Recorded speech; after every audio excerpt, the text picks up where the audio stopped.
Okay, we're back. Now we're doing season 2. We did season 1. I don't know if that's going to be a part of the same video or it's going to be a separate video or if it's kind of a mess. Episode. We don't know what's going to happen yet. This is the schizophrenic rambling. This is just a spontaneous thing. This is so spontaneous, guys. It's so spontaneous, and we're just rolling with it.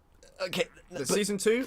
Okay, season 2. Everyone knows that the hardest thing to do after releasing a groundbreaking game is to get a sequel that's either as good or up to expectations. And that's what we're gonna talk about today. Season 2 of the Walking Dead game. Well, I want to talk a little bit about like the general consensus around season 2 because it's generally seen as like a lot weaker. Well, most people than the original. Most people put it as either their least favorite or second least favorite season overall. They do. I think we should just start out just like we did last time. We want to start out episodically with episode 1 through 5. 1 through 5. And then, because it feels like it starts out directly where season 1 ended, but it's like a few months afterwards, which is the opening. Well, it opens where you'd expect it to, you know? Yeah. Clementine's happy. It's not that long. She's with Amid and Krista. This is probably one of the most damning seasons in the sense that so much stuff happens to Clementine. This is almost the most important season in terms of molding Clementine's character. I think it is. The stuff she goes through, the traumatic events that happen.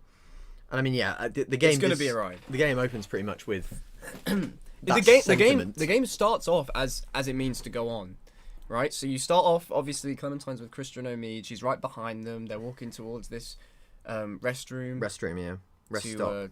To rest and to... And they're talking about the baby, aren't they? Omid and Krista are like... Yeah, it starts off with sort of light-hearted conversation. Omid wants to name the baby Omid. Omid Jr. or whatever. No, not Omid Jr., just Omid. Just Omid. It's not great. And then Krista doesn't want to name it that because it's a bit weird. Yes. But either way, I don't know. Everything seems okay. You can kind of tell immediately, though, Clem's voice... because she's older. Well, obviously, yeah, the voice actors change stuff up, but like... Just her voice sounds more down. Gruff. In general. It just sounds a lot more deadpan, which is fair. Which is completely fair. Because she did just watch like her parental. She watched her parents die, and then she watched her parental figure die. Her apocalypse dad. Yes. Yeah, and this. So when they're walking towards the restroom, it's all nice. Does it last long? Hell no. Fuck no! I wish it did. Hell no! Hell no! This game doesn't give you time to enjoy shit. Imagine enjoying things in a video game. But it doesn't give you time to enjoy. But you're almost happy in a way because it really just gets you into it. Well, you get into this ain't. Yeah, no, you go. She goes into the restroom and then she's like, "Oh, I've just got to clean up." And then somebody comes into the restroom and she's like, "Oh fuck, I gotta go hide." In terms of like, if season 1 was a slow burner, season 2 is a sparkler. Is a fast freezer. That would mean it's not very... I was just trying to think of the opposite of a slow burner. Right. Either way, it's fast paced. It's a jet engine. Yeah. So yeah, as you were saying, she gets to the restroom, and then somebody comes in, and you're like, oh fuck. God. And then she sees that Clementine has left her bag. You kind of, but also just like the whole scene where Clementine's trying to de-escalate the situation with the girl. Is sort of the beginning of showing how Telltale's gonna sort of get you to go about being a little girl as the main character, because you can literally use her age in the dialogue so many times. Yeah, like you can just say, I'm a little girl. Yeah, I'm a little girl, and I really like that they do that. Well, it kind of shows that like also the way that the girl who's robbing Clementine is pretty much just like has barely any reaction to it at all. Yeah, she's like, oh yeah, she's like, where's your dad? Kind of thing. It kind of shows how the world has grown to a point where, like, the fact that she is a little girl does not matter. Yeah. It's like... But either way, I like how the game sort of utilizes that and makes certain decisions based around that. Yeah. And it's so good. That's probably just in a more overall sense, like, the fact that you do play as a little girl adds, like, a whole new layer to the game. It was a genius move. It was brilliant. Yeah, she's threatening Clem. Omid cautiously opens the door and tries to... I think he tries to grab the gun, right? But then he forgot. Well, no, the door, the woman hears the door close behind him. him. I fucking hate doors like that. And then she turns, like, the heavy doors. The doors that like close slowly and then right at the end just boom, you know. Omid felt the full force of that design. He did. And then she turns, fucking shoots him, and he's like... Shoots him immediately, no hesitation. And then fucking Omid just like... And he's like, you can see just the life leaving his fucking eyes where he like grabs his chest and he's like, see the blood sort of... pull up. pulling up from the area of the. And then Krista runs in with the rifle, and then the girl like drops the gun. And Krista, with no hesitation, just straight up murders that woman, and that is, man, I was so shocked when that happened. You know, you go into this season thinking Omid's gonna be a big factor, Krista's gonna be a big factor. To get someone killed like that instantly, it really is just setting the way. Like, it's really paving the path for what's gonna happen later. It's quite literally the heart of, the heart of the world, like the heart of the previous game. He's dead. No. Literally, the heart is broken. I know, man. But do I hate it? Because I think a lot of people would be pissed that they'd throw away a season 1 character so quickly and so sort of. I was gonna say without thought, but I don't think it is without thought. No, I think his death. I think it serves a purpose. I think his death is like respectful. I think it literally serves a purpose for the next. Well, and scene. he dies helping Clementine, or like trying to help Clementine. So I think that's like. I mean, Omid dies enough. almost so that Clem doesn't, because if that girl was willing to just shoot someone straight up, she could have shot Clementine. Yeah, she could have shot Clementine. And I mean, it's like the. But it's very sad. It's very sad. And it's a good way of opening the season where it's like. I mean, this isn't going to be what you think. No. It is. This is going to be a dark season, and I'm pretty sure he dies, right? And then the title card comes up. Then boom, and then it cuts 16 months later. Yeah, and then you're with Krista and Clem in the woods. And if I do have a critique, I'd swap around the 3 months and 16 months. I would have it be 16 months since the end of season 1, and then 3 months since Omid died. If I could, I would swap that around, just because that's so much time. 16 months just with Krista. I think I agree with you, only because they don't give you much insight as to what happened within that 16 months. Whereas if you were to do 16 months from season 1 to 2, you don't really need much. Because all you would know is Krista and Omid. They're fine. That's a fair enough thing to want. And it's like they are the impression that you get. But that being said, between Krista and Clementine at the beginning, like when it properly starts off, is this is not going. I don't know if that would make sense with the baby though. I don't know. I kind of like that it's 16 months. And that's fair. I love the mystery around it. Yeah. I love that you're kind of put in this situation and you have to figure out what's. It's almost like you could have like a whole season of adventures just in that 16 months. Yeah. And the implication is just that it's the implication miserable. Is so dark that I mean, even when Omid immediately dies, Krista gives this look to Clem of almost not blame, but because she looks over and she sees the gun. I don't think she blames Clementine, but I think she associates the death with Clementine. Well, she's got to look at Clementine. Well, she has like an irrational kind of grudge against her because she sees the gun and she thinks, oh. And that glance at the gun kind of carries through to the 16-month flash forward because, the mood is low. Then they're hardly speaking to each other. Pathetic fallacy sets in. It's just pouring down with rain. I gotta say that what I think one of my favorite things about season 2 is like the atmosphere of the entire thing. Everything feels cold and like dead. It's so dark that I can't even think of a word to describe. I would probably say it's probably like miserable, right? That's miserable. That's quite a good way to. Well, I would say it's probably my favorite in terms of like the visual design and like the environments. I think it's my favorite looking of The Walking Dead. Like just everything looks so cold and harsh, and like you can just imagine everybody freezing their asses off, and like the rain. It looks fantastic. It puts you in the. It puts you in the mood, and even though it's not like the biggest budget, it's not the prettiest graphics, but it's like. It puts you in that place. When you see fucking Clementine shivering on a log when it's raining, and you see those big pine trees, and there's like the only light is the campfire. It's like, holy shit, this is not. Things are not going well. Especially when you see Krista without the big bump in her belly. That is and that is what I like about that is that it implies something dark is happening, but it isn't like so distasteful that they just show it. Yeah, because like we don't need to see it. We know we can gather what we need. That is an issue just by looking at Krista. That is an issue that a lot of media has, where they will they'll to be like kind of edgy and shocking. They will show you something disgusting, and it's like that often is kind of in poor taste. But like just in poor taste, and also sometimes just leaving the mystery out, it makes it better. Sometimes it's more terrifying to leave it to your imagination. To leave it to your imagination. Yeah. Because like I completely agree. Because like what does like the fact that the baby is gone? The fact that you have to think. Was the baby born and it died? Did it die? It's the fact that it literally makes you think. It makes you go, oh. It makes you question. And obviously, why is the baby not there? Later on in the series, it gets foreshadowed, doesn't it? Because Clementine says, "Oh, when she thinks not AJ, again. She goes, not again," which implies that previously. Which implies that the baby was born, and that it but it died maybe from the cold, maybe from other Something. factors. Either way, yeah. Anyway, it's such a genius little bit of like, Yeah. this is how we're starting things off. And I mean, okay, so what happens after that? So we got We're at the campfire, and then. she's got the photos of But Lee this and this is Kenny. the first time that Krista mentions. She goes like, "Oh, we're heading up north because we're going to go to Wellington," because she talks about Wellington. This is the first time of this sort of legend, which is Wellington. Of Wellington, I think that's why. And she's like, "It's going to get cold." She's such like a downer in that whole thing. Oh which yeah, is fair enough. she's so deadpan. But she's like, "It's going to get cold as shit." you can tell in up her there. voice. You can tell in her voice that she's just always. Well, she's down. lost everything.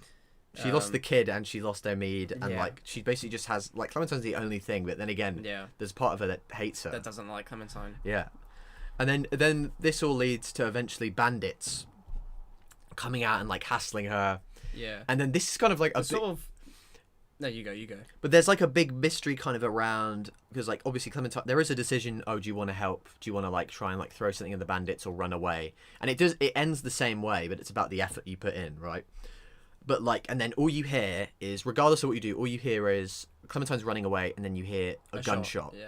And and then people still to this day are thinking, this means maybe Krista's still alive. But from what I got from that is that she's dead. That she shot her. But that being said, as we said in the season 1 thing, is that if you don't see it, If you don't see them dying, they could still be alive. And that it does go for a lot of it. Although the fact they haven't brought her back as of yet At all. is a bit worrying. Are they keeping that sort of in their as their ammunition for future? I think seasons, I think she genuinely just died, and like because Clementine's running away, she didn't get to Yeah. see it, and then she has that. She shares the uncertainty we feel Yeah. too about it, because obviously she isn't going to have the time to like look back and be like, Yeah. oh, I guess she's dead for sure. Either way, man, like And that's how that also kind of reflects on how hopelessly she keeps asking people Yeah, throughout the yeah, game. yeah. Oh, is Krista here? And every single time She's they're got like, no no, we idea. haven't seen anyone like that. Yeah, Krista, she's not around for long. If you think about it, she was with Krista for almost 4 times. She was the amount with of time she was with for Krista, yeah, longer than Lee, by a long while, and longer than Kenny. And yeah, who knows? Maybe the game creators can explore that in the future At some point, but who knows? Anyway, yeah, let's You get move back on, to the story. So and then like you get a chase scene, right? yeah, Which is the first time they sort of use the new mechanics in the game. well, yeah, You have to because do in this certain one is things. when they start The phasing arrows, out. right? Well, they start phasing out puzzles, and they start phasing in more like Chase QTE scene, action yeah, kind of yeah, stuff. yeah. And I think it works, especially for this scene where there's a grown man who's like grabbing at a little girl, trying to like pull her, and he's like, Yeah. "Get the fuck out of here, you bitch!" And it's so fucking scary. Infuriating as well. And it's like, what the fuck is happening? And like Clementine is like trying to grab onto things. She's scratching his face. It's another really good use of knowing what your protagonist is. And the She's a music is little girl. fucking insane. It's like She uses things that children have as an advantage when she's attacking. yeah, she like crawls into the log, yeah, and she like the bites guy is him. like trying to grab. Yeah, she bites him. She gets into small spaces which fully grown adults wouldn't be able to, and stuff like that. Yeah, this scene's really good. Clementine ends up, I think, going down a river. She falls into in the a river. freezing river. You got to remember they're very. Where Fucking are they? freezing. Like far north in America. That's all you have to know. I want to say they're in. I want to say they're in Kentucky, like mountain range. They're in like a big mountain Yeah. range, so they're fucking freezing. Yeah, and then she washes up on like a small beach. That is, shore. do you know, that is like, I think that is a really unique way of starting the show, because obviously the previous game was known for its social interactions, Yeah. and for them to like for most of the first episode to be Clementine alone with nobody to talk to Right. is like, that is such You're like a literally- departure from You're everything. 10 minutes in, and everything. And has she's changed. completely 10 alone, minutes in. and nothing is It's nothing is It's recognizable. definitely a brave move from the developers, but And I think it pays it off, pays off brilliantly because it's such like a. because of what happens later. Because if they were giving you what you expected, it would not nearly be as exciting as No, the way it ended yeah, up yeah, with, yeah. holy shit, this is a little girl who's alone in the fucking woods. yeah, what's gonna happen? And then obviously you get sort of her walking about, and then you I end think we up at the should- yeah, no, campsite. Oh my fucking god. I think we should skip forward a bit to when she's saved, because there's a lot of Clementine. No, I walking think around mentioning in the dog woods. is important. Oh my god, the dog! That's what I was saying with the Oh my God, campsite. shit, Why would yeah, you yeah, not shit. bring that up? God, I forgot about the dog. Yeah. Oh my goodness. So she wanders around for a bit, and she finds a campsite, and she Yeah, finds a yeah, dog. yeah. And this is the trope in every single thing you've seen. You see the dog, and the dog is friendly, and you get on with the dog, and it's just like, You oh think yeah, it's the come start on, of a beautiful boy. friendship. And she's like, oh, your name's Sam or whatever. Come on, you're a dog. And then she's like throwing the frisbee, and then Finally gets to talk to something. but then she finds food, And she's like, oh wow, I finally got some food. I'm fucking starving. I'm freezing. And she opens the food, and then the dog growls, and then it's like, oh fuck. You gotta remember, this dog is starving too. Yeah, and then that's the realization that this isn't like a game where you're gonna have like a dog companion. We're not you. in a normal world where where a dog is a man's best friend. We're in a world where the dogs are starving too. And then like it fucking bites it. And I swear to God, the first time I saw this, because I definitely remember playing season 2 at release, because I played, and then I remember a season 2 coming out. And then like I remember seeing that scene, and it fucking terrifying me. Yeah, right. Because the thought of just like, you're like, you think something is on your side, and then all of a sudden fucking bites her arm, and she's a child, and it's so fucking bad. You're literally watching a little girl get mauled by a dog. Because it's different when if it's a grown man who's getting bitten by a dog, but it's a small girl and she's screaming, and the fucking dog is this is a starving dog with sharp teeth. I know, and it's fucking dogs bite like a bastard. Say that much. Dogs fucking. It's one of those times where the game doesn't allow this nice moment to last. No. It's like, you should not have expected there to be a friendly dog in this video game. Get fucked. There you go. It's a classic example of them catching you off guard, and you sort of get immersed in this sort of fantasy that everything's okay just for a few seconds, just for a few minutes, and then it takes it away from you. Well, it's because Clementine's a child, right? So she's gonna view the world kind of in that way. When she sees a dog, she's gonna like personify it and kind of be like, because that's what kids do when they see a dog. They kind of think, oh, this is my friend, and then no, real world. I mean, like, I have to say, it's a brilliant scene. It is. It's and so then good. You couldn't remember it though. It's almost sorry. You know what? Shame on me. Yeah. Shame on me. Well, then that's how the eventual meetup happens, is because she's walking through the woods and her fucking arm is bleeding, and then that's when Luke and it might even be like it's probably the lowest point that Clementine's had in the entire series is that moment where she's alone, wounded, bleeding out, Krista infected wound potentially. And she's walking around in the woods completely alone, not knowing where the fuck she is. I'd probably say it comes close to like near like that decision in episode 5 is the lowest point. I remember just because the scene where you're just sort of wandering aimlessly into the cold dark woods, and you're getting hazy, and I remember just feeling fucking distraught, not knowing what the hell is going to happen, you know. And then you wander through the woods, and then you sit down by this because she's so beaten up by what's been happening to her. She almost accepts death because her movement slows down. She literally takes a seat next to this big boulder, and then there's walkers surrounding her. You're genuinely thinking, what the actual? I remember thinking, what the hell is going to happen? Like, how do we go from this? How is there a way out of this? And then we meet two saviors, Luke and Pete. They come and pick Clementine up, and they pick her up quickly. You still have no idea what's going on. Yeah, and like I do like how just when you think the game is being relentlessly depressing, you do get like, even if it's for a few seconds, like Luke and Pete coming in and being like, "Oh, we're gonna help this little girl." Yeah. These two guys, they're basically from a cabin nearby, obviously, and you talk to them for literally a minute or two. And then what's your name? And they give the impression that they're nice guys, just generally nice guys, and they are. No, let's be honest, they are nice guys. But as you would in the apocalypse, Luke sees the bite and goes, "Oh fuck!" Drops her. He's like, "Oh shit!" And what are you doing? That's how terrifying it would be. Yeah. Imagine dropping a little girl. Well, and obviously we learn through context that there's history of this. Yeah, especially. Yeah, I mean, it's probably inevitable that any like survival groups had to go through that. Yeah. But yeah, we get more personal context about it. And then that happens, and then she arrives at the cabin, and I love the cabin as a location. Cabin is great. Even though like the cabin in the woods is like it gets the horror kind of. This is probably the one that's probably the most close to being like straight up like horror horrific. It's not there is one scene I'm thinking of in a later season which is the most horrific, if you will. But in terms of an overall season, season 2 of like trying to like appeal to that kind of genre, that primal, this is not right, something is wrong. Yeah. And then you come up to the cabin, and then I love like how the group comes out and they're like, holy shit, a little girl's been bitten. What the fuck do we do? Clementine wakes up and she's sort of overwhelmed with all those characters, as you would be. I mean, like, so many people just because they're a bunch of grown men, some with guns pointed at her, going like, oh, what the fuck do we do? What the fuck do we do? Anyway, so this is where you meet for the first time a lot of important characters. Well, yeah, this is the group that you're going to be with for like most of the season, right? Because you've got Nick, who's kind of like, because the cabin is kind of split into different camps about Yeah. what they want to do about Clementine. Yeah. And because some are like, oh, we should just fucking kill her now.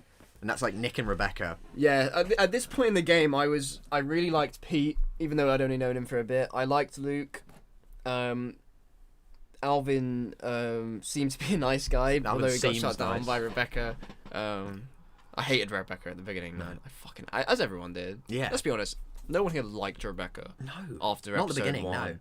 And then also Nick was kind of like causing trouble. Oh, Carlos, who comes in. Then Carlos just like, hey, Carlos, who might be the best doctor ever. That is funny. I would want Carlos to be my doctor. Well, in case you are unaware what we're referring to, when obviously because Clementine was bitten by a dog bite is different from a human bite. Very different because of the shapes of the teeth. Because of the shape of like the snout and like the way that a dog would bite you compared to a human. The wound it would leave you would look vastly different. And then Carlos, Dr. Carlos. He comes up and he's like, let me check the bite. And he's like sees it and everyone sort of parts as Carlos makes and Luke's like, well, what do you think, Carlos? What do you think, Doc? What do you think, Doc? And then he's like, I can't tell. This leads to like a running theory within the fan base that Carlos isn't really a doctor. Do you know what? I love that theory. I genuinely like believing it. I'd have that as canon. No. Thing is, right, I like believing that it's true, but then you know when they get to Carver's place and then Carver actually needs him. Like if he wasn't, well, I like. If he hadn't proven himself, then Carver wouldn't. I like the idea that he's just been like getting very lucky. What telling? What do you think? Like every making time, educated guesses. Every time he's just been like snapping a bone in the place, and it just happens to be the right spot. And they're like, hey, this is actually better than it was before. It is a slight loophole that like not even any of them would. Like I don't even think you'd probably need a doctor to sort of verify whether it's a dog bite or a human bite. But even let's just say that if a dog bit you like head on like that, like maybe a little bit, maybe. But it's a big bite. It's a big bite. Yeah, and it was like across her arm. But let's say if you did need a doctor, and plus it's covered in mud. There is no way blood. this said doctor would not be able to properly diagnose. A veterinarian doesn't need to know. No, yeah. But like, where's Catcher when you need her? That's true. Honestly, dead. But then by a train track. Yes. Somewhere. But then you obviously get shut in the shed, and it's like this is not. No, this is their theory, right? So they think if we leave her in the shed, by morning we'll know if she was bit or not because she would have turned, which is just quite an awful thing to do because. And even if she wasn't. Even if you were just gonna shut her in there, give her the supplies and let her do it by herself. Then. Yeah. Right. The fact that Clem has to use her own initiative and go out and get it for them and also it was annoying I'm to pretty me. sure Carlo said like if she has a temperature too, then we know that she's getting sick. But also right. But like you could get a temperature doesn't mean you turn into a zombie. A temperature could just mean her bite is infected. Yeah, and you'd also it could be and you'd also just hope that they trust Clementine enough to know if she got bit or not. Then again, I guess they don't know her. And then, you know what? Fair. I guess we don't know how many little girls are there out there that have done that where they're like pretended to be innocent. I'll take that back. And then they throw. And I do think that whole mission, that kind of mission where you have to like leave the shed, you have to break out of the shed and then go and look for shit. I fucking love that, man. And like it is like a surprisingly open. Way that you can explore the house. There's different ways you can do it. Enter the house. Something like I remember one of my friends who played it. He didn't. When we talked about it after he'd finished the episode and we were talking about how did you get into the house and whatever, and he didn't even know that you could have a scene where Alvin gives you supplies through the window because he just didn't go that way. I think I just saw Alvin and I was like, he was nice from risking this. That's what I did as well. But even that little scene with like Alvin is good characterization of who he is, even though it's very small. Like the fact like he offers Clem bandages and then he gives her apple juice. That gives you an idea. Yeah, like even though apple juice doesn't really help, it just shows some apple juice. It shows he's a nice enough guy to want to try to help no matter what. But he's also got like Rebecca, and he's talking about like the baby. He's dealing with his demons. Yeah, and like I just like having to, like walking through the house and just like subtly hearing in on people's conversations. Also just exploring the cabin because it's a cool little setting. It's cool like cabins are cool, bro. It's a cool base. And like how you can kind of like peek through the kitchen and they're kind of talking. About you can what they eavesdrop want to do for a while and hear all that. And Luke's like, I don't know if we should kill a little girl. And then Nick's like, you know what happened last time or whatever. And then you have to go upstairs, collect all the shit, and then you find out because you hide in the toilet. Rebecca kind of has that moment by herself where she's like, I hope it's his. And at that moment, you let it be his. I think please let it be his. Yeah. And at that point, you kind of don't know like what she's. But it's enough. I love that. And you don't know if it's like at that point. You probably just think, is it someone in the group? Well, especially since you don't like Rebecca at this point, so it kind of gives you that sort of. I'm glad Alvin's gonna leave her. It sort of gives you that information that you kind of want to use, almost like you're going to use it later if needs be. And obviously, you don't have the full context that it very well couldn't have been her choice. Right. That she got pregnant. But also, yeah, because you kind of get the fact that Alvin. You get the implication. I remember thinking it was someone within the group at first. I assumed like because obviously, why wouldn't you think it was someone within the group? And then Pete. No, not old Pete. Maybe Pete. Pete's a great. It wouldn't be Luke. Luke's too young. Pete's a moral guy, man. Luke and Nick's too young, but Pete Carlos. maybe it's a facade. Carlos, the doctor. That could have actually been the case. No, either way, I don't know. I don't really know who it would be. And then you get and then you also meet Sarah. You meet Sarah, who's a very she is the Ben of this season. Well, that's what people would have, But also, it's almost kind of offending to call her that because she's very different in her own way. She offers a lot more. I think it's definitely implied that she's like neurodivergent. Definitely, because Carlos later I think it's not enough. She's Well, I don't think it's enough to just say that she's been sheltered from everything. There's clearly something. She definitely has some form of autism, I guess. Yeah, or something. And I think that's what on top of the sheltering, and it's which creates this sort of perfect storm of she is not ready for this. Of just not being prepared. It definitely contrasts with Clem, who in comparison has seen so much shit. It's so good how they put two characters who are sort of similar in age, but have gone down completely different paths up to this point, and it really just outlines the effect of guardianship. And it's like Clementine, who looks after you. And it's like Clementine. It isn't even like she's talking. It's like she's talking down to her, even though Sarah is older than her. Sarah's older than her by 4 years, peer. I believe. I think Sarah's 15. And then you just get to perfectly watch this character Clem, who's been exposed to. She's been exposed to death. She's been exposed to her loved ones dying, awful situations, regular fights and combat with walkers. And then you've got this other girl who's been behind walls this entire time. Probably no experience at all fighting a walker. No. Left in the dark as to what's even happening. Yeah. Carlos doesn't tell her anything. And it's just I love how they put these two characters together and you just really see they really allow you to see the difference. I love how they do that. I do like some of. I think they could have done more of them, but I do like some of the cute moments between them when they're just where Sarah's pretending that everything's okay. Yeah. And then Clementine is just having to go along with it. Clem almost becomes her sort of involuntary friend, not guardian, but sort of advisor. Well, they promise to be friends because she's like, oh, if I get you the bandages, will you promise to be my friend? He's like, pinky promise. And Clem just sort of, even though she's younger, has to give Sarah a lot of advice. Yeah, but obviously we're not saying this isn't meaning Sarah's a bad character. By any means. I don't think. She's definitely not a bad character. She's a frustrating character because a lot of the time she'll either get you in trouble or she'll annoy you by stalling something.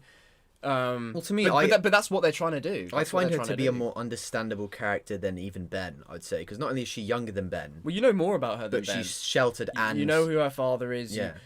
You see what she's been up to, whereas Ben sort of just arrives into the group. And we don't really know. We don't know anything about his backstory because for all we know, he's just a normal teenager. We don't know about what happened with his family. No, we don't know what sort of person on. he was at all. But with Sarah, we kind of understand the conditions that would lead her. even if you find the things she does frustrating, you understand the conditions that would lead. Just the innocence as well means that you can't really not like. Well, her. It's the contrast to Clementine. I mean, almost like with Ben, the writers sort of test your patience with her.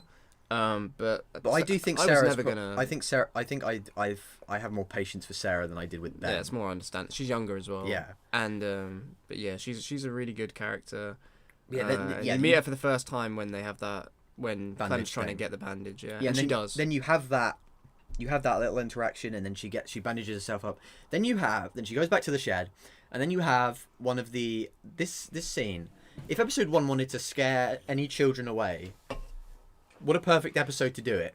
Because she has to fucking stitch up her own fucking infected dog wound. And I'm like, when I played that for the first time and she's like fucking zipping it up and then she gets it wrong. I've heard a lot of complaints that people thought that scene went on for too long. I disagree. That's the point. That is the point. That's the point. If it was just, if you had to do one action and it was done, the impact wouldn't be as big on you. Yeah, the point is that holy shit, she was bitten by a dog and she's a little girl who has to do it all by herself. Yeah. The impact comes from you have to do every little stitch. This is Clem learning to fucking do it. And it's this is Clem fucking becoming that survivor. Incredible survivor that she is. And then she has to grab the fucking juice. And I like it if you get the juice box and like just between doing things, I she just actually like did hits that. it. So, She hits it like a hits shot. it. You're just like, yeah, hit the juice box. Yeah. But no, that whole thing is fucking terrifying. reminding you that she's just a little kid. Yeah. She's like, I gotta get my juice box. It would probably be, maybe not hard to watch, but hard enough to watch if it was an adult person. But yeah, the fact is it's all like the fact it's a little girl who we know her, and she's never done this before, but she's basically going off verbal advice that Krista gave her, because I Yeah. think she says something like, she said, what did Krista say what, about well, no, the- she's like, what, just like Krista told me, put the or something. disinfectant on or something. Yeah. But no, God, that whole section is so good, and it is gruesome. And it is long. It is long, but there's a the point. reason for that. You got to understand that's the point. There's a reason for that. Just so that whatever happens to Clem later on, or whatever happens to Clem full stop, you just remember all the stuff she's been through. Yeah. Because making the scene that long is gonna make that stick in your head. Mm. If it was just a one and done, it wouldn't be as talked about as it is. Well, And it makes you understand how she survived. Yeah, I mean, for so long. Yeah. Because she's able to do that while she's freezing to death. They made it hard to watch because it should be hard to watch. Yes. Anyway, I digress. Well, then after that, you get the walker comes in. Like, on top of sewing up a dog bite, a fucking zombie comes probably in. her screams. And she fucking screams, and then she grabs a fucking hammer, and she kills it, and then everybody comes out, and then they're like... And you got one of the best lines of the entire thing, right? Innit? Still not bitten. Yeah. Even though technically she has been bitten, but by a dog. So Christian, why you gotta do that? I heard that someone say that. I heard someone say that, and it ruined my day. So, What, did they ruin the scene for you? well, no, it ruined that line. No, Which I is, like, still still find not- it. it's I still a still good find it line. iconic. But it's like still not bitten. And it's like you actually technically you were bitten, but just by a dog, not by a zombie. Yeah, not by a walker. A zombie. Oh yeah, I don't know. What What do you call- walkers, yeah, walkers. What's a zombie? Yeah, I'll call them fucking walkers. But, Either way, this proves to her that she wasn't bit, because why would she go through all that effort if she was gonna die bitten by- anyway. Yeah, that it would be pointless. so they bring her into the house, and obviously Rebecca's And also, like, she's just a hardened, like, survivor, bro. She can make it. badass at this point, so you gotta bring her And in. then Pete mostly vouches for her at that point. Pete and Luke vouch for her mostly, Mm. and then you get back in the house. Some people aren't happy about that, though, are they? Some No. people aren't happy that you're back in the house. Mostly Rebecca, Rebecca. I'm looking at you. I'm looking at Yeah. you, Rebecca, and you get... Oh, no, I'll say that. Well, no, you actually. have dinner first, where like you have dinner with Luke, and they like. Yeah, you almost feel relieved while Clem's eating. You're like, fucking hell, finally finally this girl she's gets a eating some meal. shit, bro. Give her something to eat. Yeah, she gets a meal, and then Clem's there, and then Luke's there. I mean, and then Luke is kind of like her big brother he throughout is. the entire and he series. sort of takes the responsibility of integrating her into the group and Kind of. catching her up about what's going on, and just being interested in what her past is, because then I think you get to talk about Lee to him quite a bit. Well, then And, you also get Nick apologizing, yeah, which you is like kinda- when I started really, because I really like Nick. I'm a Nick stan. But when you Nick, might be the only Nick stan. That is not true. There's Honestly. got to be some Nick stans. I don't know. out I like there. Nick as a character. Comment if you're a Nick stan in the To be comments. honest, there's only, like, I always say, oh, they're good characters. There's only a few characters that I don't like as characters, And they're mostly relegated to like. and they're one mostly season. in one season. So But what I like about Nick is that you sort of see him first, and you're like, oh, this is the annoying guy who's like, oh yeah, man, we can't have this girl. We should shoot this girl. And then you get context, and it's like, oh, you get the reasoning behind his actions.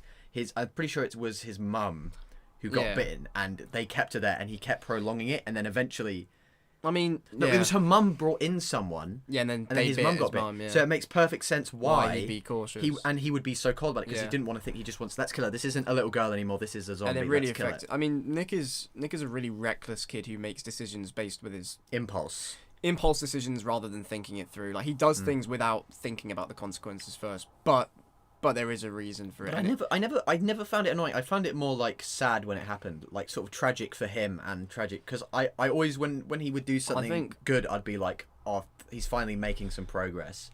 But then when he would do something bad, you just sort of feel sorry and just go, oh god. Yeah. He could be so much better, but he's still going through it. Yeah, and he, But I still liked him. he's I never. interesting as well. I don't think I ever really found him annoying. I just liked him. I found him frustrating. Like Ben, I found him frustrating. Well, you like, found him frustrating the way because I find- you wanted to see him grow. You wanted to see him become better. Yeah. But he would always tend to fall. But even then again, by the time he's like, I would say he does eventually sort of get redemption a little bit. Or at least he grows. Well, you spend more time with him, and you learn that despite what he does, he has a good heart, and he Yeah. he always does things with the intention that he's doing something good, right? Which is always the sign of someone who's good at heart. But It's a sign of a good character. Is good, that they like a think good they're doing person. good. It's all about whether they do the right thing. I mean, Nick, everything he does has a valid reason. He just doesn't execute. He either doesn't execute it right, or he just shouldn't act on what he's thinking. Full stop. That's his problem. But that's like an interesting thing in itself. It's a good character. It's an interesting thing to explore. Is someone who does the reckless things, Yeah. but doesn't mean to cause any harm. He's not an evil character. He doesn't. No. He isn't a villain. He's just a liability. And he does still show some competence. Yeah. It's not like he's just a complete pushover. Like, he can shoot a gun. Yeah, he's handy. Like, he can kill. I mean, he did miss Clem. He did miss killing Clem from about like a meter away. But he didn't kill her. Maybe that was what. Maybe he was going for that, just to scare her. But he can kill walkers. Like, he's not a complete pushover. Like, see why people keep him around. Either way, you basically get a decision whether to forgive him or not. I don't think I forgave him the first time I played it. I forgave him the second time I played it. I definitely forgave him just because I felt so sorry about, like... I think I just had the thought that he tried to kill Clem in my mind, but then I should have... The second time I played it, I forgave him. But yeah, I like all those little character moments, and then obviously you get, like... I think Rebecca comes in after that, after you. And then Rebecca's like, "Oh, I know that you talked to Alvin," because Alvin probably just cracked under pressure because that man has no sense of and self. Also she just doesn't want you there in the first place. Like she's been anti-Clem the whole time. And you I guess you sort of get it when you kind of find out about Carver's, why she'd be so paranoid. Yeah. And plus she's pregnant, so she's obviously got other issues going on. Yeah, and I think she's just so paranoid that she could be working for Carver. Hormones through the roof, even. Yeah, and it's like, you get it, but in the moment, she was being rude. That's not getting it wrong. She was a bitch at the beginning. She was a bitch, and I think even she apologizes later on for how she acted in the beginning. Yeah, and I like her progression. It is. I do like her progression, although it does kind of come out of the blue. She goes from maybe it's because after a while she does just understand that Clem is a little girl. She isn't working for anyone. She isn't trying to cause any harm, and she comes around, and it might seem quite quick. And hormones are up and down, isn't it? Yeah, I mean that's how that could be the case. So yeah, one thing. This is a good time to mention actually that some of the I actually think season 2, in terms of what I'm about to say, is better than season 1. Like they do this certain thing better than season 1, and that is offering more variety with the choices in terms of going down each path. So when Clem is approached by Rebecca and she basically spills her thoughts about how she shouldn't be there, you sort of get the beginning of edgy Clem. Edge Clem, yeah. Edgy Clem, where you can, and it isn't just even like, it's not even just this one time she gets to say something. What's the word? Snarky? Sarcastic, kind of like. Snarky, sarcastic, sarky. And it's not the first time. This isn't the only time you get it. It sort of continues from this point out, but you can either be nice, edgy, or just neutral. But either, no matter what it is, you just get more. You can basically make your character more specific than you could. Well, there's more room for like role playing, like specific types Clem's of characters. personality can be very different depending on what you choose. Clem's can be like a horrible little girl. She can be. If she wants. She can be. I know the baby isn't yours, Rebecca. Yeah, she can be tricky. Like, what the fuck? She can be very tricky, and I mean, it makes for some great moments. I like that. It actually makes for some good comedic moments as well, because you're literally watching this 11-year-old girl just fucking own people. Go fuck yourself, you bitch. You're a bitch. I'm like, Jesus Christ. That's a quote, right, from the actual thing? Yeah, go fuck yourself, you bitch. You're a bitch. I'm pretty sure he says that to Carver or something. Something like that. But no, then you get that scene with Rebecca, and then she finally gets to sleep in a house. Thank Christ. Yeah, it's and about time. Then you get the wake up in the morning, and then they go down to check the fish traps, which I do like that scene of just like Pete and Nick, because you learn more about their relationship. Yeah, because now you know that Pete is like Nick's uncle and that father figure now, pretty much. Yeah, because Nick's dad but not that Nick wants to accept that. And he's like, and I just love Nick. I'm sorry, I love Nick. I don't love Sue Nick. me. I don't love arrest Nick. me. I don't love Nick as much as you. I'll be honest. I know that's fair, but like I don't know. I find him to be quite a compelling, and I just wish that he got more like post episode 2. I wish he got a little bit more. Well, you got to remember he could die very early, but we'll get to that. Well, that's true, but yeah. Anyway. You got to check the fish traps, and I do wish there was, just because I like that scene so much, I do wish like maybe Alvin and Luke were there too. Which scene? Oh, the fishing scene. The fishing thing, so that could just be the boys fishing, and then Clementine's there, and she like goes around and talks to them. Yeah, that would be nice. That's more part of like cancel stuff. That you know, when we just go through the season on its own, Right. we're gonna do like a recap and like show things that were cancelled, because even though look, this is coming from me. This is coming from me who loves this season. But it could have been even better than I already think it is. Anyway, fish traps. Yeah, so This is where you see there's been basically a massacre pretty much of the men that murdered Krista, or at least their group, or whoever it may be, which gets implied when you see one of the people who actually confronted Krista. Then you get the option to like give them water, or I didn't give that fucker water. I didn't. Fuck him. He doesn't tell you anything, even if you give him water. Give him. Fuck him.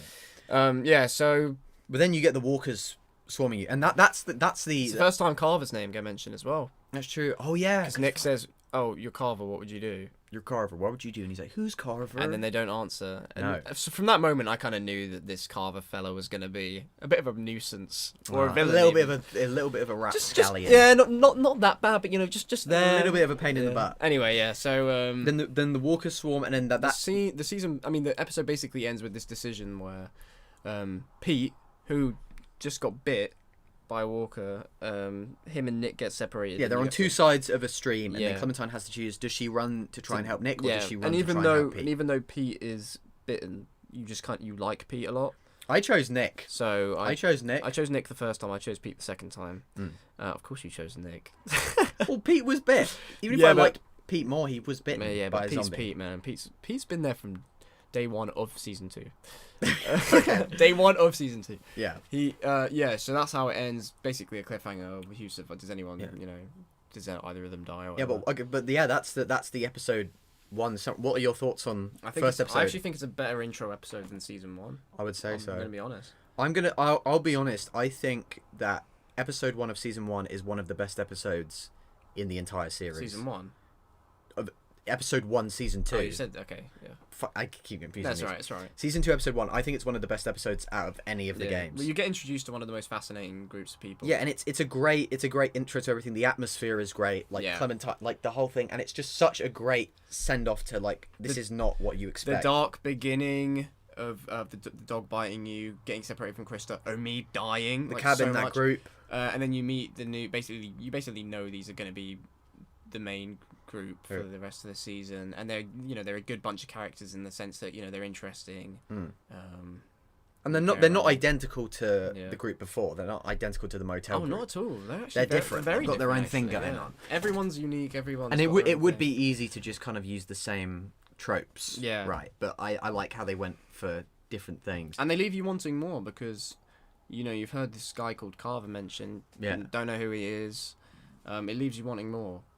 But no, I think it's a great way to start it, that's an 8 out of 10 episode right there. I would go further. I love it. Well, if I was gonna say 9, but then I think I prefer season 1, episode 2 over it, so I give it an 8 instead of a 9. 8.5. We'll go 8.5. 8.5. There you go, guys. Make sure to write that down. 8.5. Yeah. Moving on to episode 2.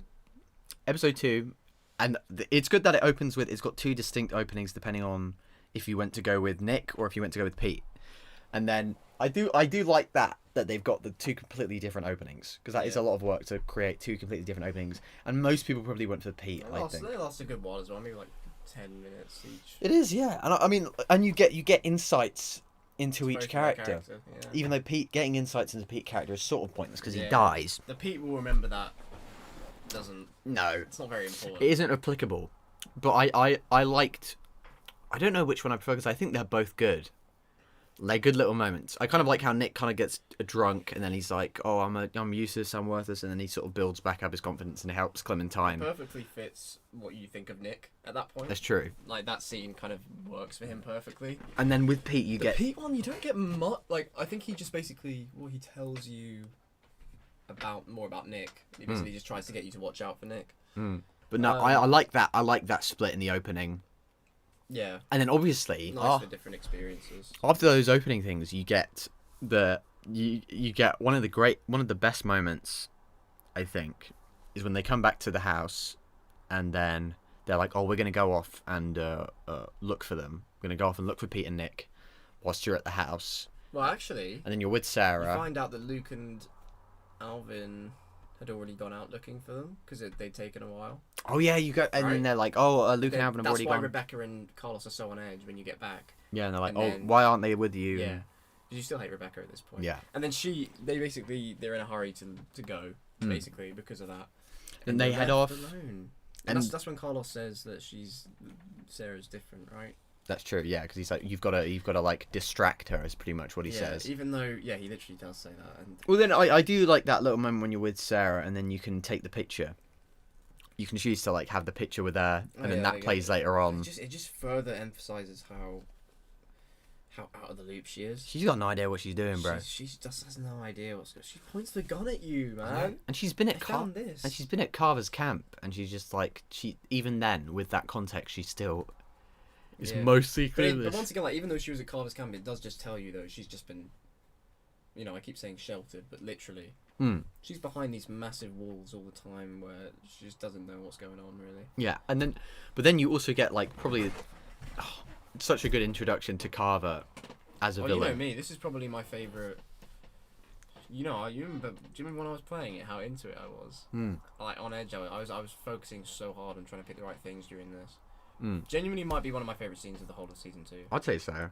Up there, top 5 moments. Because it's like, she comes out and then she sees someone pass the window, and then Sarah's like... You kind of get this horror feeling just immediately once you go downstairs. And then Sarah, by the time you reach the bottom of the stairs, and Sarah's just like, that's not Carlos, that's not Luke. The music sets in, and it's just... he's at the door. Scene. You've heard about this Carver guy, but you don't know who he is, and then you meet him. And he's like, hi there, the lady, how are you holding up, or whatever. Introduction of probably the best villain. I'd say he's the best villain, yeah. Oh, he is the best villain. Yeah. Probably, what am I on about? And like God. He only has 2 episodes. I know, bro. And he, his whole demeanor where he's so calm but also kind of on edge, where he's just like, so you live with anybody in this house? I'm looking for a pretty little lady or something. And it's like he's almost trying to be charming. He is trying to charm his way through it, kind of, but like he's so off-putting. Yeah, the gravelly voice. His gravelly voice, and he's like, hey, I'm what up? Patronizing way of speaking. Where he's talking to Clem. Clem really does fucking show off though, when she's just like stone facing him, just like, yeah, this is my dad's house. Yeah, and he's leaning against the counter, and she's just like, oh yeah. Carver's so good. Like, he has this really good way of making you like scared for Clem of him. Oh, he's fucking intimidating, bro. He's not direct with how he intimidates. No. Well, he isn't always direct. A few times he is direct. I mean, in this episode he ain't. In the next episode, well, yeah. Yeah. But like, it's just that is such a good attention builder, and I guess when you first play it, you don't immediately know that is Carver. It might just be someone who works at Carver, but I think the presence and the fact that he doesn't just come in and start beating someone up, or like he doesn't pull out a gun, he just walks in calmly, and he's just like, okay, it makes you wanna know a bit more about him. And then on top of it, you got the whole like cat and mouse game of like Sarah's trying to hide. And like you're telling Sarah, "Oh, run upstairs." It's like, I hear creaking up there. You sure you're alone? So I didn't hear anything. God, that's so fucking good. And then the cherry on the top of that whole section. So brave. I mean, yeah, but then you get the cherry on top of that whole thing is when if you took the picture earlier of Sarah, you see like the Polaroid, and he picks up and he's like, "Who's this then?" Yeah. No, he knew from like the get go that he pretty much did. Because I think he found Carlos's shirt and stuff. I mean, yeah, he's like, I knew a guy who wore shorts like this. Yeah. Shorts. Doctor guy. Had a daughter. About your age. Couldn't tell a dog bite from a human bite, but goddamn was he good. I'm like, all right, fair enough. He's probably the best villain in terms of when he's on the screen, you're like instantly. You like paying attention. Yeah. And like, I think that's a sign of a great villain. Yeah. Where even though they're horrible, you're just intrigued. I don't know. His voice helps too. Like, that dude has such a fucking good voice. Yeah, he does. Yeah. Like Michael Madsen. Maybe one of the best voice actors of the entire thing. Yeah. Well, because he's a Hollywood guy, so he brings like the type of like theatrical kind of like, his booming voice that like you need for this kind of character. But the voice just makes it. I like his design. I think his design's quite good because it's not too it's not too like outwardly this is an evil guy. He just looks rugged. He looks like he's been through it. Yeah. Like he's got like kind of the messy he just looks beard. rough. Yeah, he just looks rough. And he's just kind of like, hey there. He's not like a super buff dude. He's just like a regular Slightly dude. unkept. Kind of older dude who's just kind of yeah. like, I'm here to do shit. And you feel like if you met him in a But pub, confident. and he's confident, yeah. He's so confident. And then even just talking, like the way he just talks about like Rebecca and everyone else, just like, and he's so casual about it. That's the thing. He's so casual about it. You don't even know how much he hates Alvin until Alvin is a bloody mess in his office. It's because Carver is so in control of the situation. He has like certain people, certain characters have this sort of ability to control everyone and everything and how people think just based on how they present themselves, how they speak, you know, the way they use their body language. And Carver's one of them. He's so good at that.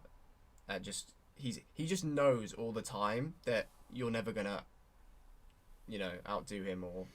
God, to his detriment, I imagine eventually. Yeah. But no, he's great. And then you get the, then they come back to the cabin and they're like, and then Clementine has to be like, oh, by the way, fucking. No. Oh no, Sarah says it, isn't it? Yeah. Like, a man was here. The man was here. I think I knew him or something. And then and then he's like, okay. And then Carver has a go. No, not Carver. Sorry. And then Carlos has a go at you. Yeah. Like, why didn't you distract Rebecca's her? like, what? Didn't you just let him in? No, and I'm Bitch, no! I tried to close the door. I'm a small child, bro. I'm not gonna fucking hold him against, you know. William Carver is a dangerous man. He's a dangerous man, Clementine. He's a dangerous man. And he's very smart, is what he says. Very smart.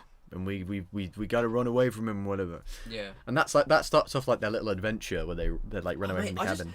I just love the I just had no idea because for Carver, obviously from that one scene where he comes in the house and he introduces himself. Well, not he gives a fake identity, but you get what I mean. Like, you know something's off with him, and then when they come back and they're like, okay, we have to leave immediately. You know, oh wait, Carver was here? Yeah, we're going right. We're not even going to wait. No. We're not even going to wait until tomorrow. We're leaving right now. They don't even wait until they found Nick. They're just like, oh, we'll find him on the way. But I love the whole process of thinking, well, how is this man so bad that these people are like, drop everything. I was going to say pretty, you know, pretty competent group of people. They've got guns. You know, they've got guns. They've got personnel. Yeah.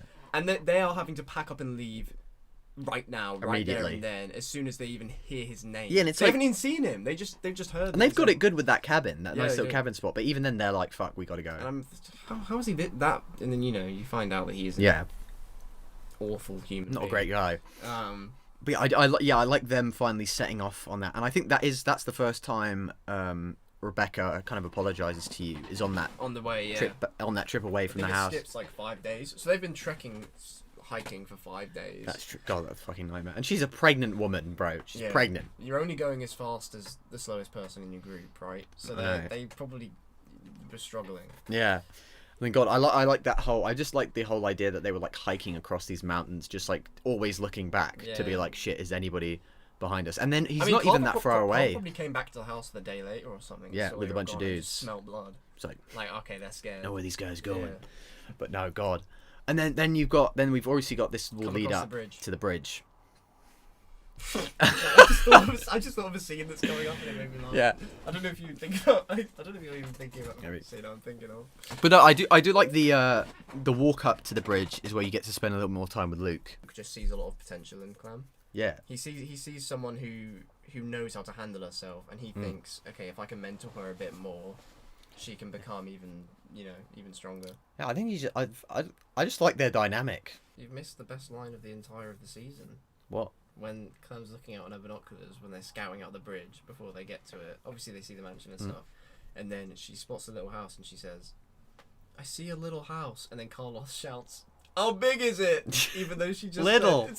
She's like, small. How big is the house? It looks small from here because we're further away. That's why I was laughing. How big is it? I just think about God, there's that. What is that line that you liked where it was like Luke and Clementine? Oh, it's okay. So when they're walking up to the bridge, another like sort of good moment between them is Luke's like, I'll get the bigger walker, you get Shorty, You're the little one. and then when they kill it, he like pats her on the back or something. Yeah. And she's like, ow. She like looks up at him. It's just awkward. I fucking love that. That's great. Yeah. But I like that whole bit on the bridge because it is good to have like some character stuff to build them up. Yeah. And then you It is good, especially since you haven't really seen a dynamic like that with Clem. No. Sort of brotherly. Kind of brotherly. I mean, she was kind of friends with Dark, but like we didn't see that at all, and it's not like a brother. That was more friends. Yeah. Than brother. And then like they go up to the bridge, and then you see what's his name? Matthew. Then you see Matthew walk up, and at first you're like, oh Christ, what are we gonna do with this guy? Even just his appearance, you think he's bit trouble. Because he's got a hood on and he's got a gun, yeah. and he's like, all right. Instantly, he just like, proves himself to be one of the nicest he's people. Like, you guys assholes or what? He's like, he proves himself to be one of the nicest people you've ever met in the game. He's like, we'll give you all your food. He's actually like, I've got plenty. You can even stay there if you want. You can just take all my food. And I'm like, really? Wow, bro, you're so great. Take my gun while you're at it. Here you go, my clothes. I can walk without any. I can walk without my shoes on. I'm fine. Take my legs. I'm like, bro, okay, you're nice. We get it, bro. And then, like, obviously, when you sacrifices himself for them in front of a wall for nothing, nothing, after meeting them immediately. But then it's like, as soon as you introduce a character who's so obviously nice, you're obviously gonna have him fucking die off. End. In fairness, he was a distance away. In fairness. Yeah, and then he ran all that way, and then even did I get him? Like, if they shout at you, did I get him? Did I get him?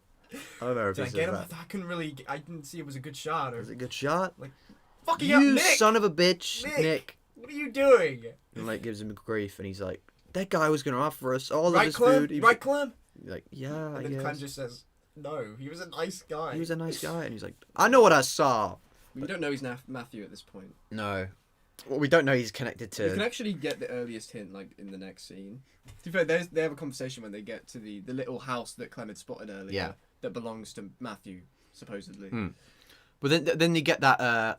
Which I thought, didn't you have this where if you're back in the house and you steal a watch, if you grab a watch, you can then give it to... No, because no matter what happens, Nick says to you, he like looks at his wrist and he's like, oh fuck, I left my watch. Watch was the only thing I had left of Pete. Pete's watch, yeah. And then if you didn't get it, then you just can't say anything. You're just like, oh, sorry about that. But if you get it, you give it to him and he's happy. Yeah. God damn it. I didn't do it because when I had that option... I didn't do it the first time I played, did I? Yeah. When you were playing for me. When I had that option, I thought, I'm not going to nick someone else's watch. Because I thought they would see it and it would be like, oh, he's stealing. It's only because I watched someone do it in a playthrough and then I was like, okay, I'm going to do that then. Do that, yeah. Yeah, because I know it doesn't lead to anything bad. But no. But yeah, just like those little moments. And I do like how they just sort of sit down and have like a meeting and they're like, what the fuck are we going to do about Nick? Yeah, and he's like...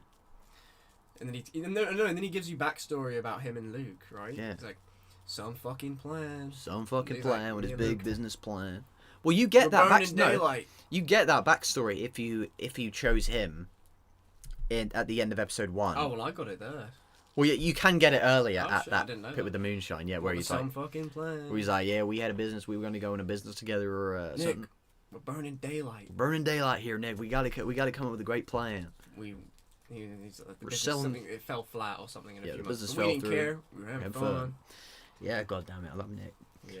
But then, like, that whole minute, it is a nice little rest. Yeah, Alvin is brutal at that point. Cause he's Everyone's like, fuck, man. Fuck man, that guy, fuck Nick. Nick. Nick's a fucking asshole. Fuck Yeah. Nick. Well, because you go in there to look for food for Rebecca. Yeah, because Alvin's a lazy fucker. He doesn't, he can't even fucking get off his ass. I'm right behind you. Doesn't show up. Right behind you, and he's like, until you've literally standing outside the door, and he's like, yeah. "Wow, we did that really well, didn't we? We're a great team." Yeah, because you find didn't do anything. You find the WM knife in the chest. Oh, but then you find the can of what is it? The can of peaches. Peaches, and it looks like you. It's like, oh, look at that. Yeah. He's like, I don't know. She looks like she's gonna fucking kill him. I know. She sees it. Like offended. I'm gonna fucking kill you, man. Yeah. But then then there's that little moment, and then they go up to the ski lodge. Yeah, one of the best settings of the entire season. God, yeah, I was gonna say that. I fucking love that place. Whole game, maybe. Yeah, that build up to like, oh, you got to climb up the thing. Whoa, you're skipping it. Are you skipping anything? Oh, because you got to climb up the railing to like look, because they think they're seeing lights. Oh right, yeah, that is before. Yeah. But there is funny dialogue before that, which I forgot, where it's like, what am I, a monkey or something? There's that. And then Luke says, no, there's also. I didn't say it. But there's dialogue before that where Clementine goes, I had a treehouse once. I hated it. Fucking... then Luke looks over. She associates it with like the first days of the apocalypse. He's like, I hate that treehouse. Oh no, no, it's because... a clown thing, it's like a treehouse? No, it's because Luke says... Because Luke tells her to go up there, and then you can put... No, he says... imagine it's a treehouse or something. Like, and I then you hated could put, Treehouse once. I hated it. I hated I think it. I chose what am I, a monkey or something. God, you gotta And respect then he's those like, decisions. I didn't say it. I didn't say it, bro. I That's didn't say it. crazy. He actually, if you deep it, yeah. Okay, no, again, this is a big problem that people have with the season in general, is that Clem does too much. Clem does too much for being a little kid when she's surrounded by adults who could do the jobs faster, more efficiently, and just should be doing it in order to protect a child from these situations.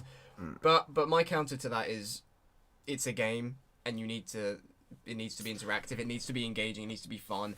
And for that to happen, you do have to have you, aka the main character, doing a lot of the shit. There is one scene in particular that I find kind of stupid, involving what I've just said. But in general, overall, that's what I say.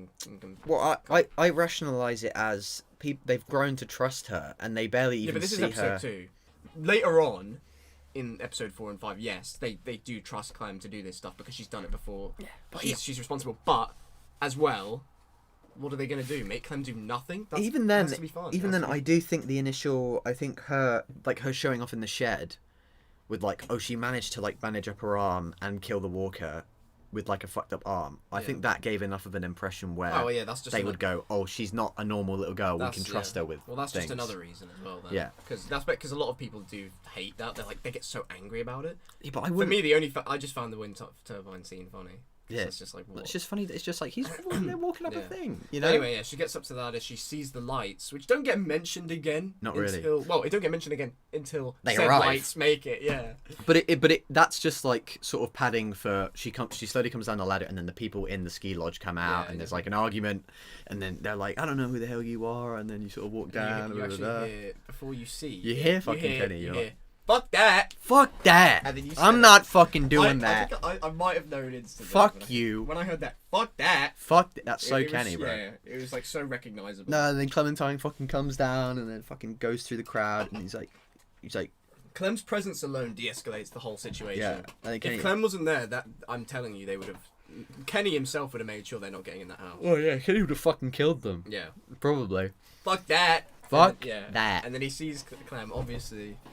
And you get that wholesome moment where if you don't hug Kenny, what are you doing? Scumbag. What are you doing? You're a scumbag. Even not, Miley had his differences with Kenny, but if you don't hug Kenny, what's up with you? He's an old man. Give him a hug. What is up with you? Because Clementine didn't see Kenny die, did she? Because she wasn't there for that. Nope, she wouldn't. Krista probably went. Oh, by the way, Krista told me that you died. He's like, well, I got lucky. I got real lucky. He doesn't say that until later, though. No.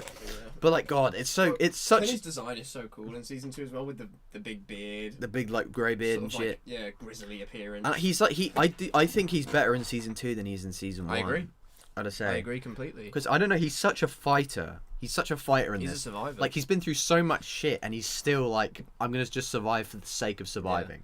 Yeah. His sanity gets questioned more in this season as well. You know, his wife and his child died in season 1, and that was just sort of the beginning for what season 2 had ahead in terms of Kenny's sort of turn to turmoil. God, that man is a fucking beaten old dog. Anyway, at this point though, he things are going pretty well for Kenny. Things are going pretty well. He's like, I got a new wife, girlfriend, Sarita, I got a new girlfriend. Very kind Indian woman. This is my friend Walter. And then Walter comes out, and Walter's just like a random guy who's also very nice. And they let them in because obviously Clem is enough for Kenny to trust the rest of the group, which is understandable because Clem's not going to hang around with people she ain't trusting. Clem's smart enough, okay? She's smart enough. And then you basically find out that these guys have got it good. In fact, they've got it so good. They've got it the best They've got it we've good. Seen from anyone. Yeah. Too good almost. Christmas lights, bro. They got Christmas lights good. These fuckers are celebrating Christmas. That's how good they are. That's how these guys... And it's not even like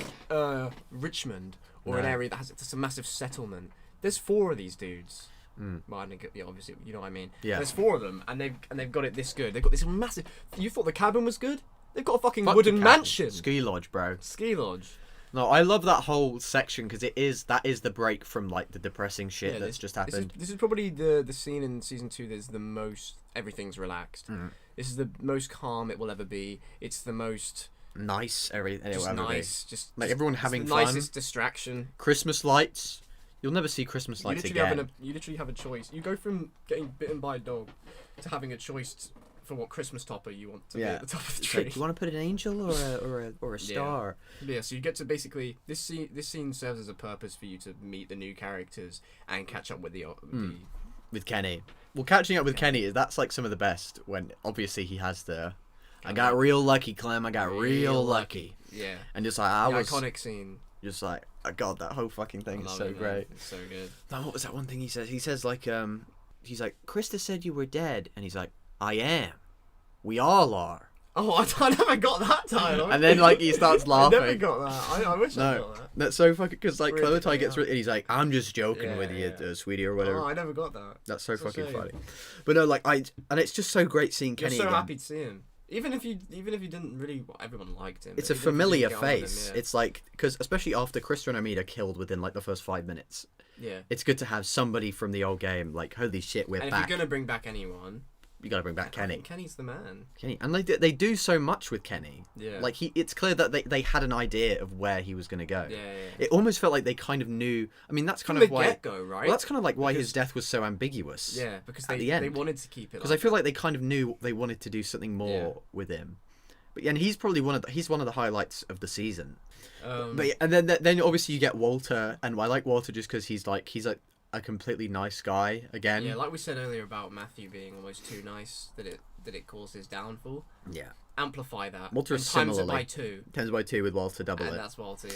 He's like, it's like, you know. Walter is the moral compass. He is everything that humanity has left behind. He is the nicest person. He will help anyone no matter what.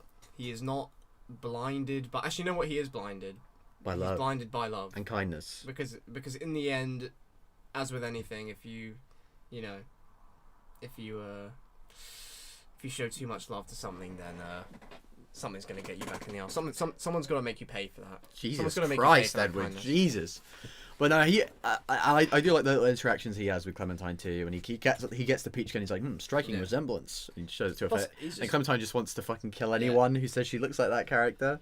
I think he's just a good reminder to Clem about how good people can still be. And he talks about poetry. I remember that, where he's like, He talks about John. we need to Steinbeck. unite our factions, like Churchill and Roosevelt. No, just like, he like says a quote. Steinbeck, have you read him? Have you read on him yet? What the fuck? No. I was like, the fuck? I love when Kenny comes out and he's like, "What are you two talking about?" And he's like, "Politics." Well, politics. I know one good thing. I know one good thing about this whole thing is that we don't need to worry about that anymore. I'm like, that's definitely Florida man talking. No, yeah, because Walt says, I thought you know a lot about politics. Being from Florida. Well, I'm from Florida, but shit, I don't know nothing. That's so fucking funny. That is after though. After you have dinner at the ski lodge. Is that after dinner? Yeah. Yeah, it is. I love that too. Like And, that whole moment, like of do you sit next to Luke or Kenny? But that's such like a choosing your clique at school or something, like choosing your clique. I just like and I mean most people would choose Kenny. Oh yeah, I chose Kenny. Because like obviously Kenny, like we haven't seen him in years. You're just craving conversation with him. Yeah. You want to find out where he's been. It's like Luke's cool, but it's like Kenny's kind of. We just met Luke. Kenny's kind of the new thing right now. Yeah. Kenny's the OG. You know? Kenny's the OG. And God, I love first characters you see in the entire game. I know, and I love when then Luke and Nick just come over. They sort of drift over. Yeah. And then they have like their little banter where he's like, "So." Listen, Vanilla Ice. No, he goes. "So you two look like a match." You sure He's do like, look what's like a that match." supposed to mean? He's like, "I'm just saying, you two look like very good friends." Yeah. It's like, "Listen, man, I don't know what you're talking." He's like, "Listen, Vanilla Ice, Kenny- I don't know what your problem is." Kenny's so good because he's funny, but He's he's funny. serious, and he's funny, serious, and scary all in one Well, package. he's saying it with complete sincerity Yeah. when he's calling Nick Listen, Vanilla Ice. Vanilla Ice. Listen, Vanilla Ice, I got Says a those problem words with you. So powerfully. It's like, God, and then he has the thing with Duck where he's like, "Pass me the can, Duck," and like, "Who's Duck?" Kenny. Kenny, it's his son. Yeah. I didn't say that, so that seems a little too obvious. Say Kenny, it's his son. No, Kenny, it's Kenny's son or something. Oh, it was no, his for son. me, I just put Kenny. Dot. Kenny. And then Luke kind of cottons onto it. Yeah, Okay. the fact, yeah, you better Maybe shut that's the his fuck- dead son. Yeah, Son. It's his dead To song. be fair, it's a bit like he's called Duck, so it might have been quite hard to. Pass the can, duck. Duck. I mean, pass the can, Duck. Or whatever. No, that whole character resurrection thing. Yeah, that whole bit in the ski lodge, I love that. Yeah, because even though I think it maybe lasts about 20-25 minutes altogether. Mm. But the the sort of escalation back into action and drama starts before Carver's group show up, because there's the inner sort of conflict of Walt finding the knife. That's true. That is fucking true. And then Nick's like walking around, and he's like, because he keeps talking about it under his breath. Basically they just keep giving hints that Matthew, the guy that was on the bridge, was either very close friends with Walt or even his boyfriend, like romantic partner. I clocked it so early, man. I clocked it so early. Damn. But a lot of people don't, to be fair. Which makes it an even bigger reveal when he sees the knife and the photo. Yeah.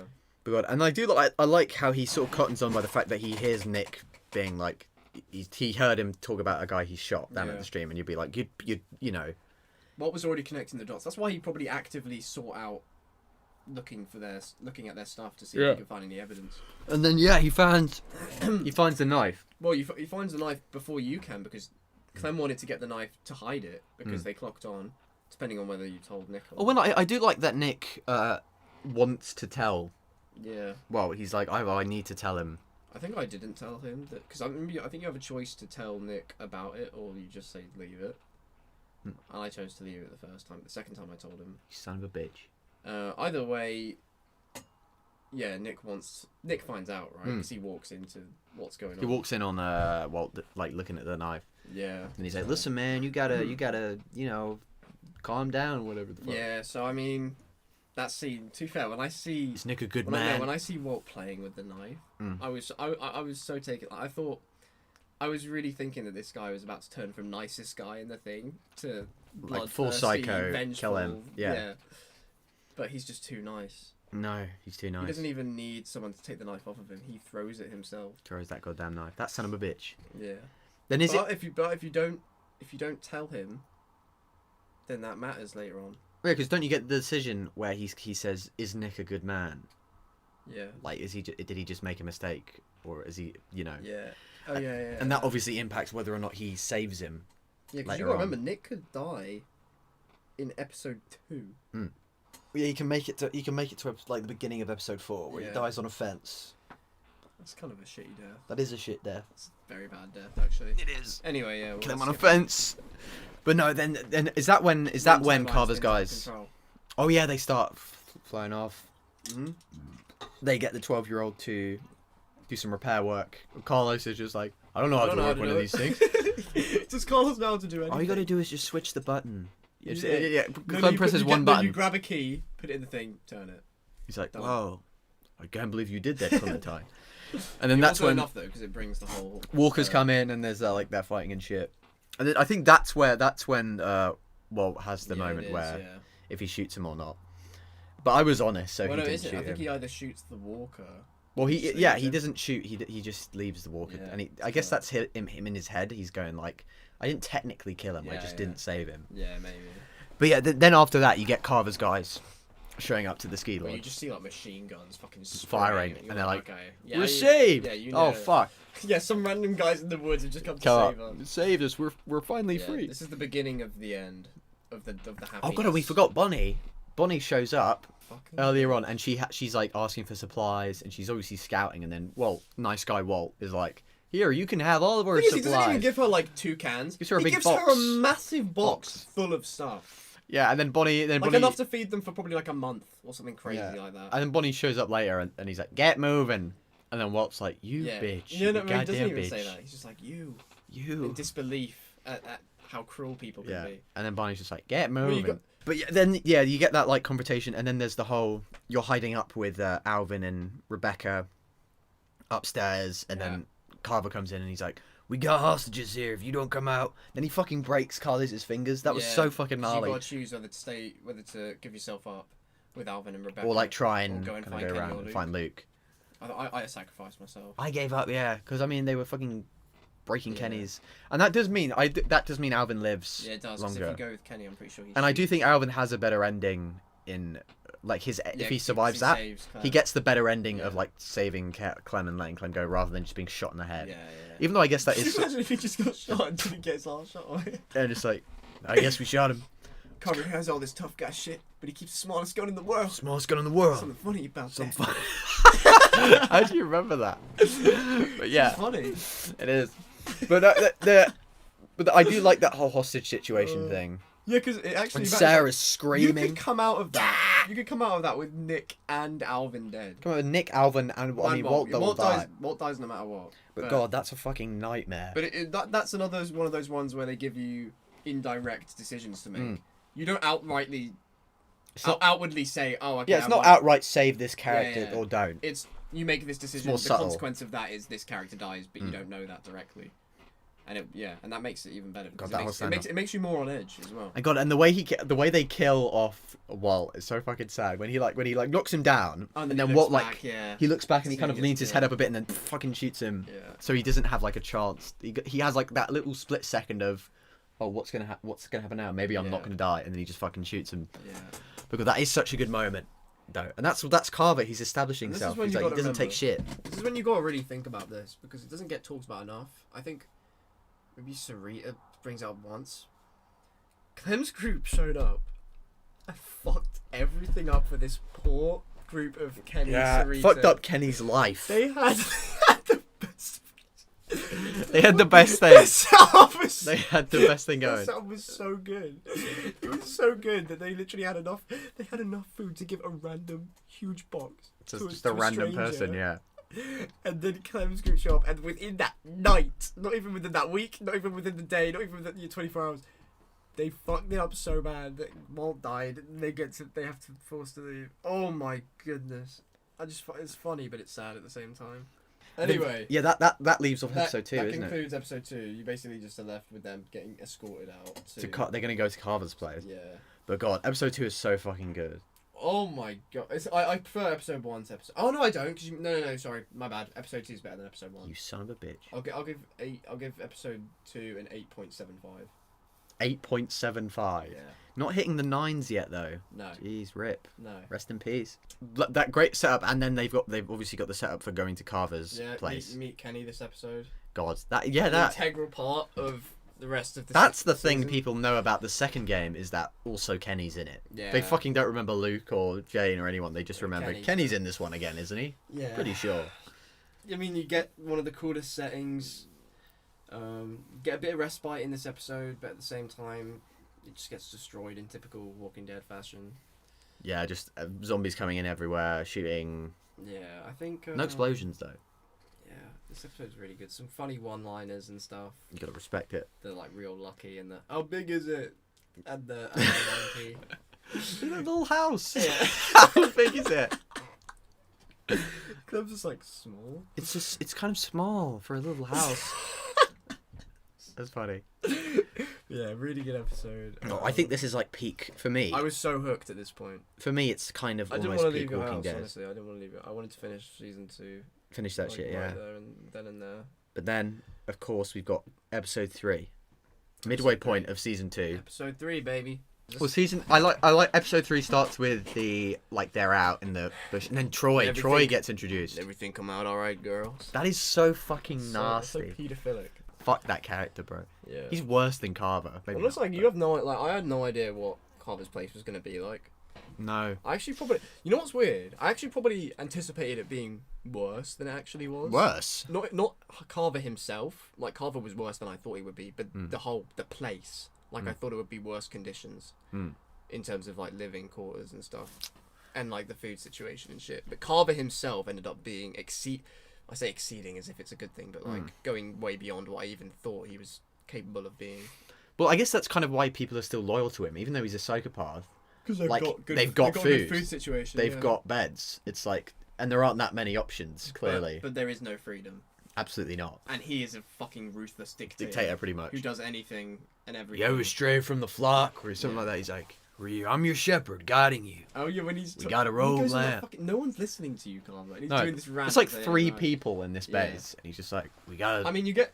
I understand if you're angry. Before you even get there, you have the one scene where you kind of get a hint that Kenny is thinking a bit irrationally in terms of just. God, I love that in the back of the truck. Yeah, and he's like, "Are we just gonna sit on our asses? We're just gonna sit here on our asses and do nothing." It's like, we what? gotta do something, Clem. Gosh, and then I wanted making things worse. And I wanted to say, I wanted to say, oh yeah, Kenny, yeah, you're doing the right thing. I'm gonna help you, but like, no. I said it, but like at the same, I was thinking, Kenny, what the fuck are we gonna do? Then he talks to Nick. Then he talks back to Nick. I'm gonna hit the next son of a bitch I see. And then Nick's like, listen, man, you gotta calm down. You should listen to Luke. And he's like, don't say anything, boy. He's like, I know, boy, mister. Oh no. Yeah, sure. You're a man. Man, that's so fucking rude. Man. That's so rude. Yeah. But also good. But yeah, because Nick is still hanging on to like hope that Luke is going to show up at some point. Oh yeah, because Luke, is it there? But like, yeah, that whole thing, and then Carlos kind of being, because they give Carlos a little bit of characterization where he's like, you need to remain calm, everyone. You can't just run out there and beat everyone up. I did not like Carlos, bro. I like Carlos. I did not like Carlos. I get Carlos, I didn't what he's like doing. him in the sense that he was just pissing me off. Yeah. But I got what he's going for a logical kind of, yeah. Don't fuck with the car, Kenny. And because realistically, what is Kenny going to do? Yeah, no, what is he going to do? He's going to be like, I'm going to fuck anybody. Like, I'm going to punch the first son of a bitch I see. I'm going to grab the gun and kill that son of a bitch. They don't have any guns or anything. No. And they're going to get confronted by guards as they leave. Well, he's just going to have superhuman speed and just disarm the guard, shoot them all. Now I'm going to get the hell out of this place. But that's kind of Kenny's thing, is that he doesn't think. He's just gung-ho. He's gung-ho, yeah. But no, that like, I like the atmosphere again. I got to talk about the atmosphere. That place seems so fucking miserable and cold. They make that game... The first, you get there and they're sort of handcuffed, being escorted like they're prisoners. Yeah. Into the courtyard. But then you get Reggie. Reggie comes back. Yeah. Reggie comes out and Reggie's just like, hey everyone. AKA Prismo. AKA Prismo from Adventure Time, yes. But no, he's great. I fucking love. I kind of like how just like nonchalant he is about the situation he's in. No, he's just so manipulated, bless him. Like he's so brainwashed. He's missing an arm, and the guy is talking about like punishing people from leaving the flock, and he's just like, "Hey guys, how are you doing?" Yeah, and despite all the shit that they probably had to go through as a group, he still tries to like justify Carver. Because he's so fucking scared of him. Yeah. At the end of the day, that is why. God, I fucking love when Kenny's like distracting Reggie, and he's like, "Listen, I'm gonna distract him, Clem. You go look around." And he's like, "So Reggie ain't your real name, huh?" He's like, "No." Reggie's funny, man. He's a good bit of like comedic relief. Yeah, and then he's immediately murdered. You know when Clem's like, "Who's that girl?" And he's like, "Oh yeah, she is fucking weird." She's weird, bro. Yeah. God, I fucking love it. Yeah, and like I do like, and that's when we meet Jane for the first time. She's just in the background, she doesn't speak or anything. on a bench. And Mike. That's true. Mike's just like, keep it down over there. Down, yeah. Well, there were more plans for what Mike was supposed to be, but we'll go more into that in like the cut content kind of thing. Yeah, he's but like as it is, I still kind of like him as just he's sort of like the straight man, kind of like voice of reason type when people kind of walk in here. I mean, he's kind of a foil to Kenny a little bit. But like I think what I like the Carver section, but I do wish that like in terms of like in the game, I wish it lasted longer. Like I wish they had been there for like months before they broke out. I agree. Because I think they're only there for like 2 days, a couple days, and they break out. And it's like there there should have been a time jump as well. Yeah. Yeah, maybe if there was like a month skip of like because then that Carver should have lasted longer as well. Yeah. But we can get to that at the end because that's when we sum up everything. Well, next that's where the slap thing happens. Sarah is talking to Clementine because she's just like, anyway, I was doing a thing. I think Clementine's like, shut up, we're fucking here. She just says, be quiet, otherwise we'll get hurt. Sarah, later. Otherwise we'll get in trouble. And then even if you say that, Sarah's still like, anyway, I was telling Sarah, shut the fuck up. Yeah, and then fucking Carver's like, hey there, don't talk. Like, you need to discipline your child. Yeah. And then he's like, listen, Carlos, you need to slap her. Carlos has been... He's like, no holding back. Carlos has been pissed off with Sarah for so long. Carlos has been holding a lot back. Because he fucking backhands her, you can try and say, he did it because that's how scared he is of Carver, but no, there must be a bit more in there. That, like, bang. She fell over, for fuck's sake. He backhanded her so hard she fell on the ground. He didn't need to backhand. He's like, damn, you got a mighty swing behind you, Carlos. Didn't think you had it in you. You really hit... You really smacked the shit out of her. Yeah, that's it. They smacked the shit out of that girl. How's she gonna learn? That's his whole thing. You gotta learn. You gotta take punishment. His whole thing is punishing incompetence. Well, don't they go off for their duties for the day? And that's when you have the scene where like Bonnie tries to be this forgiving. God, I can't believe that. Well, he's like, I'm sorry about y'all and doing all that. I'm sorry about taking you out of arguably the most comfortable setting that Clem's been in the entire fucking series. I'm sorry for letting Walt feel betrayed. A beautiful Yeah. man, a beautiful, gorgeous, innocent man, and betraying him. Yeah. Now she's acting like, oh guys, you know, Carver's not that bad, and she's fucking filling up magazines to murder people with. And it's like, listen, I don't care if you gave me that coat. Fuck you. yeah, bitch, that coat sucks. It's ugly, I like the dude. coat, but like, fuck you. Yeah, but then you go, and then there's like the thing where you like have to walk around the edge, and then you see like Yeah, you basically just get a nice look into How life basically Get a works. look into, yeah. and then Kenny And and you kind of Kenny. know that their thing is just slave labor. Yeah, and I like how you just walk into a random room and Kenny and Mike are Kenny's- already in an argument. And Kenny's he's just just like, scrapping. I'm not gonna be anyone's let Yeah, dog. yeah. And Mike's like, what the fuck? Yeah. That's such a Kenny thing to. Yeah, and then he's just like, Kenny, and he's like, oh hi Clem, I didn't do Yeah. anything. And then fucking zombies come in. I guess just that wall is such shabby condition that zombies just fucking walk in. I know, And then yeah. Troy's like, I guess. Do I have to babysit? Do I have to babysit you all? And it's like, bro. Do I have to do everything for you, motherfuckers? God, he's such a scumbag. Yeah, then you walk out and then Luke, you find out Luke. Oh, that's when you meet Luke. Bro, when I saw him for the first time, I was like, thank fucking Yeah, Christ, I Luke's here. I was just wanting more Luke scenes because I really like. I like Luke, and then Luke's like, hey everybody, how's everybody doing? Yeah, I'm, yeah. I'm trying to help you all. Tries to get that. Get me a walkie-talkie. Yeah, to get a walkie. Yeah. But then, after that, is that the Carver go to the office? Well, yeah, it's around that time when she goes Rebecca to... walks out as Clem walks in. Yeah, and then she's crying, and you're like, oh fuck, what's happening? And then you just You peer knew over it was in the to do with corner. Alvin, though, because Alvin was taken off earlier. Yeah. As soon as you saw Rebecca, you knew it was to do with Alvin. Yeah. I thought he was dead when I first saw him. Yeah, I mean, yeah, he's like he's literally just drenched in blood Also, if in the you think about it, corner. This is how sadistic that Carver is. He wanted to speak to Clem. Obviously, we know Yeah. why because he saw potential in her. But he did it whilst Alvin was in the corner Yeah. of the room, bloodied almost. I mean, he even brought in Rebecca while he was in that state Yeah. and was just like, hey Rebecca, Yeah, come in yeah. and talk. And then he's just in the corner. Yeah, and he just expects Clem to talk to him while Yeah. Alvin's there. It's basically just a look into his evil mind. Yeah. Which is, you know. I got crazy that whole to think about. conversation is so fucking But great. I know I love this. I love Killing this in order scene. to save one is Part part of of survival. It's one of the tough decisions It's that a weaker person couldn't make. That's why it falls to people like us to lead them to safety. God. Reggie, no fuck. No, Reggie died. this is what Reggie. You know what? We talk about this scene and then Reggie. But yeah, Reggie dies. Reggie dies. But we'll get to that. We'll get to where we. Well, The reason the Clem Carver scene is so good is because you're looking at two ultimate survivors, two characters who know what it takes to survive, and two characters who are tossing. Well, Clem especially, who is still trying to figure out what type of person she wants to be. Mm. You've got two types of survivors. You've got Carver, who's a man who's willing to kill. He's willing to do basically anything it takes in order to, what in his mind is protect the rest of said group. gotta protect the group. Right. So, and then you've got Clem, who is a lot more morally sound, and she prioritizes people above. Well, yeah, they're two different types of But survivor. they're both. You know, Carver knows what he sees in Clem because Yeah. it's it's so easy to see. You know? Mm. Clem does know what it takes to survive, and I just love him talking to her, and then Clem basically saying, "No, I'm not like you."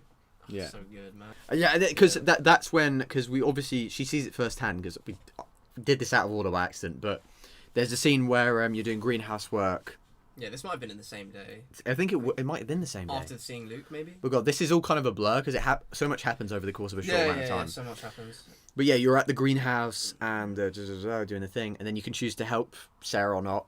Regardless, Reggie is unfortunately the victim.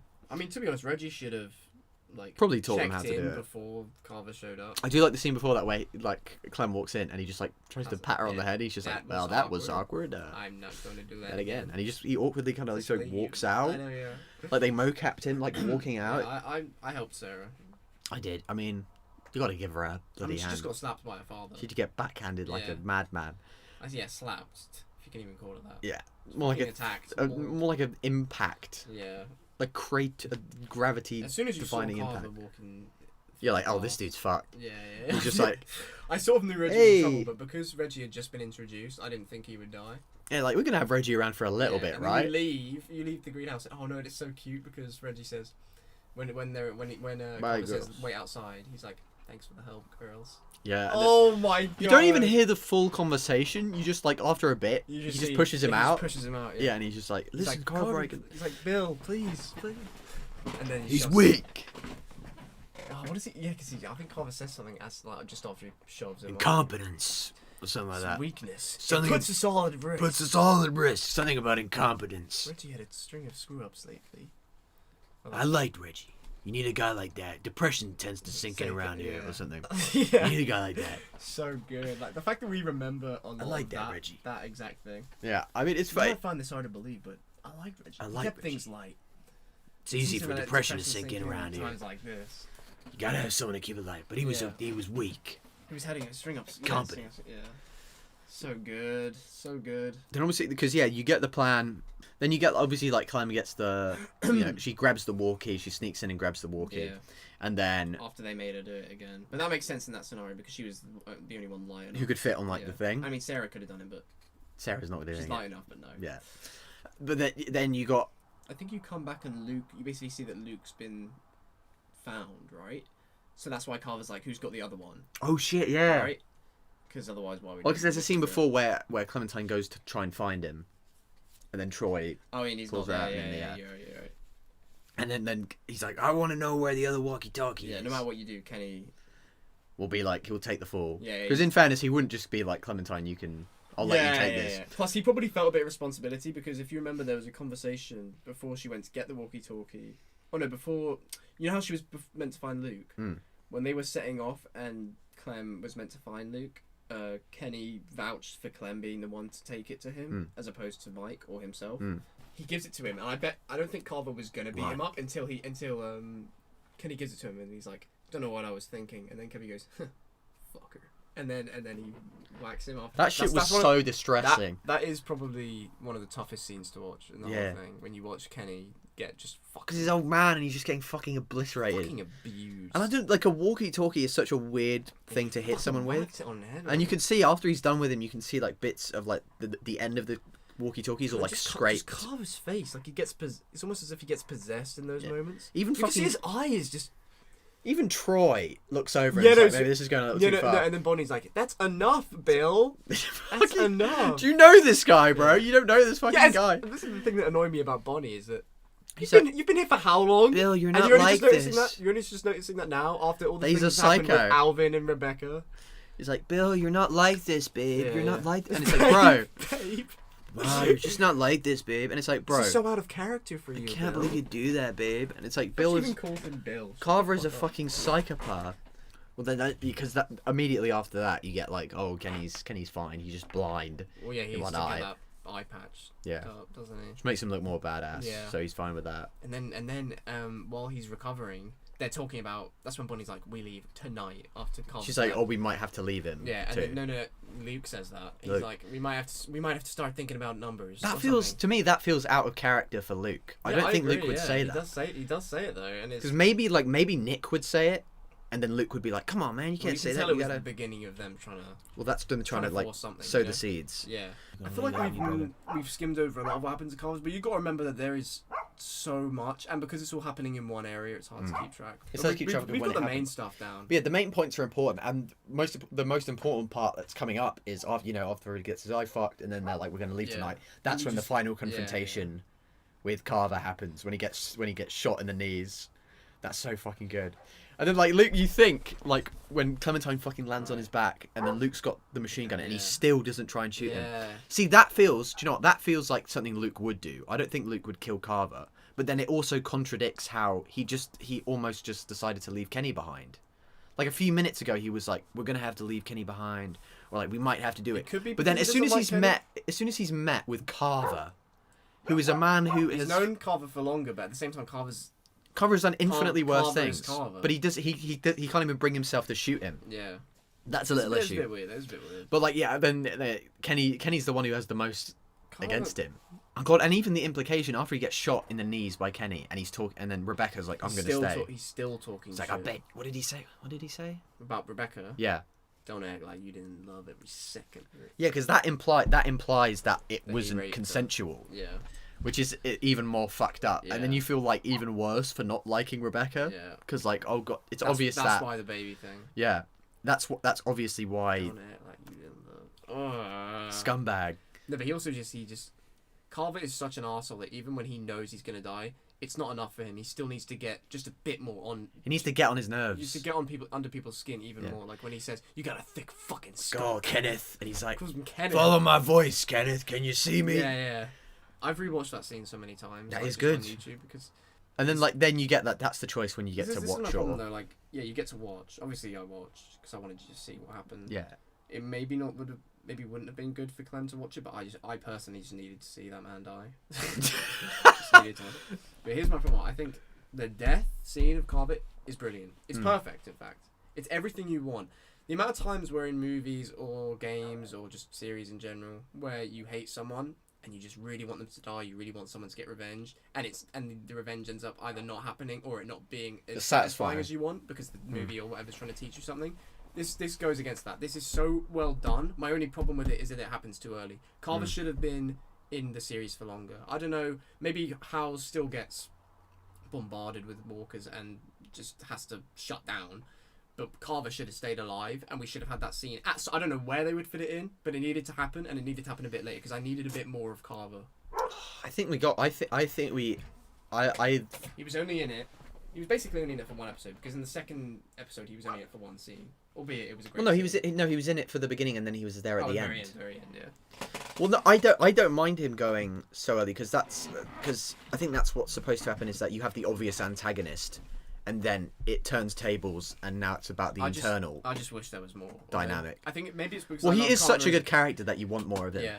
But I wouldn't have minded more of him. But I get what they were going for because they want to like focus more on like the internal conflict. They needed to move on. Yeah. Yeah, but and obviously you have the escape from Howes, and that's really good when you're like you have to you cover speak people. to Jane for like the first time as well.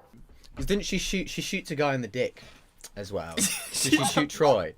Yeah. She did shoot Troy in the dick. Yeah. Well, that whole section is great. Like the whole fucking. You got obviously. That whole killing walkers thing is like. Everybody knows.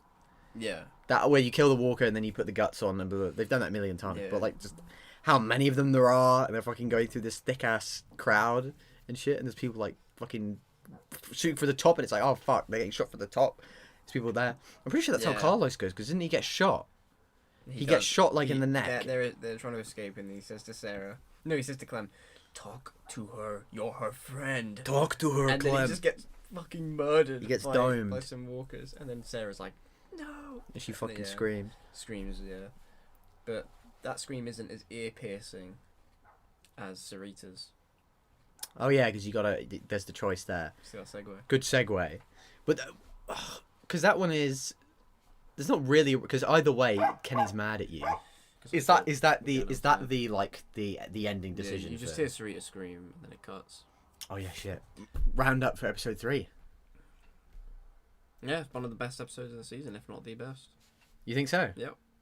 So then you would put it near like the top of all time. Yeah, because this is the best villain of the entire thing.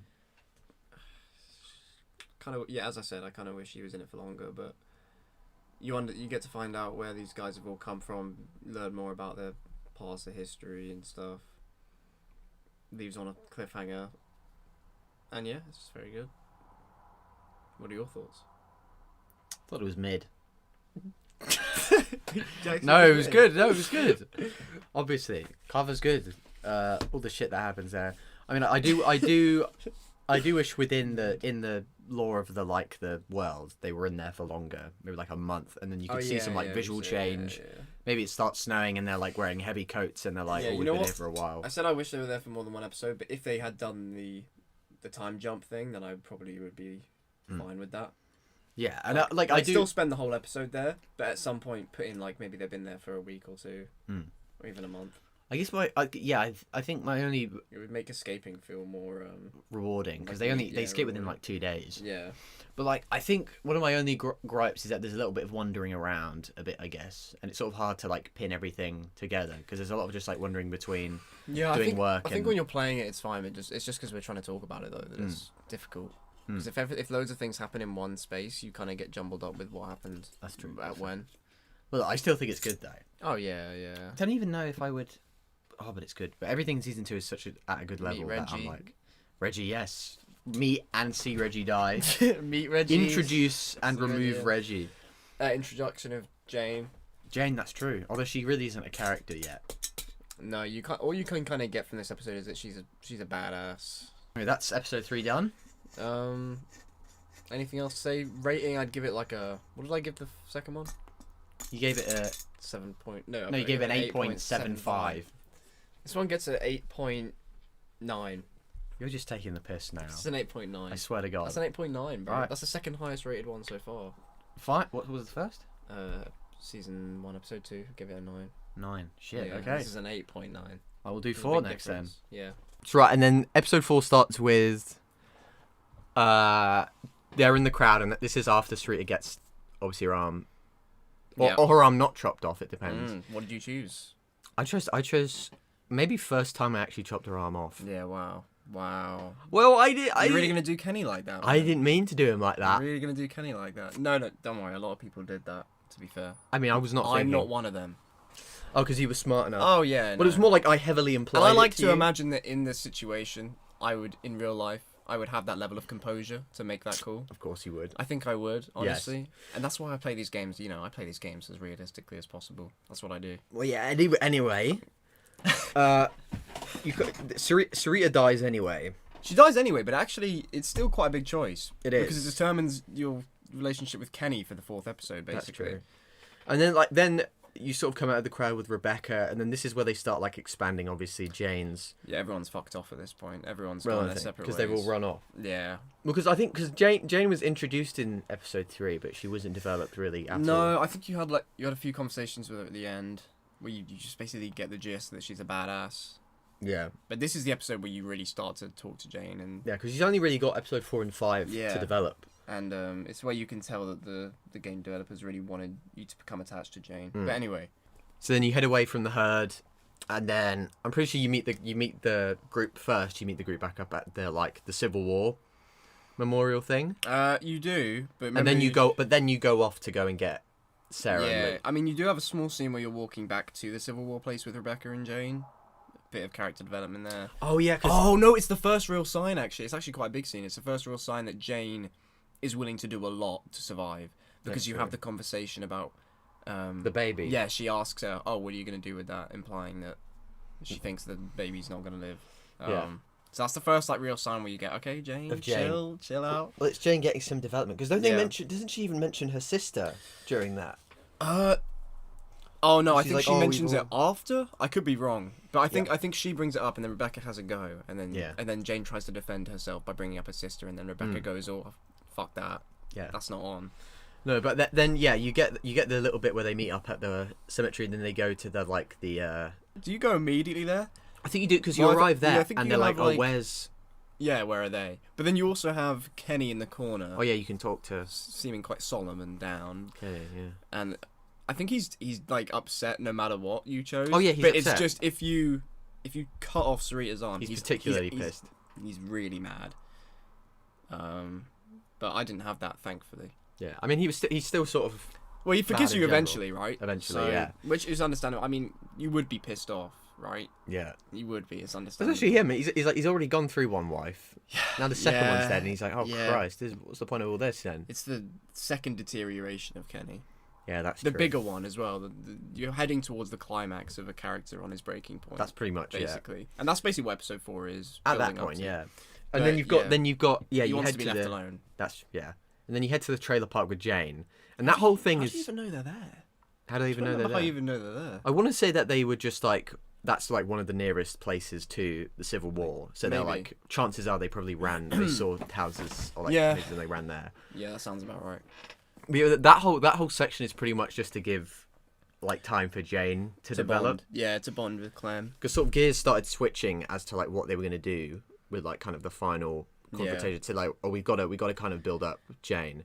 Yeah. And I think considering she only really has 2 episodes of development, they do a pretty good job of getting you to understand her. Once you start having all these small scenes, you kind of know deep down that Jane's going to be a big character. Yeah. And I actually do really like the early scenes in episode 4 where you are with Jane, where she teaches her the iconic stun then kill. Yeah, kick the knee and then which is used throughout the rest of it. Yeah, they never let go of that shit. I swear to God. But I do like it though. No, but and she gives her the nail file, right? She gives her. I like it. She gives the advice about not using the hammer because it gets stuck. Oh yeah, she said screwdriver. Screwdrivers and nail files. Yeah. Whatever. Well, isn't the nail file like her sister's? And she's like, here you go. Maybe she gives that to her later. She could do. Oh, because when she leaves, Yeah, maybe she gives her the screwdriver at first. You're probably right. Yeah.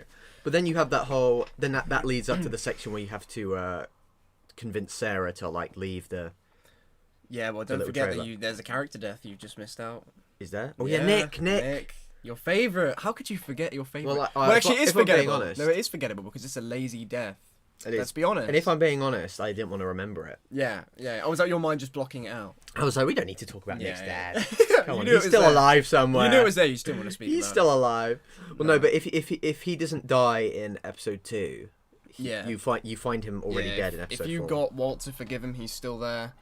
I mean, in fairness, it's very lazy. That is kind of an impressive amount of time that they did keep him around for. Because usually, if you do save a character, they might die in the very next, not even like the very next episode. They might die just later in that episode. Which is what happens. But it is good that they kept it, even though he doesn't do much in episode 3. It is still kind of a cool detail that he is there, albeit his. And occasionally he'll be like, "What would Luke do, guys?" You got to think about what Luke would do. He does have minimal lines if you have him there, but he is there regardless. Yeah. He's just. I mean, as a Nick stan, I wanted. I do find it a shame because they did kind of try to make a thing about his redemption as a person. He goes from being this reckless person to being someone who becomes a bit more considerate and you care about him. It maybe feel a more like redeeming kind of death. Although I guess it is. Yeah, that's the problem, right? It maybe would have been a good end to his arc if he ended up dying to save someone, because that would go. Complete U-turn. Well, I think maybe the implication is that he dies on the way so that they can live.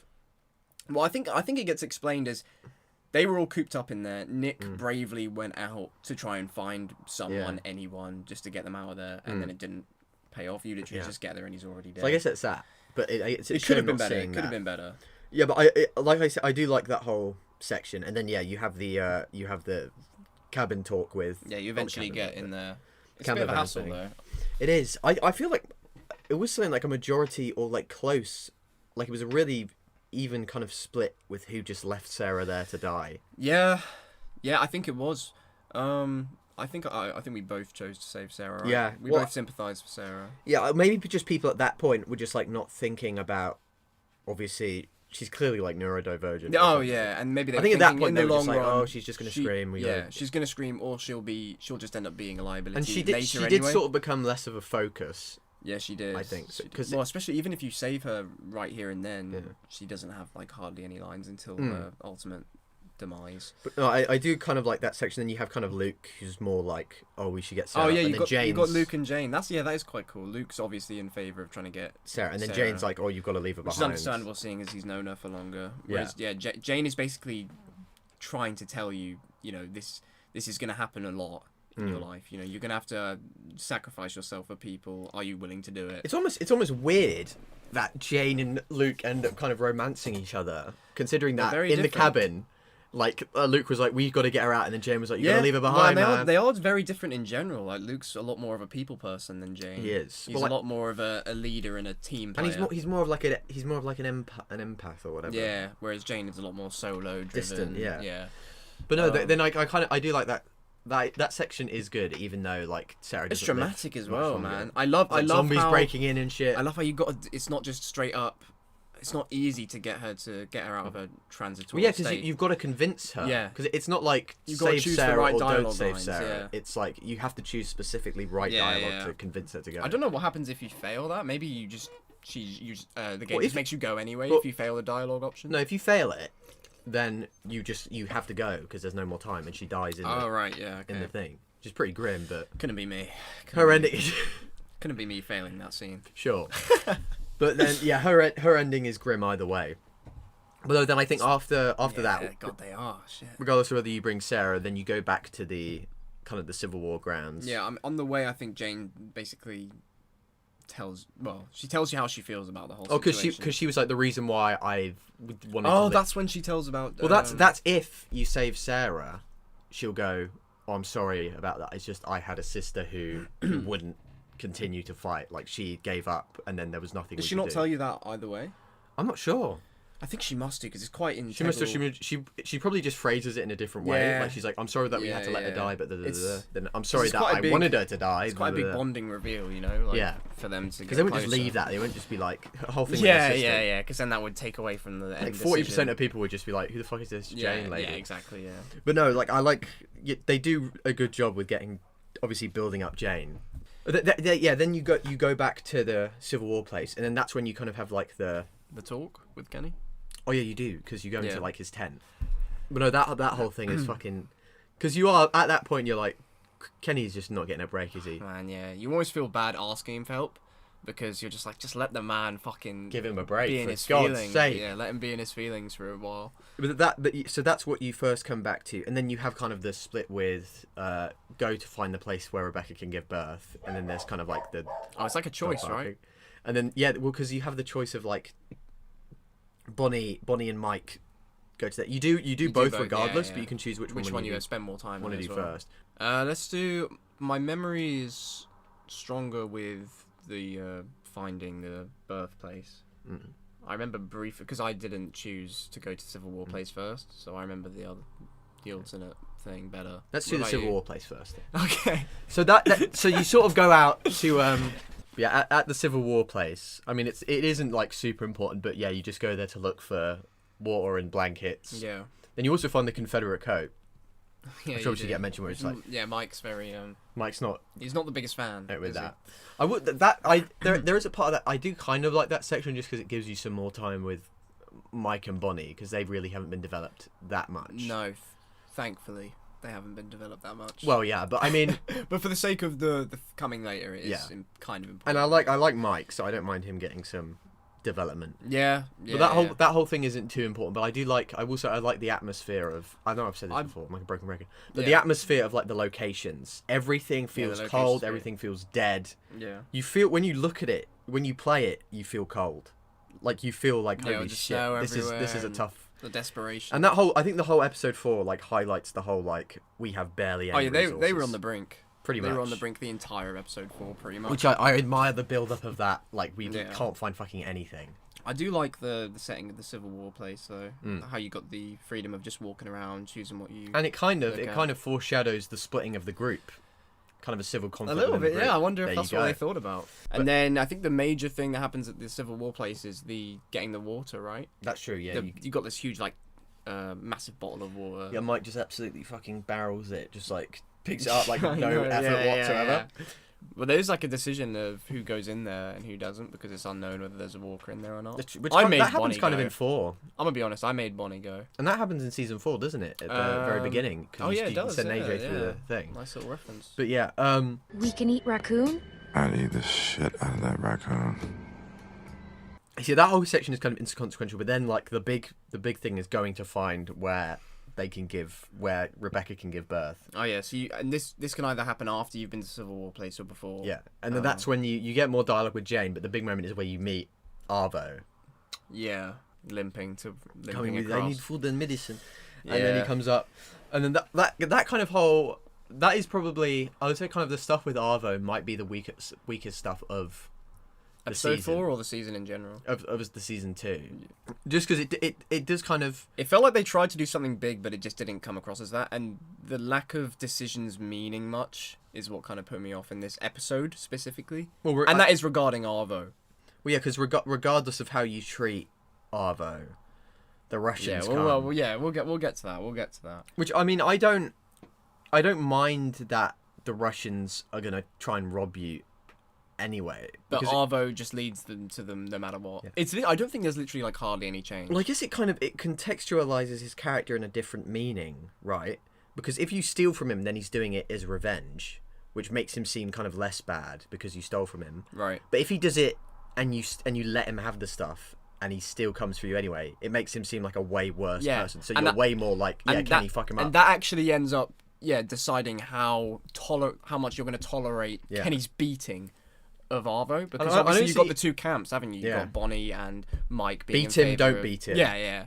And obviously I chose... Well, when I was playing the scene where you're finding Rebecca's birthplace, I was so on edge, because I played season 1 by this point. I knew that decisions like this are going to be big, or at least I thought they would. So I didn't steal from him, I think, in hopes that it would lead to something better happening. But obviously that didn't matter in the end. But And very tense. Well, like, in the moment, it's very tense though, Yeah. because you really think this is going to be the be all end all. Well, I do wonder if that was intentional, that it's contextualized differently. Like but like the game really doesn't kind of.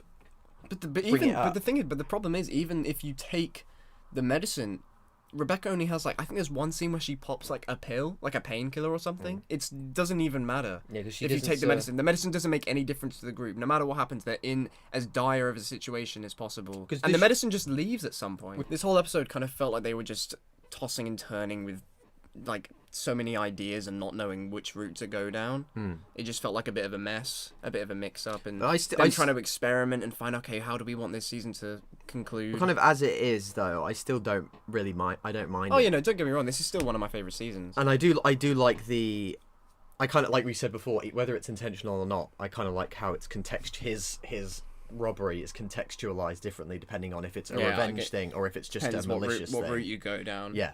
But yeah, then you get that little thing with Arvo, but like the main thing is you kind of bring everyone back to where Rebecca's having the baby, and then that's when you get like the big scene where those zombies coming and they're like coming on the decking. And you get that first sort of sign of Kenny just completely destabilizing because he basically spends ample time killing just this one walker. Oh yeah, he just goes out and they're like, guys, you should probably go to and there's just a whole herd behind him, but he's focused on this one. At that point, you're like, you just gotta leave him to it. He's fine. I think that's like I think I could be wrong. This could be the first time you have a dialogue choice to openly defend Kenny despite his debilitating situation. Because Bonnie's like, what's he doing? And then you can say he's helping her. Either way, you make it to the place you located earlier.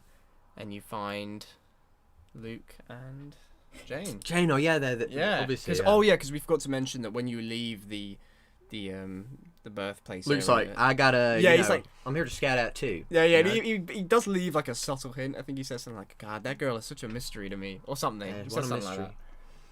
And then you get there and like, what are you playing around like teenagers? Sound like a human rolling around. That's the most human I've felt in a long time. Yeah. Or what does he say? Something like that. But yeah, I do like that final kind of when the zombies are coming onto the pit, onto like the decking, and they're climbing up the stairs. Everyone's up there. And everyone's like, "What the fuck do we do?" And they're like, "Bring down the deck." Because all of the zombies, and you push the cannon. You're like, does this cannon still work? It's a fucking prop cannon. Yeah, that's very intense. The deck. And that's where Sarah dies if you saved her. That's the thing. Like, season 2 is so good at creating those intense scenes because, as you said earlier, with the atmosphere and stuff, you feel how dire and appalling the situation there is. Because you know that whilst they're doing all that shit, they're hungry, they're freezing, they're hungry. They're tired. One of them's giving birth. Yeah, they're like tired. They don't know what to do. They have no real plan at this point at all. Do they ever have a plan? And then while you've got that going on, you're really on the edge of your seat. Yeah, I like that whole section, and then like I said, that's where Sarah dies. Yeah, so if you've still got Sarah, who, if you do save her initially in the previous scene, she has like maybe one line in between this. Because she's all like traumatized. Another wasted opportunity, I think. Honestly. Well, I don't mind her kind of dying like not too long after, because I think it reinforces the theme of like you don't always have control over these things, and like some people just aren't going to make it. Yeah, fair enough. Because like the fact that she dies almost immediately after, and there's nothing you can do to help her. I think maybe the way she died though is just. I mean, it was pretty mean spirited. Like she just was eaten alive. There's two things that kind of leave me a bit unsure about it. Is the way she died, which is arguably maybe on the same level, but arguably worse than the way she could have died initially. And also the fact that I don't know if you noticed this, but after she dies, the aftermath of her dying, no one really speaks about her.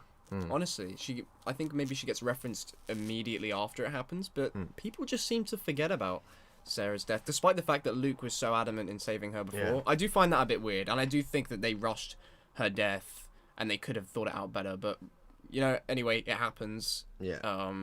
She's the only casualty from that zombie sort of onslaught. Yeah, I don't mind her dying. I think, but I do agree that maybe they should have the way she died. Well, not necessarily the way she died. I think they should have just had more. There should have been more of a reflective moment where Luke was like. Oh, with the aftermath. Well, maybe Luke tried to do more because I know he's distracted by like everything going on. But he should have been more like. Yeah, it just felt like a weird personality change mid-episode. That's true, but I still don't. I don't mind her dying just because it reinforces the theme of anybody can die at any moment.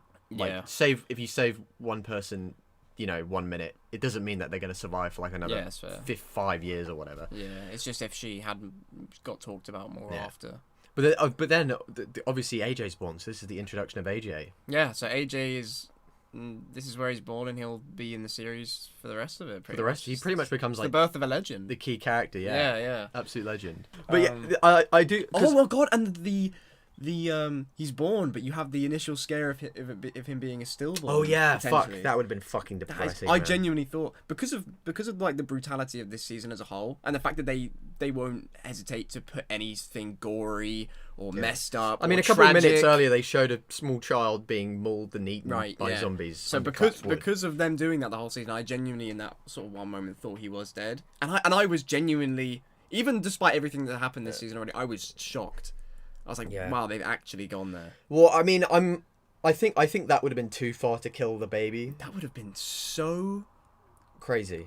awful. Well, I think Awful, not necessarily in the way you're thinking. Well, But I think it would have been too much. I think it would have been too much. And AJ obviously becomes like one of the best characters in the whole series. So it's good that he lived. And I mean, it because of how relentlessly depressing, I think it is good to have a little bit of hope. Yeah, and I mean, it's also he's the beginning of another narrative for Clem. Yeah. Which basically Becomes gives the her mentor. gives her more purpose. And it gives Kenny purpose. And Kenny. Oh yeah, Kenny for the rest of season 2. It's like attached to AJ. I guess the beginning of season 3. But like because now it adds, even though it is kind of like a hopeful, oh look, we've got a baby now, it's a new baby, it's all great, but it also adds more pressure because now you're like, oh fuck, we've got a baby. It's got all the problems and hope combined in with one. a baby. Yeah. And then like, oh fuck, now we're gonna have to feed it. We can't even feed it the food. Can't that even we feed would have. ourselves. Yeah. We have to feed it like food that's specific for a baby, Yeah. and it's gonna be colder than most babies. Yeah. Not most babies. It's gonna be colder than everybody else. It's not. It doesn't have like a big coat on. Yeah. We're gonna just have to be like, oh fuck, where are we gonna vulnerable, go? man. It's vulnerable. But no, that whole, I do like that whole Bertie, and then you get like a little nice thing with Rebecca, who's like, Rebecca and Kenny like bond a AJ. little bit over that. Because Kenny helped her a lot with the birth and stuff. but then you're like, it looks like Alvin, or whatever.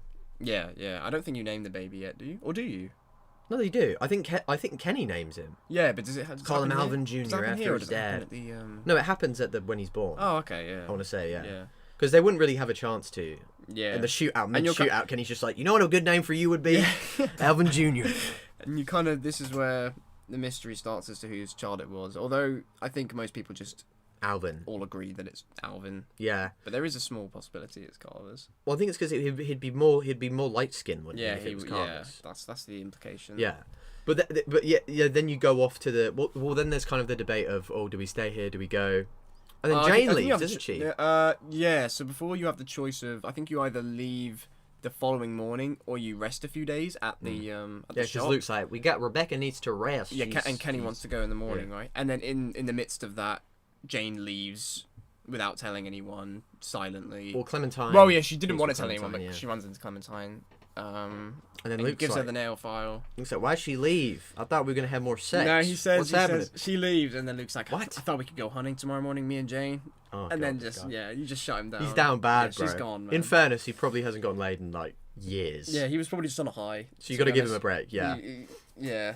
Well, I think that's another thing that I like about Luke, man, because he is the big brother, showing he can be irresponsible at times. But he's more emotional than logical. He's emotionally charged. He can be a bit irresponsible, but he is still relatively young. Yeah, he's like 20. Was he? I think he's 27. 27. 27, So, yeah. You know, he's. So he's young, and he's gonna like, as soon as he just sees a woman who's remotely interested Yeah. in him, he'll just be like, okay, we're getting Yeah. married, we're going And hunting. I'm not. I'm fine with that. But yeah, that then leads on to. I knew Jane was coming back, by the way. As soon as she left, I know. Why would she? Yeah, because there's no way they would have had. Because especially episode 4, well, specifically, there were just too many scenes of you and her. Yeah, that would be stupid if they developed her for like. It would be stupid. One episode and then she just odd. left. Yeah. And then you'd. I mean, that would have been like a Molly thing, though, wouldn't Yeah. it? I guess. Well, I think they kind of learnt their lesson with Krista, though, right? Where it's like people would just constantly ask, "Is Jane coming back? Is Jane coming back?" And it's like they didn't want to know. let's nail it in the coffin. She's gonna come back within the same episode. I'm pretty sure. Oh no, the beginning of the next one. Yeah, because the gunfight. Very beginning of the next one. Yeah, but yeah, then we lead up to they leave the place because Rebecca's like, "No, I can leave. I can go." What did you choose? Wait a couple days or go immediately? I think the next day. I think I went go. So did I. Just because we're like freezing our asses off here. You're not going to get any And, food. and there You're was not a gonna get any town. food there. There was a town as well, which Kenny was like, Oh, we yeah, can look yeah, there, you we know can see the about that, town. yeah. But yeah, honestly, maybe in retrospect, that's the reason why she ended up dying, Rebecca. I think Because she overestimated how strong she would be. She dies either way, right? Yeah, but I'm thinking in like in an alternate world where they didn't go immediately. Oh, as in and you she would've rested thought a few it days. would've been Maybe a she better would have decision. lived. Maybe. I think in the moment I was just like, yeah, we need to get out of here. Especially with the baby, they gotta do something, yeah. Yeah, he's which gotta is eat, fair. he's gotta drink. But yeah, that's when you get the Arvo thing, and then depending on how you treat him. Well, actually, before the Arvo here we go. thing, Here we go. you have a bit of hostility between Luke and Kenny. Oh, they're kind of arguing. They have their aren't first sort of minor conflict. Tiff. Well, it's not even a minor one. It's quite a big conflict. They're verbally arguing quite aggressively, to be quite fair, vehemently trying to get their point across. For most of this episode, they've been sort of like back and back because obviously it started when like Luke was with Jane, and then Kenny's like, "Oh, what are you doing?" And then Luke's kind of like, "Oh, we need Rebecca to rest," and then Kenny's like, "No, let's go." Yeah. And then there's kind of more of that like back and forth. It's the first time they're like proper aggressive to each other, though. It makes sense though because Luke is, like we said before, Luke is emotion. And you gotta remember so that he's gonna think, "Oh, she needs to rest," and then Kenny's like survival mode. Luke's known this group. He's basically the leader of this group. We honestly don't even know how long he's known them for. He could have known them from maybe a little bit before. Maybe they were met at Carver's. Some of them I think he's known for ages. Some of them he met at Carver's. Well, yeah, I mean Nick was like his he's fucking known brother. since he was- He's known them for long, and then I guess Kenny's less like emotionally invested. The only one he really cares about is AJ and Clem at that point. AJ and Clem, because I think he does come around by he's come around by then, right? To Clem, he has. Oh yeah, he's definitely. apologized, yeah. But yeah, then that's You like get the to reveal the end of episode 4, right? of Arvo. Yeah. God, Which I is was either so pissed, man. I was like, as soon as I saw his little face, I knew it's. Well, that's the thing, right? It's either a revenge thing, like a justifiable revenge thing when his gang jumps, or it's just like, he's a scumbag. Yeah, he is just a who's like scumbag. would have robbed you anyway, yeah. which I kind of like. But yeah, then that concludes episode 4. Did you? I can't remember. I might have discussed it. Did you steal? No, I gave them back to him, so I was super pissed. Oh, so you're pissed as well. I was like, this guy's a scumbag. How can anyone have any sympathy for him? Yeah, our distaste towards him grows even stronger in the next episode. That son of a bitch. But for now, I think they show up, they ambush you no matter what, and you get the decision to kill Rebecca. Oh yeah, shoot Rebecca or not. Or yeah. I think if you don't, Kenny does it. Yeah. You like call out for help. Which Kenny would. Yeah, Kenny's on it, man. Yeah, but okay, so that's episode 4. Thoughts? I thought, my least favorite episode of the season. What about you? I think you like it more than me, but I think even you've got to admit that the amount of just randomness and don't want to say lack of direction, but just certain plot lines being all over the place and decision making. That's kind of more of like that ends up being kind of an issue with the behind the scenes stuff that happened. But I mean, I do like it though. Like still, for me, the bar is still so high for season 2 that there's so many little moments that I can think of where I'm like, I like this. I think like the fact they build up Jane so well over such a short amount of time. For me, when I think about episode 4, I think of 2, not necessarily unnecessary deaths, but deaths that could have been done better, as we already discussed with Nick and Sarah.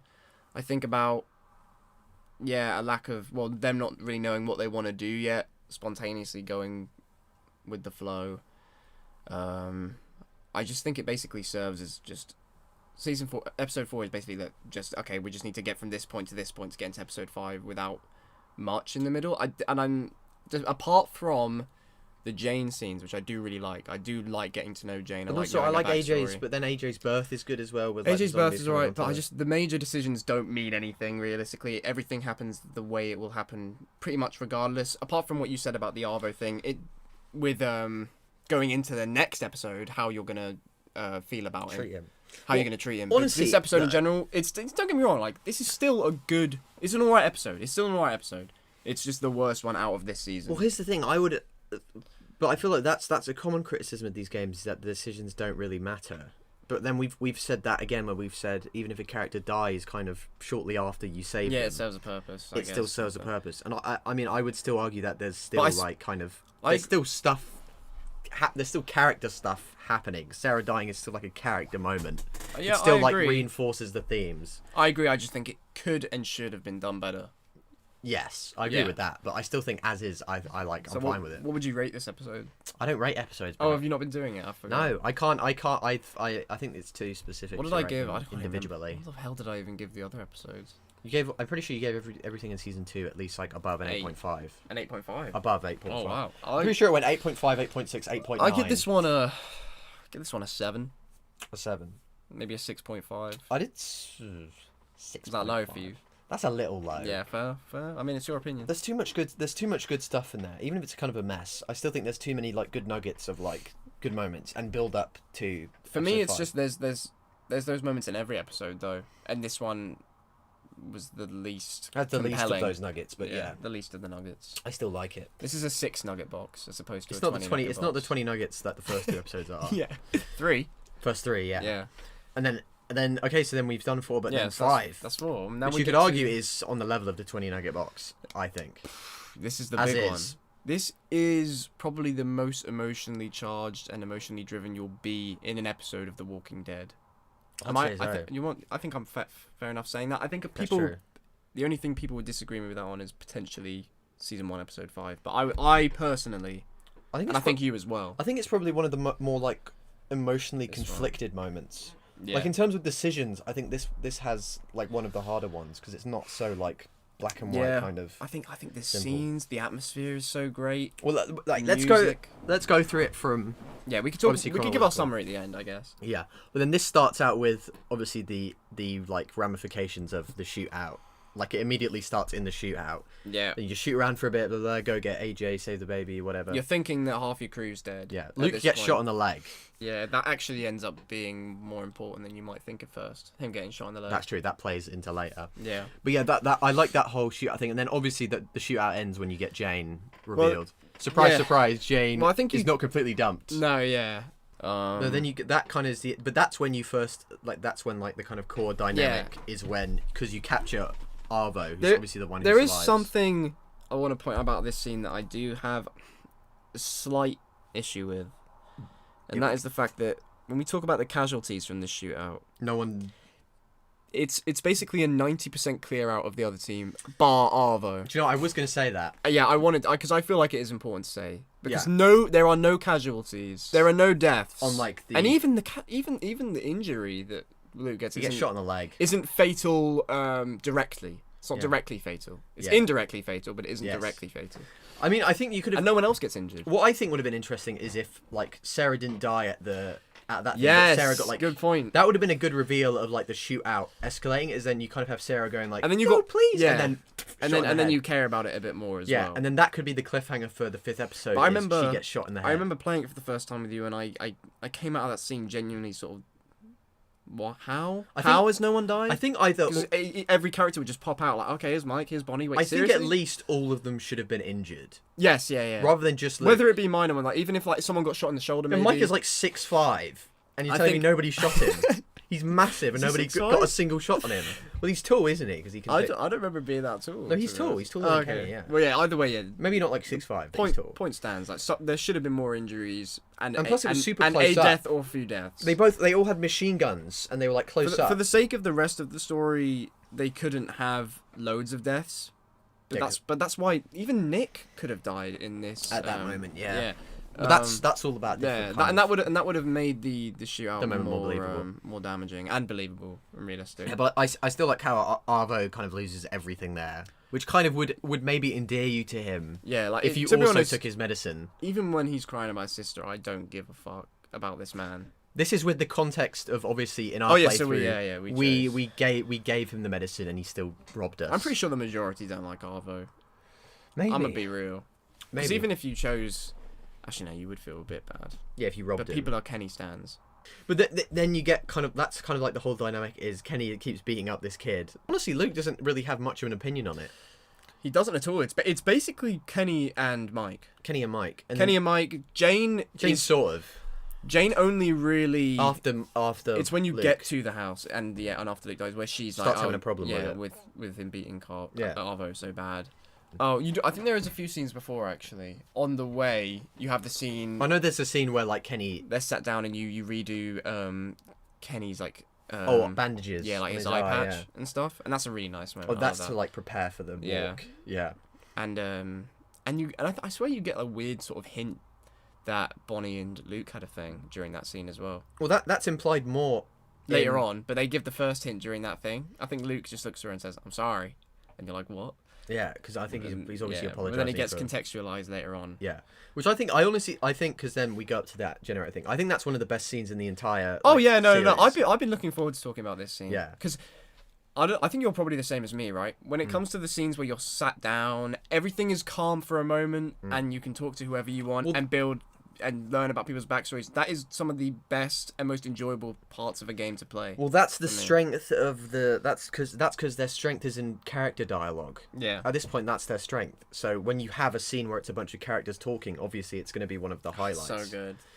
Because it gives you kind of that. Because like we've said before, if it was endlessly depressing, it would just kind of feel like too much, and you just kind of feel like, what's even the point of involving myself? And you would lose the sort of want to play the impact, and like when bad things do happen, it would lose kind of the. When bad impact. things happen, the thing that makes them impactful is good things that have happened before, whether it be you caring about characters and stuff like that. So that scene is like a good kind of calm before the storm. Yeah, I was literally going to use that phrase. Right, yeah. Especially since when you have a scene like this in The Walking Dead. It's Not like everyone's happen. making out alive, but you got to enjoy the moment while you can. Yeah, 'Cause and that it's is like so a really good. pleasant little moment because obviously you have like and then you can kind of choose: do you want to get Jane or Kenny? To I mean, come to in the my fire? one, for some reason, I couldn't get Kenny to come over.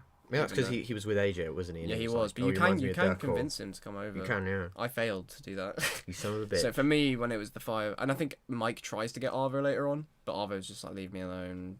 Sort of, fair enough, I I mean, guess. he's completely shaken up. Yeah. But But that whole, I just like how casual it is. Like they're passing around a bottle of like wine, and they're just like. I remember the let's talk music. about whatever. The music being really calm at this point as well. Oh yeah, because a lot of the show is like Really a lot just of the game relaxes is like you. It's the or sort like of scene. ambient. It's the sort of scene when you can recline in your chair a little bit and just enjoy the And you're nice moment. with the fire, then you hear like the crackling of the fire, and they're all just like swinging the wine, and they're just like. That's ASMR to me. What was it? Oh, what was Luke's kind of dialogue like? What was he? Was like, What, talking about the fire? no, what he did in college, he was like majored in art history. Yeah, and then he majored in agriculture. And then Kenny was like, So they "Sounds all like you made- majored in not getting a job or something." In He's working at a coffee shop. like, yeah, and he's like, I majored in I did a minor in agriculture. Keep the man happy. Keep the old man happy. Yeah, I just love that's those so good. scenes. And then you try to lure Jane, because Jane ain't there at the beginning. You gotta remember. No, you can get her You over, lure- it and then she tells you. You about, lure her with like, alcohol. I love that. true. I love Clem trying to Aren't act you so gonna adult. drink alcohol? You're an alcoholic. Yeah. Clever's so fucking funny. Yeah, she's Like, she's what are you hilarious. guys She's trying talking to act like about? an Because you adult. do forget she's a kid. Yeah, especially with all the stuff she does throughout the season. You're like, She's she's basic- arguably one of the most responsible. She's more in the mature group. than most of them. Yeah, but this is why the scene's so good. Like I didn't like Bonnie at all, and I didn't know Mike. But these two scenes, well, this is more speaking for Mike. This scene made me like Mike because he had a few funny one-liners, and Bonnie, she was useful for keeping the conversation. Well, flowing. it humanized her a little bit, Yeah. and obviously the thing. And actually, the thing is, like, Bonnie, apart from the very beginning of episode 2, I want to say, or the end of episode 2, Episode 2. where she baits you out, which is, awful thing to Yeah. do. She has been trying to mend the relationship between her and But Clem. then that kind of goes all out the window when you get kind of like It goes out the aftermath window of later Luke's on. death. Actually, of whose death? Luke's. Luke's, yeah. There is, that's something I want to touch on later though, because her behavior towards you and her body language. Well, obviously it does drastically vary. This whole scene with kind of like the jokes and the one-liners. Yeah, and like so- you could kind of see how it might be out of place, but I think it fits because it's like these are people who are finally getting a chance to sit down And talk, take a yeah. break. take a break. Because from like literally the reality. past like however many days they were in prison, they were in a prison camp. Loads of people they knew died, especially Luke. Like I Yeah. think Luke says it earlier in the episode where he's I'm like the only one left. he's the only one left of the his original group, group, yeah. and you don't because so much shit happens, you don't really think about it. But it's like Yeah, he is. everybody yeah. from that previous You group lo- is fucking You dead. lose track because so many of them die. So many of them die, and there's so much shit going on. It's like everyone is fucking dead, and Luke's Yeah. the only one left. There's just some really good. Which sort is such a ballsy move when you think about it. I know, Where they're just yeah. like the characters they've been developing since episode 1. They're like, no, they're all dead, and then they're Yeah. like, here's Mike and Bonnie. Yeah, You're like I know, these guys. yeah. There's a lot of like good intimate scenes throughout this whole segment as well. Like this is where you learn Luke's age, right? He's 27. Because he thinks it's around the sort of day it would be his His birthday. He finds out he's 27. You learn a bit more about the past of them, so this is where the Jane. contextualization of Bonnie and Luke comes into play. Yeah. I think she like swigs a sip and she drinks a lot of wine. Worked on me. Right, you put the moves on and he's like, damn, you got Yeah. it. Although your moves working on. Oh yeah, because Clem even says, "I'd come back for you." or Well, that's an something. option. Yeah. I'd come back for you, Luke. Yeah, then Luke's like, No, Mike shut the says, fuck up. Luke's a regular Casanova. Oh fuck yeah. Yeah, that's right. Luke's a regular Casanova. His Yeah. moves are working on all the ladies. Yeah, and that's what. Yeah, Jane comes eventually, and But no, that whole scene is great. You get the funny Mike thing, obviously. Yeah. With the 10 minutes. It's not even on there at this point. Well, no, that whole scene is good. But then, yeah, that's obviously to what is like probably. Everything happy must come to an end in these games. Oh, of course. Isn't that right? So that's when the lake, when you reach the lake, because I think they see in the distance, they see the lake and then the house. Yeah. And then Kenny's like, why the fuck do we need to walk across this lake? And then he's like, no, you walk across, like you can walk across. It is fucking stupid, I will admit. That's true. Why Well, are they based there? well, I guess they just don't want to, they don't want to like have to walk all the way around the river just in case it like keeps going on for ages. So they're just like, oh, we're going to have to... No, I know why they do it, but I just don't know why the Russians had their base there. It seems like such a shit place to be. Even the area, even the house itself, the risk for reward isn't worth it. Well, I you guess... risk going over this river, and then the reward is a half-built house. Well, I guess maybe like it's just like a little food deposit whenever they need to like get anything. It's not like their permanent base. Maybe, yeah, maybe. I imagine Arvid it's not doesn't their make it permanent clear, base. I guess, but Well, no, because I think he's like, I just go to a place with food. He just went to the nearest Yeah, place he yeah. knows might have food. But no, that whole thing on even the though lake. it takes them still days, I swear. Yeah. Kenny's like, we've been walking around for God knows how long. Jesus Christ. Yeah, and then, But yeah, and then that Kenny's whole... really losing his tether by this point as well. Oh yeah, you've gotta because then remember. Arvo kind of runs on the lake, Yeah, this is what kind of the chain starts the events that. and then that Kenny's happen. like fucking runs after him, and then Mike they're all runs like, after him. why the so- fuck are we running? Oh no, yeah, no, because Kenny runs after Arvo, and then Mike runs after Kenny running after Arvo. Yeah, because he doesn't want Kenny to just kill him. And then you're left with Jane and Luke and Bonnie. Jane, Luke, and Bonnie, and then you get the walkers like coming onto the ice Oh yeah, because they attract them and then they come onto the ice, and then God, I fucking swear to God, when I played this game for the first time, and you're kind of like slowly walking across the ice, and then Luke goes like, guys, and then you turn around and it's just him like standing. And there's a bunch of like cracked, and the floor is cracked. As soon as I saw that when I was younger, I was like, "Oh my fucking god!" Yeah, you knew it was done, man. Because I fucking loved Luke. Yeah, so did I. And the fact that he's just like, and you're like, "Fucking Jesus you Christ, knew, yeah. man!" You see him, and he's just completely surrounded by the circumference of all the cracks, And it's so like, it should have been so expected. Like, obviously the ice is going to break away, but for me, I don't know why I didn't think about it in the moment. And then as soon as you just think, and the fact that it isn't like super dramatic, it's like quiet, and you turn and he's just like, okay, he's fucked. And you get the decision. This decision, it's kind of important. Well, it affects your relationship with Bonnie. It also, depending on what you choose, Luke's death is different. And yeah, especially relationship with Bonnie alters after this, depending on what you choose.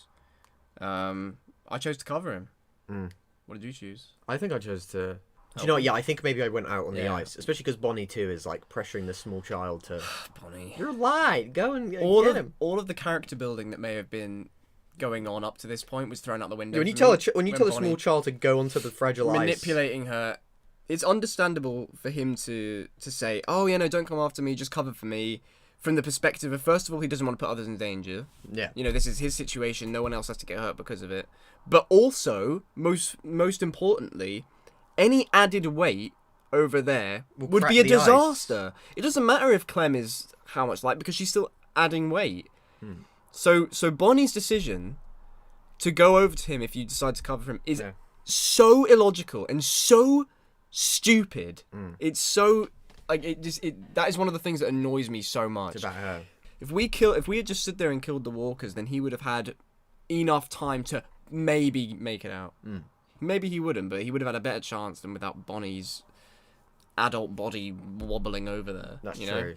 But god damn it. I think because of me, I think I did try, despite covering him, when they both go under, I do try to like whack the ice. That's the thing. When you if you crack the ice, he still dies, but then Bonnie comes out. Yeah. But if you don't break the ice, they both die there. Wait, Bonnie dies? Yeah. If Wait, you don't, shut the fuck. Are you serious? yeah, if you don't break the ice, I had no idea that was. she dies under there with Luke. I actually to this day didn't know that was a thing. Really, I thought you knew that. Because I think every playthrough I've seen, people just try Break and the ice. because they like Luke, right? Because Yeah. Luke's he's a fan favorite. Yeah, but if you don't break the ice, then Bonnie dies there too.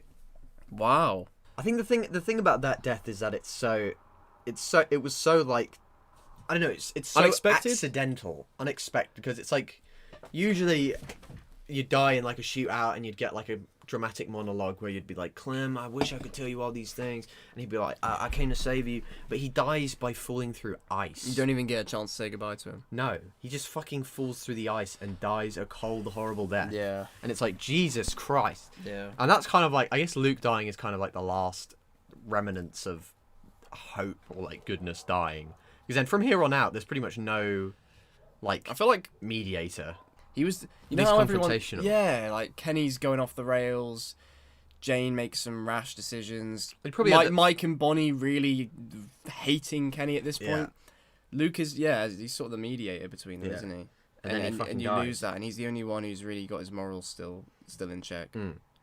And then you lose him. Yeah. As a character you've known Since the beginning, since the beginning of season 2.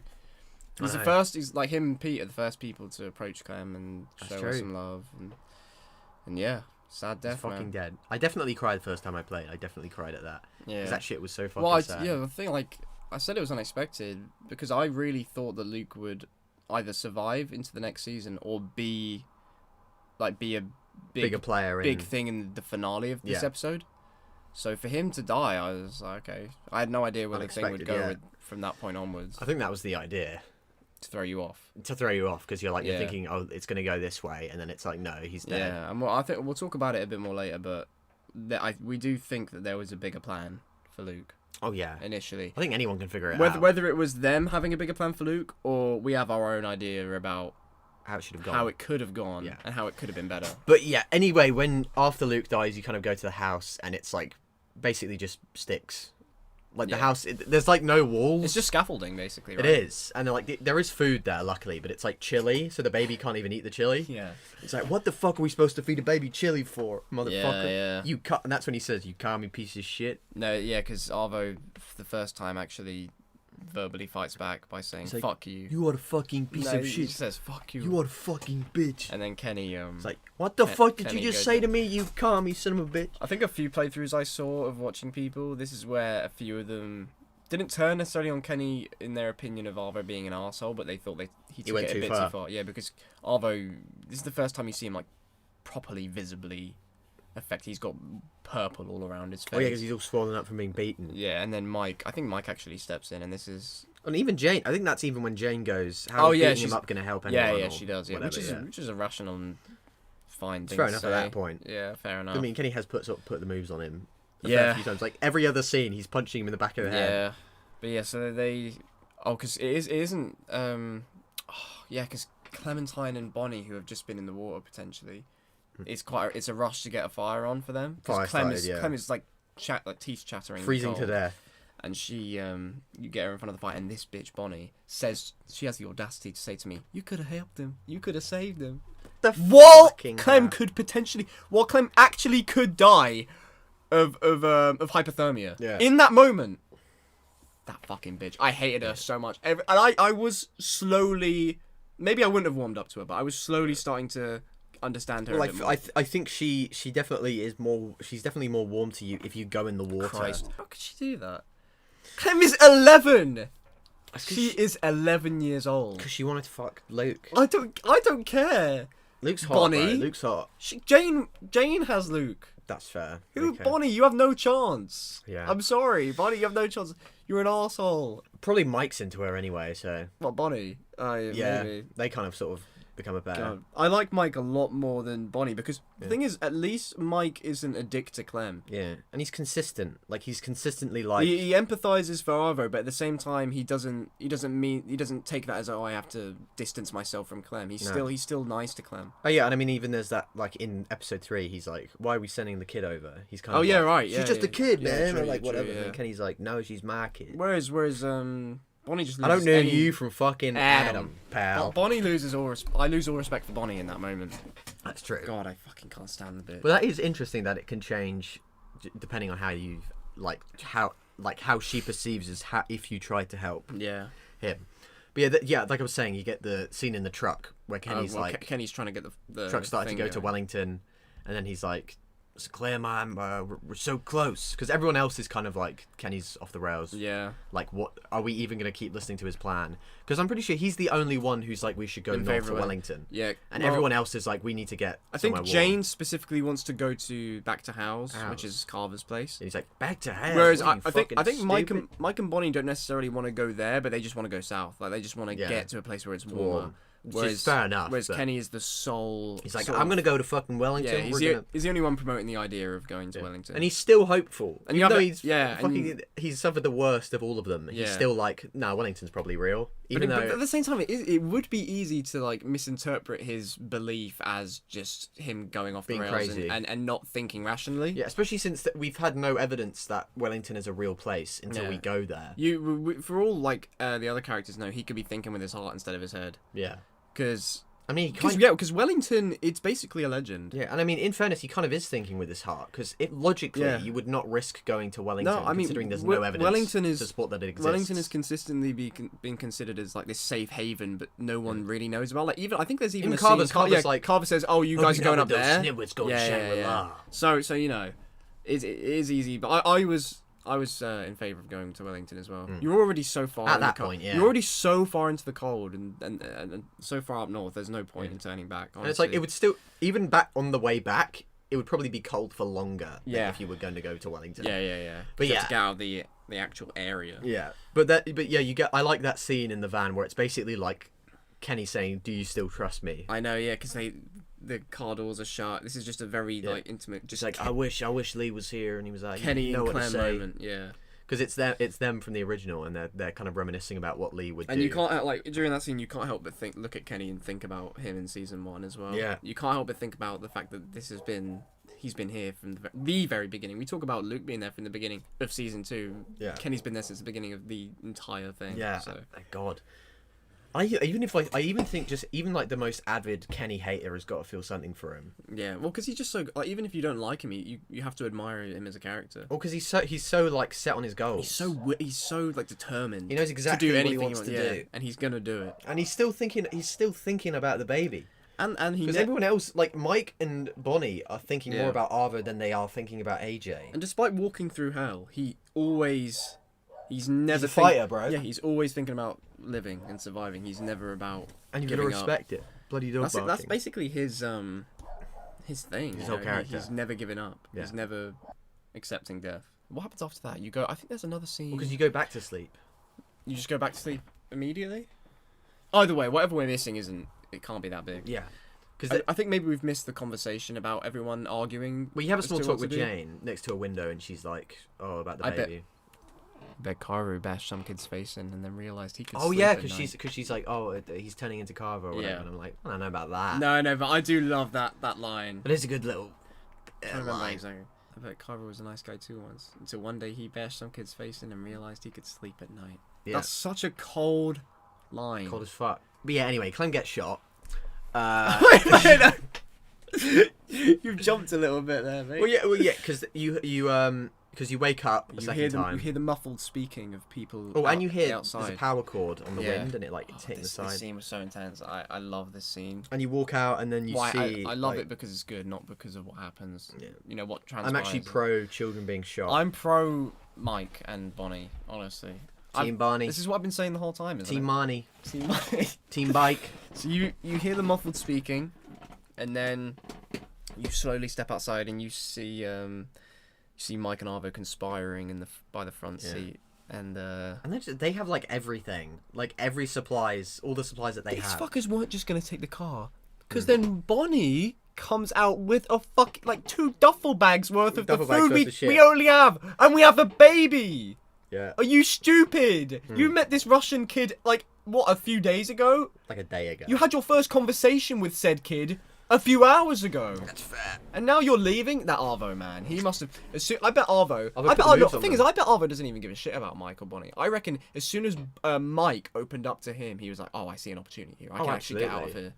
He'd fucking kill them as soon as... Man, Mike, you as are they got so on the road. ignorant in that situation. Yeah, because he's like, we just gotta get away from this Yeah, guy, and then I knew Bonnie was showing up. Like, I didn't even need the sort of surprise of Bonnie walking out with the. I knew this bitch was gonna. I thought she was already in the car. I thought she was like, literally in the passenger seat or some shit. I do like that scene, but I think... Oh yeah, because it creates brilliant tension. Yeah, because obviously Arvo's got the gun, and then you have Yeah. to like scream. Oh, and scream you for help. you have to, and you like walk up with the gun, and then you have the shock of her shooting. That's true. Man, she gets shot in the shoulder, which is crazy. And this is the What the hell did you do? if Bonnie is cool with you, yeah. When after Arvo shoots her, she will apologize to Clem. She'll be like, "I'm sorry, Clem. We just can't." She's like, Yeah. "We just can't be with him. He's just too. I'm so sorry. We had to go this way."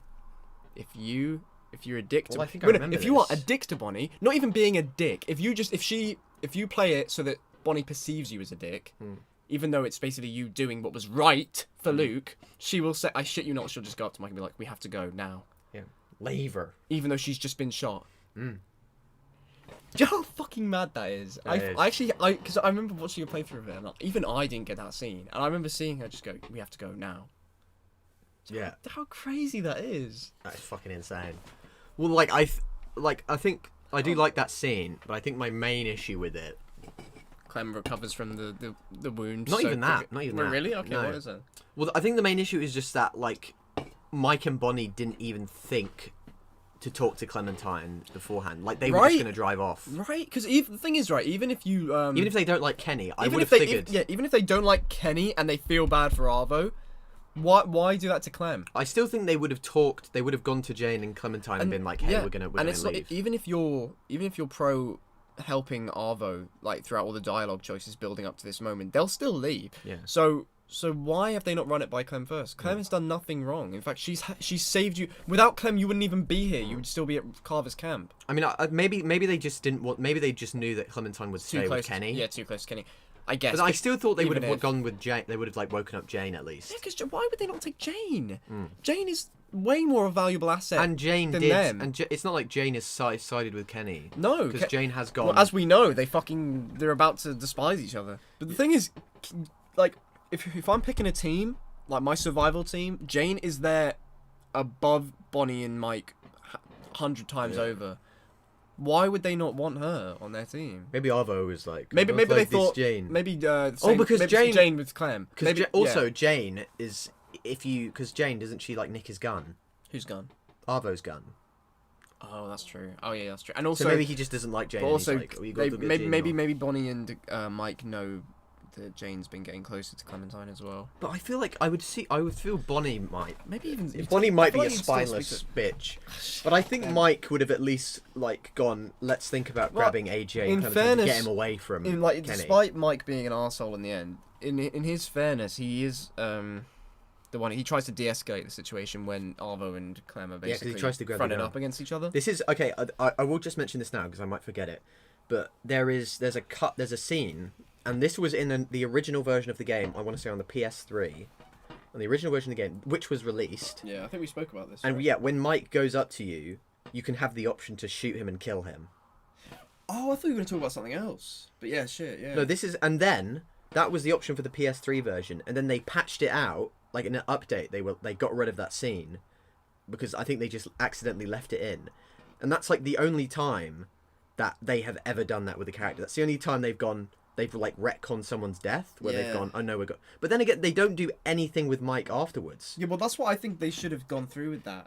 Yeah, Because giving you the option to because shoot him. either he dies or he leaves, or like, or Because it's the mystery what happens to them. Maybe they had plans to like reintroduce Mike in like an early version of season 3. Maybe they were I thinking, thought you oh, were we're going to going to talk bring about Mike the back. origins of Mike's character. No, we can do that because that At isn't the end? relevant to now. Okay, yeah. That's at what I the thought end. you were going to say, though. But no, but I just think that is interesting that even though Mike is never mentioned again in any other season, they still didn't want him to have a concrete like yeah, fate. they were thinking about it. They well, must they have did, but been they did. It happened. Yeah, right? and I mean it's So- the same with Bonnie. They were still like with Mike and Bonnie. They were still like maybe even though in my head canon when Clementine was passed out, Kenny killed them all. That's obviously I thought that as well. That always feels like that's that's my my headcanon. theory. That's my theory. The fact that they because he just would didn't not speak let them about it run as well. off.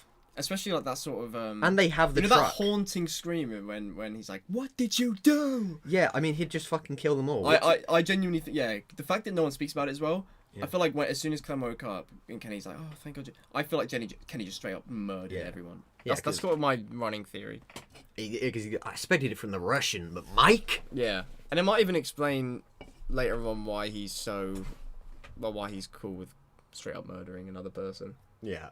Okay, so what happens? Yeah, then Clementine wakes up. Oh yeah. In like the back, but then that opens. That's like the start of like the eventual build up. I don't know if you remember this, but when I was playing it for the first time with you, do you remember when we were in the car? I was so happy that it was Clem, Jane, and Kenny and AJ. The dream team. Because in my head they were the dream the team. best. Like in terms of people who would be best for Clem, those are the people I like. Because I really like Jane, love Kenny. So I thought, I was like, okay, this is great. I'm finally with the people we like. I don't care where we're going. This is a good group. It's a small group, but the personnel are good. And then she puts her feet up on the dash. And then he's like, "Get your feet off the dash, you bitch." That is so petty from Kenny, though, isn't it? That's so petty. Well, why did she put her feet on the dashboard though? He's trying to drive. The apocalypse. He's trying to drive. So it doesn't put your goddamn seatbelt on, you bitch. Doesn't like hinder his ability to see through the window. Well, I think it does kind of make sense when they start. It just comes breaking down. Yeah, well, they had the subtle hints towards their... Because obviously she thinks he's getting too like violent. Like they disagreed before, but this conversation escalated so quickly. Because I think violently. Well, I think it was because viciously. I think it's because there was because it was literally just the two of them now. There wasn't like Mike or Bonnie to focus on. It's just the two of them in a closed environment. Yeah. And even though they're quite similar in ways, they are kind of different. I mean, maybe because Kenny is way more like people orientated. Even though he's very kind of like set on his goals, he's always thinking about like the group. Yeah.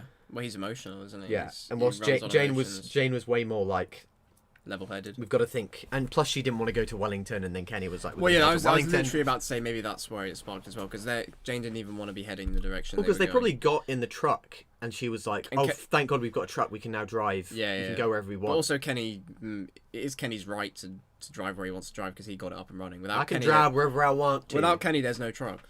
That's true. At that point. But no, then they kind of like escalate. And he's like, "Everybody you know dies." I go from that feeling of happiness to just the annoyance so quickly. I was so annoyed when they started arguing because especially with the ramped up tension and they're fucking the subtitles going or capitalized. I knew shit was about to go down. Yeah, and they had AJ in the front seat, and it's like, Jesus Christ, guys. That's your problem, isn't it? Your family or something. Your problem. She. To be honest, Kenny's pettiness started it, but Jane crossed the line when she talks about family. It's like, don't you talk about my family. Yeah. It's your family, isn't it? God, shit. Don't we with the bullshit? And then doesn't he like crash? Or I don't know if he crashes or if he just stops by like. No, he stops because there's just cars littering the road. So he's like, all right, I'll find a way through. Yeah. In fairness, it's a good restraint for Kenny for not just immediately shooting her in the head. Yeah, he just wanted to. And I think you hear gunshots implying he's just straight up killing some walkers, letting his frustration out. And then I think Jane goes. Why do they get out of the car? Oh, because walkers start coming towards the car, don't they? Yeah, and I think Clem drives for some reason. Jane's like, "Hey, Clem, drive," because I'm holding the. And it's like, why don't you just? Yeah, I know. That is ridiculous because then maybe the car wouldn't have crashed, Jane. Yeah. Maybe it was. And just what transpired wouldn't have happened. You're just like, "Hey, fucking drive," and then you crash, and then that's when you wake up and AJ's gone. Yeah. And everyone's gone pretty much. Yeah, well, because Jane walks out first with the baby, and she just vaguely and so like ambiguously says, "Oh, follow me," and then Clem walks out, and it's a blizzard out there. So, and then you like wander around in the desert, like the blizzard for a bit, and then it's like just like this endless kind of wind. Yeah, having no idea see anything, having no idea what's about to happen, literally, because all you see is the snow. And then you get up to the rest. That's a great bit of tension from them, though. Oh, to build up. You're a vulnerable little girl walking into a fierce blizzard, having no idea what's about to happen. And then you get to the rest stop with the playground, and then that's like, this is where shit goes down. You see Kenny in it. You see Kenny. Yeah, Kenny's there, and he's like, "Have you Clem, seen AJ?" Oh, thank God. He's like, "Clem, you're okay? Where's AJ?" Yeah. And then you see, God. Then you see Jane like walk out of the blizzard without the baby, and she isn't holding anyone. And that's when, all the way back in episode 1, that's when we mentioned. That's when Clementine says, "Oh, not again." and then like Jane That is comes in fucked. just defeated, and then Kenny's just like, "Where is the I was so fucking baby?" fucked off with Jane at that point. I was so Well, I fucking didn't see the pissed. baby because even her explanation in a few minutes didn't. Yeah, I don't even think her justification is good. No, it didn't satisfy me at all. It didn't. No, and then It Kenny's just left me more angry, if anything, because what the fuck do you expect Kenny to do? Yeah, you dropped a baby in a blizzard full of zombies. I think it'd be like sort of understandably like, why the fuck did you do that? Yeah. And I guess it was, and because I guess it was just her, and even then, she did leave a baby in the car. She left the baby like somewhere, and it's like, even if you left it in a car, you're still leaving it in a freezing car. Where it could be crying and drawing the attention of walkers. Walkers, yeah. And it's like I get her logic because she's trying to be like, I've got to show you that Kenny's a ticking time bomb. The whole motive is, oh yeah, let's see how bad. Like, do you really want to be with this guy after what He's gonna gonna do kill to me. Bitch, he doesn't have every right to kill you, but. What do you mean? You can see exactly where he's coming from. Yeah, and you can't, you know, if you don't... What do you think's gonna happen? I'm pretty sure if you put Lee in that situation, he's gonna if that try and hurt you. Yeah, but Kenny's way more like, kind of jingoistic, like, I'm not gonna fucking... Wait, he's gone. And then the fight happens, and I love that fight. That fight is so fucking good. Yeah. Because it's such like a realistic fight. It's gritty and not pretty. No. You know? Because they don't know like kung fu or anything. Yeah. They're just like pretty much like knocking each other and pushing each other just to average shit. people trying to fuck each other Yeah, up. and then she pulls out like a shank and then cuts his And stomach. throughout I think, God, and you can try and intercept and get in the middle of them, but it does nothing. Yeah, because you are a small child who's you wouldn't be able to do anything. like getting fucked. These guys are fueled by complete hatred for one another. Oh no. And it's like, they literally... I think later on, Kenny says something like, Clem's like, you didn't have to do it. And he's like, no, I did have to. Like, I actually had to. That's crazy. That's such a good line. You can see it when they're fighting, man. Because I mean, I think she They was don't even think about Clementine, like, in that moment. And if I'm being honest, I don't even think Jane would have just like subdued Kenny and been like, see, Clem, he's violent, let's go. She was going to kill him. Yeah, they were going to kill both of their plans was to kill each other. Yeah. Because how can you come out of that without one of them dying? One of them dying, That's- yeah. You're never going to... They can't just spark up a friendship after that. God. It's done. But it's so fucking tense. And I bet you knew, like, because I knew as soon as the fight started that I was going to have to pick between one of them. And I'm pretty sure I knew one of them had to die because of the situation and the circumstance. Because it's such a it's such like a not normal kind of decision that would be made in these games, because both of them, you care about both of them, you see the flaws in both of them, and it's kind of like picking like the best out of two kind of flawed options, and so you really don't want either of them to, and you could see a future where these people could get along, but it's just the wrong time and the wrong place. Yeah, and they're both really good people. They're really good survivors. They're gonna help Clem in the long run, both of them, and I think it's a good decision for them to have made Kenny the one who was going to be doing. Well, the I want final to say originally it was Jane was the one, but then when they tested it with audiences, people were like too overwhelmingly Yeah, but I was on the going to side say, of Kenny. I was going to say, if Jane was the one pressing a knife into Kenny, it might have been like a 90% people trying to save Kenny. Yeah. But the fact that Kenny was the one digging the knife in made it a bit more. So it was more like 'cause saving. That's what made me. If Jane was the one killing Kenny, I wouldn't have even thought about it. But I had to pause it. I think, or no, maybe I didn't. They give you a lot of time to think. No, about you that definitely one. paused it. Did I? Oh, okay, yeah. But the fact that Kenny was the one driving it in is what made it a tougher choice. Yeah. But yeah, but in case you didn't figure it out already, we looked away and let Kenny killed Jane. I stand by that, honestly. Yeah, I mean, knowing everything that happens as a result of saving Kenny and like the season 3 stuff, but anyway, like regardless, even if they got the other side of the story, I mean, even within the context, the context of season 2, yeah, just playing, like I think the actions that, Jane takes, are just not the actions of someone who you could trust with like a newborn baby. Like she's a good survivor, but like she's openly scared and hostile towards the baby. If the baby was never born and it was just you and said person, Jane would arguably be better for Clem. There would be more of an argument for being with Jane. But I think having AJ there, AJ just being alive is such a big factor. And it's so clear that Kenny is the one who's going to care about AJ more than anyone. In instant dad mode. Yeah, he's in instant dad mode. From as soon as AJ's born, he's attached to the baby, and he's Kenny always assumes thinking all of the responsibility. And he's always thinking, we got to get AJ's. We got to think about what those AJ paternal wants. instincts just set in immediately. But it is not like a victorious moment though when you don't. No, shoot it's Kenny. not even like you're not happy either way. No, that's why it's such a great moment. Then I guess after you kind of have the talk with, and then again, I still like how much variation there is. You can literally murder. You can murder Kenny even after Jane, right? leaving Oh him. no, you can't murder Jane. You can leave Jane. her. Yeah. But yeah, you can just be like, even though I don't know why you do that, unless you hated both of them. So you would just have Kenny be the one who kills her, Well, and then after killing her, you just shoot him. Yeah, if you ended up with Clem alone, that's probably the worst Yeah. option. Seems like the worst possible outcome. Plus, I mean, doesn't Clem lose a finger later on if you do She that? traps in a car. Yeah, That's season 3 it's- though. Anyway, but yeah, that whole I think I like how this kind of, Yeah. unlike the other seasons, I feel like this season particularly has that branch of endings. Like there's so many different ways, and 4 kind of has that with the characters that can show up at the end, but the end is ultimately the same. With the end of season 4, it's always you end up back at Ericsson. Clem's alive, and there's all these guys. But I mean, in season 1, it's do you shoot Lee or do you leave? it's basically Lee? just those two, and Whereas even this then one, again, it will always end with Clementine meeting up. This with one is like, Omid. do you save Kenny? Do you save Kenny? Do you shoot Kenny after you've saved Kenny? Do you go to Wellington with Kenny? Do you leave with Kenny just... Do you not go to Wellington and leave with Kenny? Do you with Jane? Do you like go to? Do you leave? Do you go to house? Do you leave Do you alone? Do you go back to house? Are you alone? And it's like there's so many like variations on it. Yeah. And I get so- why doing season 3 must have been a nightmare, because you would have to cater to everybody's individual. But we have ending. but we have an idea as to how that would have been. But yeah, Could have but been like, gone but about like, better. We'll get it's into that. I just love that kind of variation in it. And then I think the ending that we got, which I think we got the Wellington, same yeah, ending, both which is where you go Wellington, to yeah. Wellington with Kenny, and then Kenny kind of walks off. That's a tough decision as well. Like you think the Kenny Jane thing is the ultimate climax of any game you've played, and then you have another fucking heart-wrenching decision to make a few fucking minutes cried later. like a bitch when I first played it. I was like, I Like, can't leave Kenny, Literally, bro. just a few minutes later, you've got another fucking gut-wrenching decision to Where make. it's like, do you? Because Wellington is literally there, but it's like you have to leave Kenny behind. Yeah.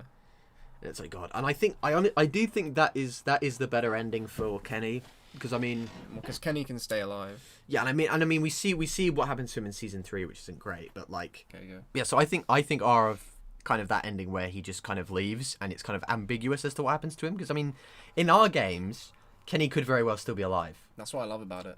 Yeah, I don't need. I think it's so great. I don't need that concrete knowledge of whether he survived or not. Yeah.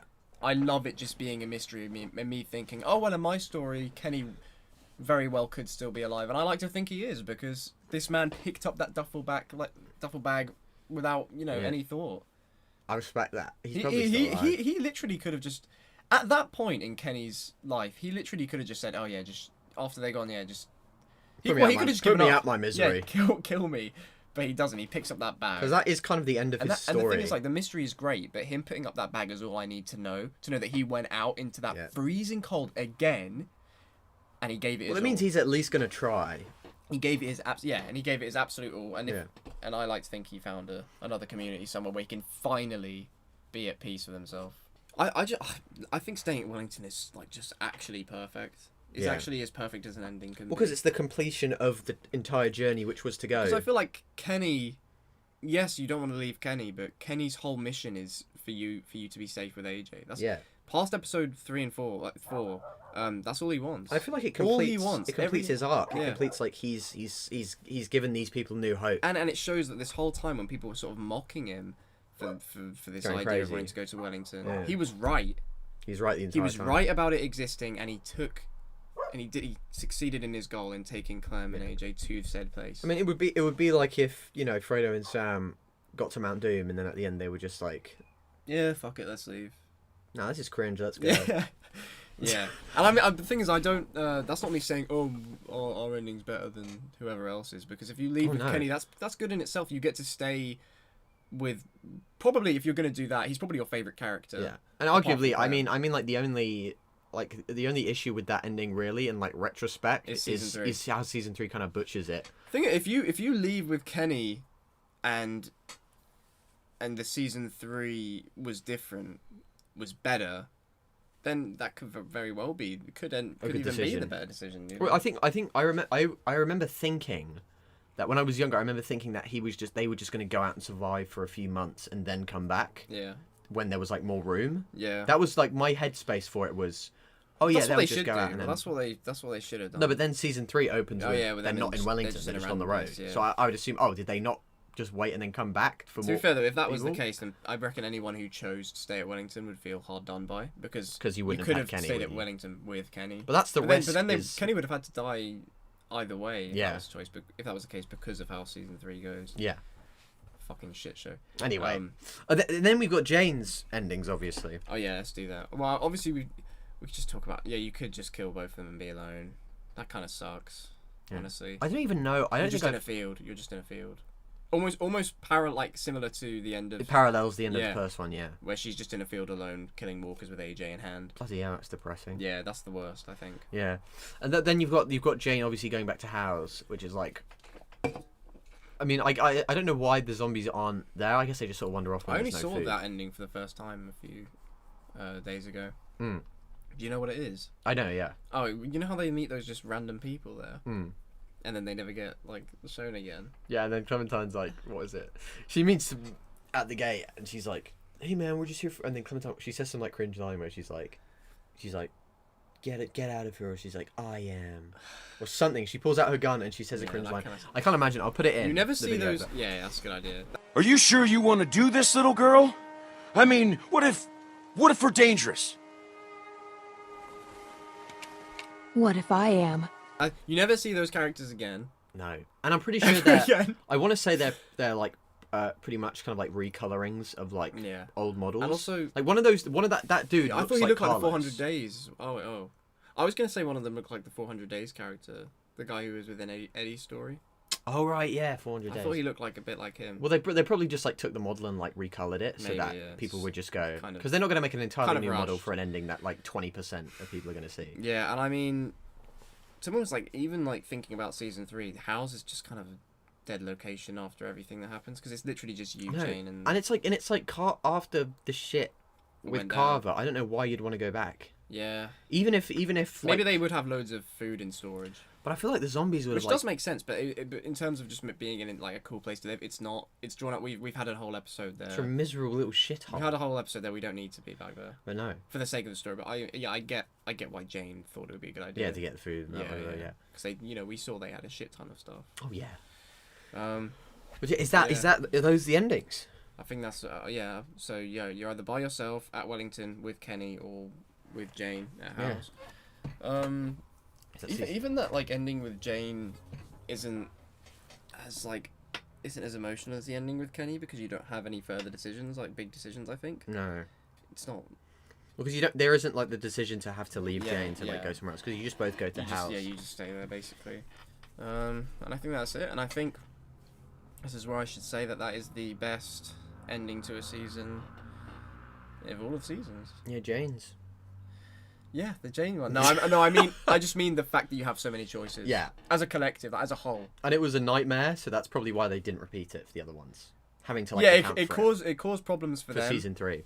And they went about it in a interesting way. Yeah, but I like that kind of level because I think that was a criticism of the first game was that it kind of just ends all the same because it always ends with Clementine, Which we meeting don't up have a problem with, but if they're trying No. to appeal to a wider audience, then it's understandable. to have that level of freedom, and I like it. It's good. Yeah, it's great. It's really good. And then I think then season 2, how do you think overall? Where are your thoughts on it?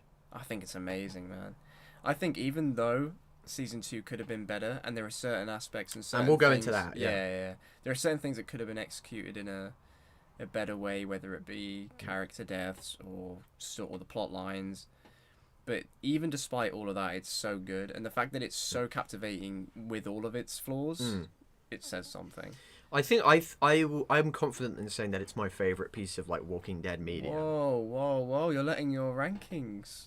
Yeah, I mean, I'm just going to say that outright. Yeah, fair enough. I think they probably guessed it. Yeah, I mean, well, it's just not mine. It has I don't know, even though it is kind of, it is admittedly unfinished and a little bit of a mess. Yeah, certain parts rushed. There is a magic about it. There's an atmosphere. There's just the kind of vibe. I think works. I think two best ways of saying is strong characters, very good characters you care about. And also, I think it had the most hard-hitting decisions. Had good conflict. It had the most conflict. decisions where you have to pause it to think about it. You know what I mean? I'd say so, yeah. And it has the best villain too. Like even though Carver is limited. How did I not even think about that? Yeah. Yeah, Carver's They have great the in best villain of the entire thing, and the dude's only in it really for one episode.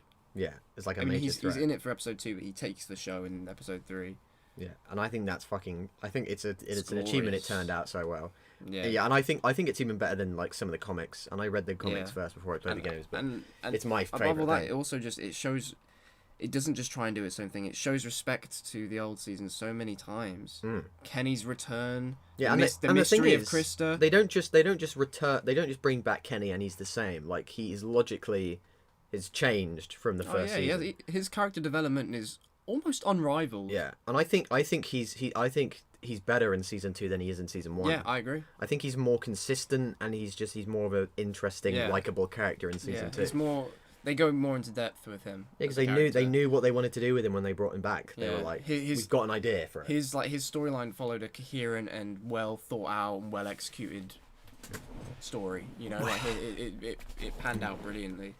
And I think with that, now that we're gonna kind of go on to sort of behind the scenes things, and obviously with all this being said, like we've just said now, this is like a brilliant season, great game. Yeah, and this is the only we're only doing this particular segment for this season because there is this game is, I think the thing about this game is it's obviously the first one was obviously super successful, and then they were immediately like, okay, we've got to have a sequel to this. Yeah. And then they really did not have a lot of time to work on it because the first game came out the next year, right?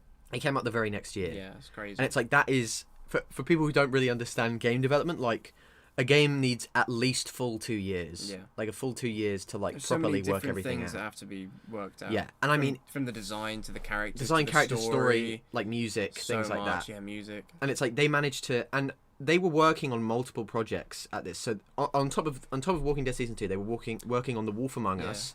I'm pretty sure they were like planning things out for like Minecraft story mode. Walking Dead season 1 sort of made a boom in Telltale's popularity. So they like the year like after Walking Dead season 1 came out, they were working on so many games. Yeah, and I want to say between 2012 and 2018, which is when they went bankrupt, they released like over a dozen games. Yeah, like an insane level of output. The output is nuts. And that's ultimately why the company went bankrupt, because the employees were like, this is so much work. Well, yeah, you hear the stories about the bad work, crunch time and things like that. Stuff.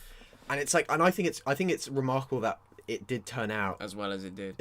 Considering that. Because despite that lack of time and possible distractions from other games, it's still such a good I think they knew they had to get the second season right. But it also explains some of the rushedness, especially of sort of maybe episode 4 and just certain aspects in general. Yeah, I think episode 4 definitely seems like the turning point for where you could tell like where things started kind of changing. Yeah, episode 1 to 3 felt like you were following this sort of one road story. Because I think a lot of people would pick up on this is that I think it's clear, even as early as episode 2, when you have do you want to sit with Luke, do you want to sit with Kenny?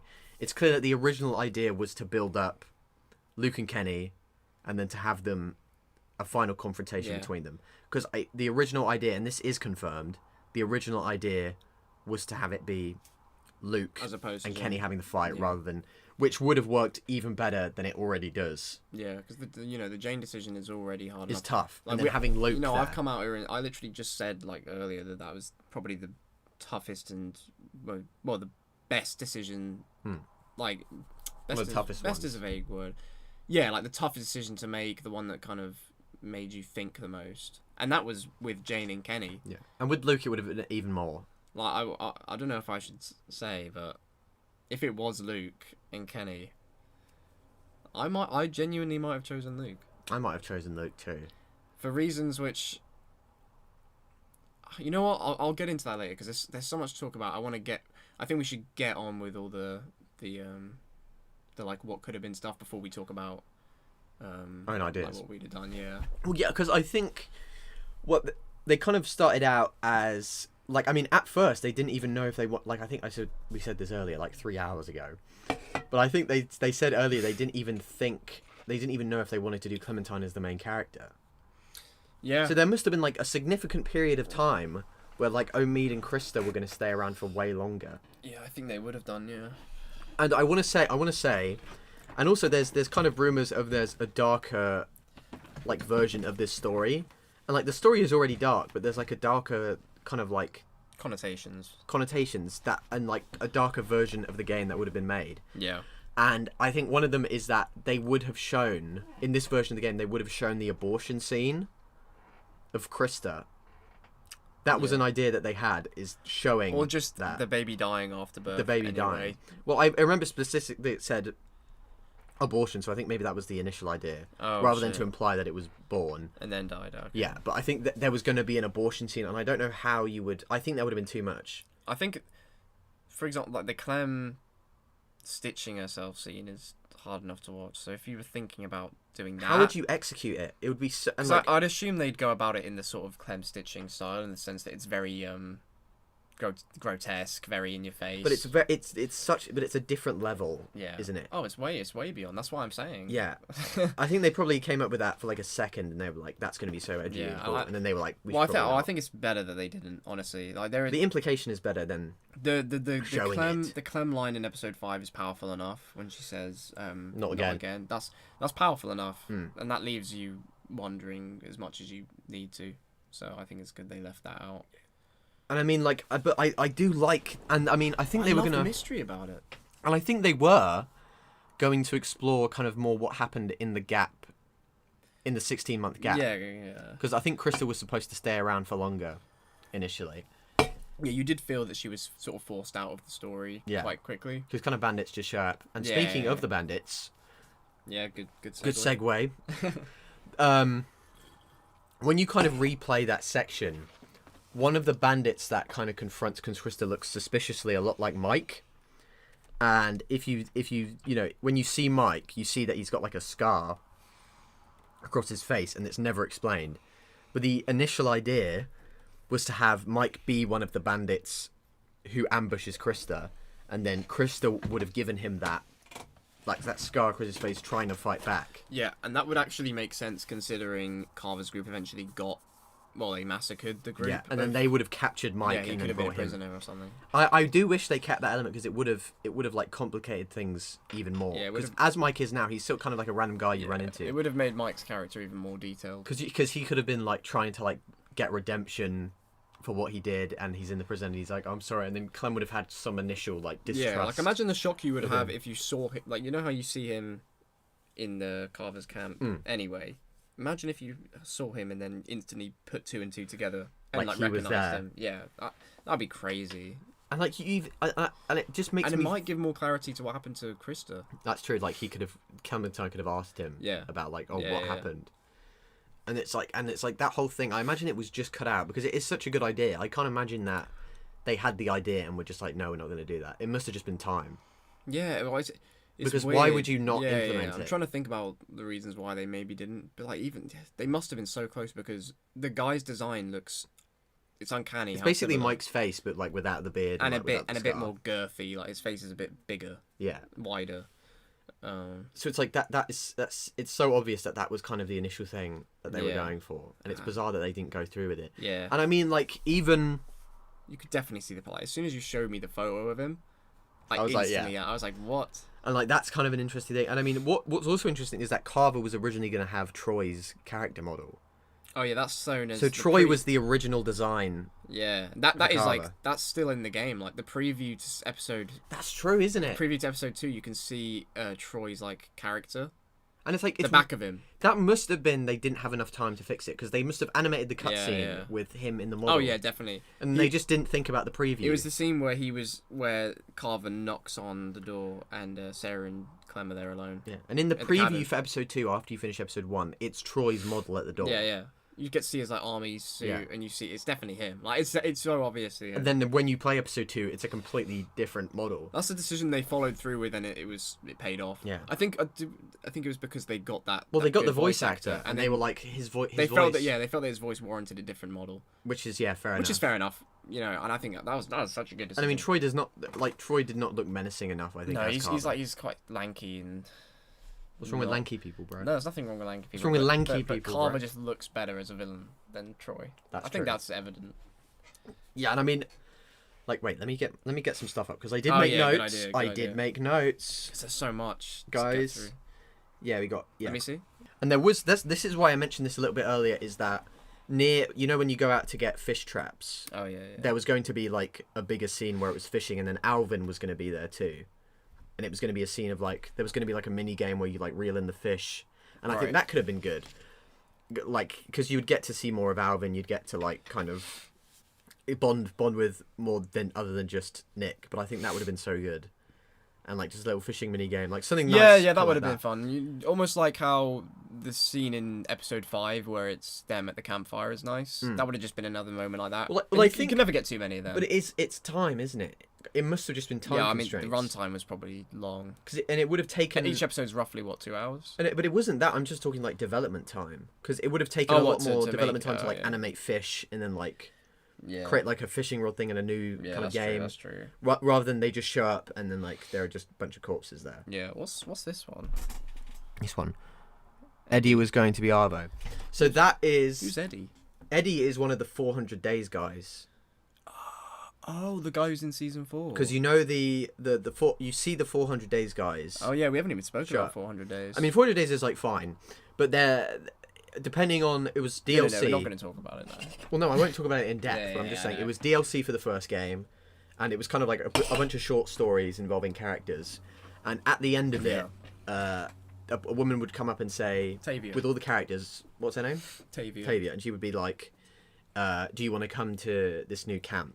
And depending on how you were in those little individual stories, the characters would either go or stay. Yeah. And then season 2 carries it along, so that those 400 Days characters that went with Tavia. Yeah, you see them basically around the Carvers. Go with Carver, but other than it being a cameo. Yeah, they're minimal involvement apart from Bonnie. Yeah, Bonnie's the only one who has like a major. She goes no matter what, obviously, because she's like integral. And then the other ones are kind of just there as like kind of background dressing. Yeah, you just see them. But I want to say that there's a preview image, and I'll show this in the video. But there's a preview image of episode 4, and in the preview image, Eddie, who was one of the guys in 400 Days, he was friends with the blonde dude in the car. I can't remember his name. Wyatt, I think his name was Oh Wyatt. yeah. Good. How do you remember that? Fuck To be knows. fair, I remember Tavia. You did.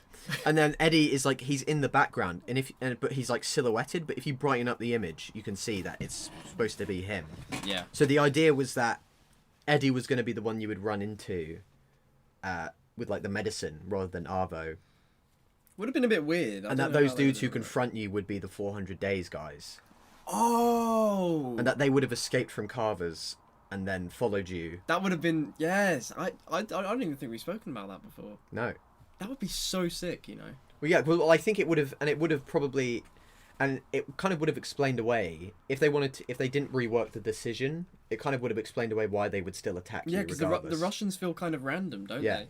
Whereas that would make it a bit more. It would make sense as to why they'd they'd still attack well. you, because they would have been from Carver's camp. Yeah, and still just have that sort of distaste towards for them. And then even Eddie could have even been like, no, these guys, they helped, they could have taken my stuff, but they didn't. They're good guys. And then they could have had an argument. Would that and then work shoot because out. Eddie was basically killed in 400 Days? Well, no, he isn't killed because we know he comes back in season 4, but in 400 Days he leaves Wyatt, obviously. So it'd be a bit weird how they just magically. That's true. But either way, if they just had any 400 Days character there, it would work as a good alternative. Because I don't mind the Russians, but I think it would have made more sense. It just felt so random. It felt that there's like a Russian gang. Yeah, you don't know anything about the gang apart from Arvo, and that if you had the 400 Days characters, that would add. It would also make you feel Carver's more worth guys, playing the actual 400 Days. Because you can easily get like 400 Days is so optional. It doesn't even matter. Yeah, really. and Bonnie is basically nothing about Bonnie's backstory is really mentioned at all in season 2. No, Or like all you know is she's she's a druggie. It's like junkie. implied like she's a drug addict or something. Yeah. But no, that was the original idea, is that they were going to incorporate the 400 Days, which I think they could have gone with, but maybe it was just something with like they couldn't get the actors, or it would have just been more development time to only they know the answers really. get them around. I mean, yeah, I'd fucking love to see. It's a cool idea to explore though. Like that would be awesome. Yeah. There was also going to be a bear attack at some point. Yeah, I saw that. No, I didn't. I can't remember that. No, well, I was speaking about. Well, that. it didn't happen. Yeah, no, I don't remember us speaking about it though. No, there was going to be like a kind of. I think it must have been. What, it was going to be. With who? Krista. No, it was going to be on the road, on the way to the town in episode 4. Which town? Arvo's place. No, in the background, the town in the background where Kenny says, "Oh, we should go there." Oh, after they leave, after After they leave the birthplace, yeah. Oh yeah. There was going to be a bear attack, and I was like, that would have been cool. Would that have been an alternative to the shootout? I don't think so. I think the shootout would have still happened, and then on the way Can you there would have been fucking another imagine? bear attack. Can you Like, imagine? oh my fucking god! Yeah, because animals aren't really that explored in The Walking Dead. And I think it's because you have to animate, I mean, it's understandable. and like that would have been. I think that would have been cool because. Fun fact, guys, I started writing like a fan fiction when we first started playing them. I wrote like a fan fiction version of season 2, which was like a rewrite of it, and I didn't get all the way through. I got to about episode 3, and then I sort of just like fell off of it. Yeah. But it was my rewrite, my version of it. Yeah. But I did have an idea of incorporating the bear. I was like, we got to bring back the bear because that would have been so fucking cool to have a bear attack. Because it would have been like it would have expanded more on like the idea of the elements against you. Well, that story, yeah, it would have, yeah. Well, that story's already like hard enough to play through in terms of just the shit that's going on and the shit the crew has to go. Yeah, maybe a bear would have. If you had a bear attack as well. Oh god, I want to say. God, and then maybe someone dies there, Nick. And I want to say, Maybe. even more than the bear, there was an idea for a tiger to attack. I'd rather it was a bear attack than. I'd rather it was a bear, but here's the thing: here was their justification behind it, because initially that town. I think there were plans that they were going to actually go into the town. Yeah. Because I remember this, because they built up the town as, oh, we're going to go there, but then it's sort of never mentioned. Well, they just didn't again. go there, did they? No. But I think, I do believe that the idea was that at some point they were thinking of, oh, should we set it, the last act should be in the town. And that the town was going to have... the fight takes place there. In the city, yeah. There was going to be like... That would be kind of cool. All the 5 would have been in the city. But then again, I still do kind of like the isolated kind of atmosphere the blizzard of the blizzard the and like open the air. middle of nowhere. I think works too. Maybe the city would have been too much to like animate and everything. Yeah, because you would have to make new models. You have to for make an a entire brand city new location for just one episode, and quite a detailed location if it's going to be an actual town. And here's the thing: they were going to have it where the city would have had a zoo. And a tiger would have escaped from that's it. where. So that's where the tiger would have come from, and I'm thinking that's like pure insanity. That's like comic book stuff, no? That is literally in the comic books. Yeah, that's what I was a gonna guy say, has a yeah. fucking pet tiger, and it's Yeah. like that works. That kind of works 10 years in the apocalypse in a comic book. Yeah, but it doesn't work so well in like a not more like 2 grounded years setting. into it, yeah, 2 years in with a more grounded setting. Yeah, I think that's better. But that would have been Bear fucking would have been crazy. better, yeah. On top of that, what if they had the bear and the tiger? They got Just attacked they by the team bear, up, and they were like, "Finally, we're in the tag- city." get tag team. And then a fucking tiger comes out. But it's crazy to me how they had such little development time for a video game, and they came up with so many ideas, I just know, like that. It almost felt like they had so many ideas that they just got it all down, and some of it just felt a bit misplaced. Well, then I guess they wrote down all their ideas and they just said, "What can we realistically do?" Yeah, in let's the time choose. frame? Yeah. We got to choose. Let's choose the most easy. Well, one. that's a not big... easy. That's not fair. That's not fair. Let's do the ones that we can actually realistically do in this amount of in time. the time frame, because they had like a year, which is insanely. And I mean low they amount of time they did well. Like they did so well with what they managed to do. In fact, like the season had such an effect on us that we're even talking about all this stuff. If we didn't care about seasons that much, then we wouldn't be delving into all this like sort of hidden behind the scenes stuff. Yeah, and I would recommend checking out In Cold Blood's. Oh yeah, channel. I watched a few. Yeah, because that's sort of where we found out about this stuff. Is that he covered some of digging. the deleted content. Yeah, and like that, it's just insanely interesting how much all these kind of like and thinking about like the what if they decided to go into the city and have a tiger thing. How would that have affected? Would there even be a season 3 after that? How would it affect the end? Would there be a spin-off show about the tiger? Well, that would be great. Yeah, The Walking Dead tiger or whatever.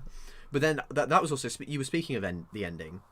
I don't know if you remember us talking about this, but there was the original ending was, I think both. I don't know if there would have been the fight, or if there would have just been some other way. But I know the original like major decision was, it's cold. It's like there's a blizzard coming in, and you're with AJ, and the decision would have been, leave AJ to die, and walk away and live, or go with AJ further into the blizzard and die. And basically die together. But Clem doesn't have a chance. Well, no, it's like if you go with AJ, it's almost certain you're gonna die. You're gonna die. Whereas if you drop AJ, it's like, oh, Clem has a AJ little bit will of hope die, to but live. Clementine will maybe live. Yeah. Which is an insanely and dark that's ending. factual as well because of the developers' commentary. It's on the developer commentary, and I want to say Season 2. That's Clementine's worth a voice watch actor as said well. it. Actually, I watched the whole. Well, of that. you get it with the definitive edition with like the collection. It's part of like you get the Oh, Marvel right, commentary. yeah. But no, that is such like a crazy idea. Yeah. That must have been early days. Yeah, because they wouldn't have even had the rivalry between either No. Luke/Kenny or Jenny/ So they must Jenny? have- Jane/Kenny. They must have had the idea of doing like having a baby involved, and then like having kind of Clem take on like a motherly role. Almost like the beginning of what season 1 was, but Clem's Yeah. the thing this time, which is what they did eventually. Yeah, I but know. it's like that is insane. Yeah. That is like insane that they would even think that.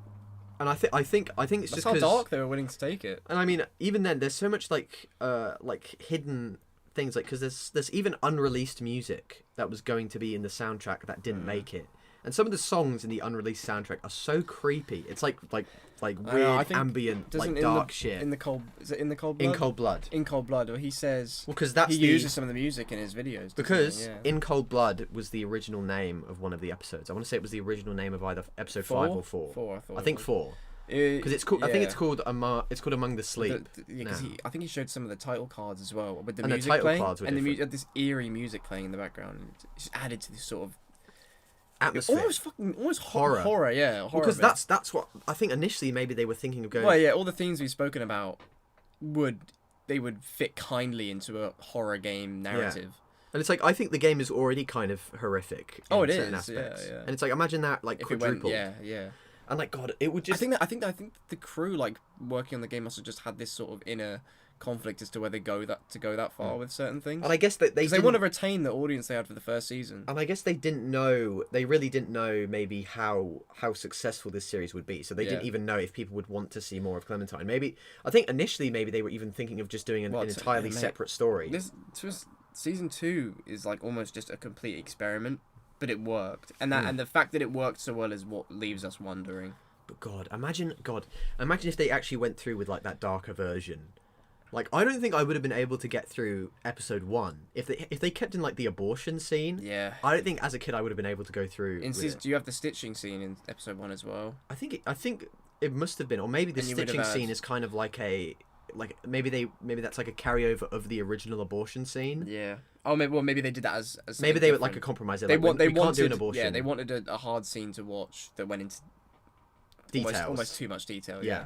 But not too much detail because it's still like I Yeah. think it's a brilliant. That is scene. fucking insane. Yeah, and we haven't even spoken about the dark implications of certain characters which didn't get expanded on. Oh I'm God, talking yeah. about Carver and Troy here. Well, because I mean, already in the series, it's sort of, especially kind of with Carver, it's kind of implied with that line of dialogue where he's like, what does he say? Well, he says, you kind of get this feeling that Rebecca and Carver, well, you know that they had some form of sexual relationship at some point because that's how babies happen. yeah, for because sure. otherwise Rebecca wouldn't be upset. Well, otherwise Rebecca wouldn't be talking about it and hinting at it. But you're kind of left wondering as to whether it was mutual and consensual. But then Carver's sort of last line of dialogue implies something a bit more sinister, which is when he says, don't act like you didn't love every second of it. Yeah, that definitely to me that implies sort of like she didn't enjoy it in the moment, and they're like, don't pretend. Yeah. Which Just like trying to get because Carver's like that, he's just trying to get his last bit of manipulation out there. yeah. And, So like, just leaving a woman with that thought as your last words. and that's is- bad enough. That's like a bad enough It's kind fucking of horrifying, implication. terrifying. But yeah, I want to say that they wanted to. Well, they had the idea of like in the dark version, they had an idea of expanding it further. I want to say there was even a scene with Troy trying to like, not like a full on assault scene. Yeah. But I think something kind of implying it with Troy and Clementine. With the yeah. But like, because we Can we even say that word? I don't think we can. Let's not say it. No, because it will get flagged by YouTube. and I'll will be say taken what down. I'll say what he says to her, because that gives you all the ideas you need. Well, that's in the. That's when he says, "Did everything come all right?" Yeah, did everything come out all right, girls? Which is like that's enough of an implication to go. This guy's a little weird. Yeah. And we don't need anything else. No, we don't need anything else. To us, that's something I think they got spot on with specifically with the Carver and Troy stuff. Is we didn't need Don't to see show that. it. We didn't need to see that, but they gave us all we needed. Enough implication to get what they're going at. And it's not like they do it just for the sake of it. The whole point of it is Well, it so just you add- reinforces how kind of horrible they are. Yeah, well, it just reinforces how why the group wants to get out of Carver's place Yeah. so badly, at all costs. And it makes sense once you put all those things together. God, I would like to go into an alternate timeline where they did make the dark version. Like, imagine how that would affect. Yeah, like I wouldn't want that to be canon, but No. just as a As a something weird to play standalone through, as something to play through and just see how different the As like an experience of playing would experiment, be. I don't think they'd ever do that. And that obviously, that reminds me, because I'm pretty sure there was the idea that Kenny was going to be Carver at one point. Like, they had the idea shit. that Kenny was going to be I the remember you guy saying running this. the camp. I'm so glad they opted against that. Yeah, because I That's one of the few ideas we mentioned that would be awful. Like, because that would have Yeah. taken all integrity away from the character of Kenny, and people would have just been fucking angry, wouldn't they? I mean, I kind of get what they were kind of going to go for. Like, Well, yeah, it would have basically been what happened with Kenny becoming irrational, but on steroids. Yeah. Because Kenny, you know, we see him detach himself from reality towards the end. But if he was to become a full-on villain and do unspeakable things to these people, Yeah, well, I mean, it would feel out of place, wouldn't it? Kenny's kind of conflict in the show as it is, in the game as it is how far are you willing to go along with him because you were loyal to him? Like, Yeah. how long does your loyalty go? Whereas if they did the former, then that would just. I think it would have been interesting. It would have been interesting, but I don't think it To would kind have of been see a how good idea. loyal to be you would. And I mean, I like what they did with Kenny instead, like what we got now with I Kenny think it's better how they being did more it of a with good Kenny. guy. But I definitely would have been interested in it. Yeah, like Yeah. a dark season where Kenny is Carver, I guess the only you thing get that the last decision with AJ. I guess the only thing that would be interesting if they did go with the Kenny thing is because one of the scenes I love from season 2 is when Clem is with Carver in his office and he sort of points out the similarities between them in the fact that they're both they're both survivors and Carver sees potential in Clem. So if you had that as Kenny instead, it would make it even more interesting, I guess. Oh yeah, Because you'd have someone you're familiar with. like trying to kind of groom you, kind of like Yeah. look. So- you know me, we've survived together for Yeah, so long. but that scene alone wouldn't be enough to make it worthy, in my opinion. So Yeah. I'm glad they did. And I think how it Kenny is. and Carver work together separately as separate characters, so I think that's good. Yeah, they got that definitely right. But God, that is fucking crazy, But man. it's just so cool to think about all the things that could have been. Could have because been. there's so much lore with this season. Then obviously more than any season. And like I think the major thing, I think we did touch on it a little bit, but with Luke and Kenny, that's kind of the major thing, and that's like I think everybody who has kind of thought about what they would do differently, you would expand on that because Yeah. I'm thinking in my head, why didn't they go with it? Because it feels like that's such an obvious kind of that's what they were building to the entire time. Yeah. And you got to wonder why From they the very didn't beginning, decide to do from it. as soon as you meet Luke, you kind of feel like it. Well, as soon as you get to The ski lodge. that's when you kind of get the sense. And it's of like it. you got to wonder why they didn't decide to go through with it. There's got to be some sort of background thing we don't know, whether it be the voice actor not wanting to or couldn't potentially commit himself to more. Well, I've time, got two ideas, which is they couldn't get the voice actor yeah, for to like the commit amount for of it, time, yeah.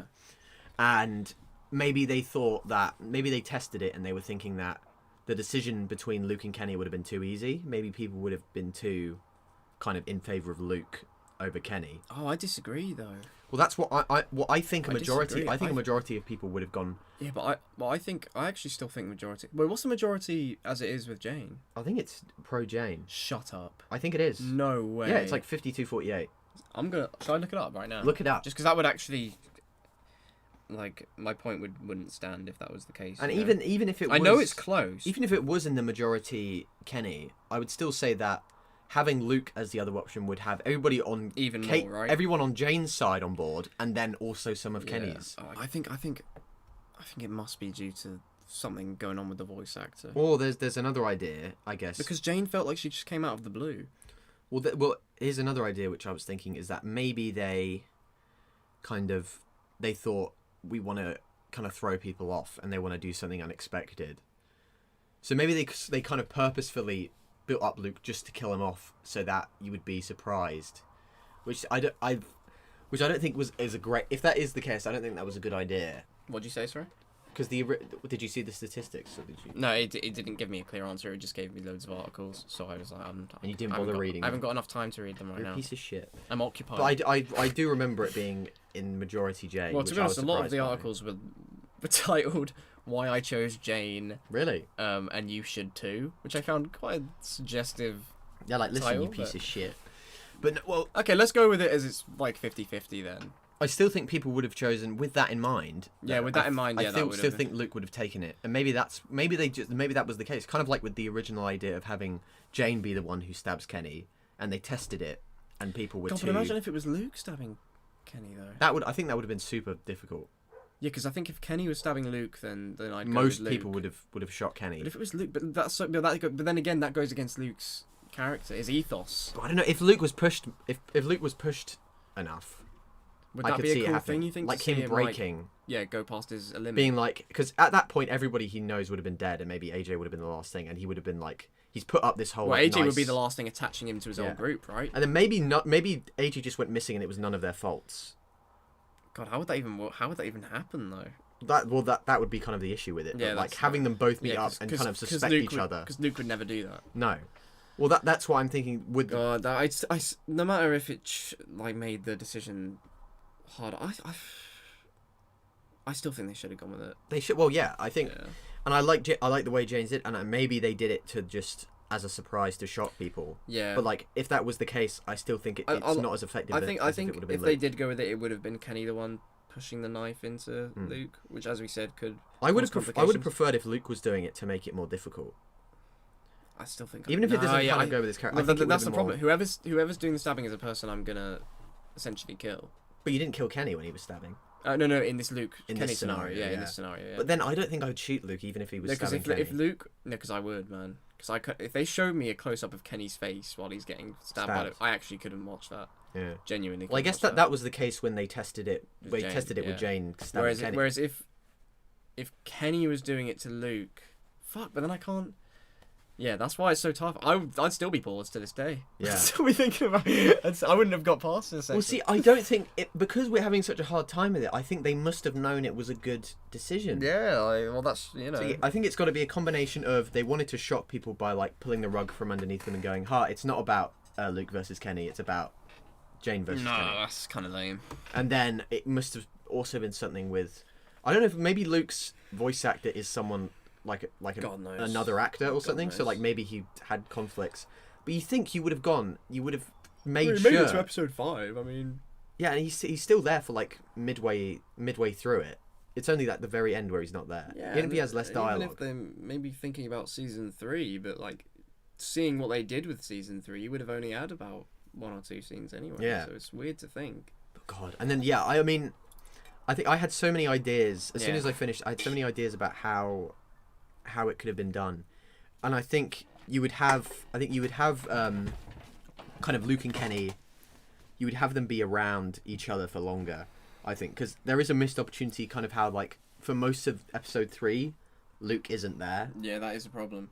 Because even though it's like he's Well, it's like for the sake of the plot, because he tries to save to them help them, yeah. but I think you miss out on the tension that could have happened between and also could have started earlier. and we kind of we wanted the idea of having them be in the prison for longer. So imagine them being in there for like a month, and it's the two of them going at it, like argue. That could have built up the tension so much between them. In the prison for the same for one episode, but yeah, just more time. Have a jumps.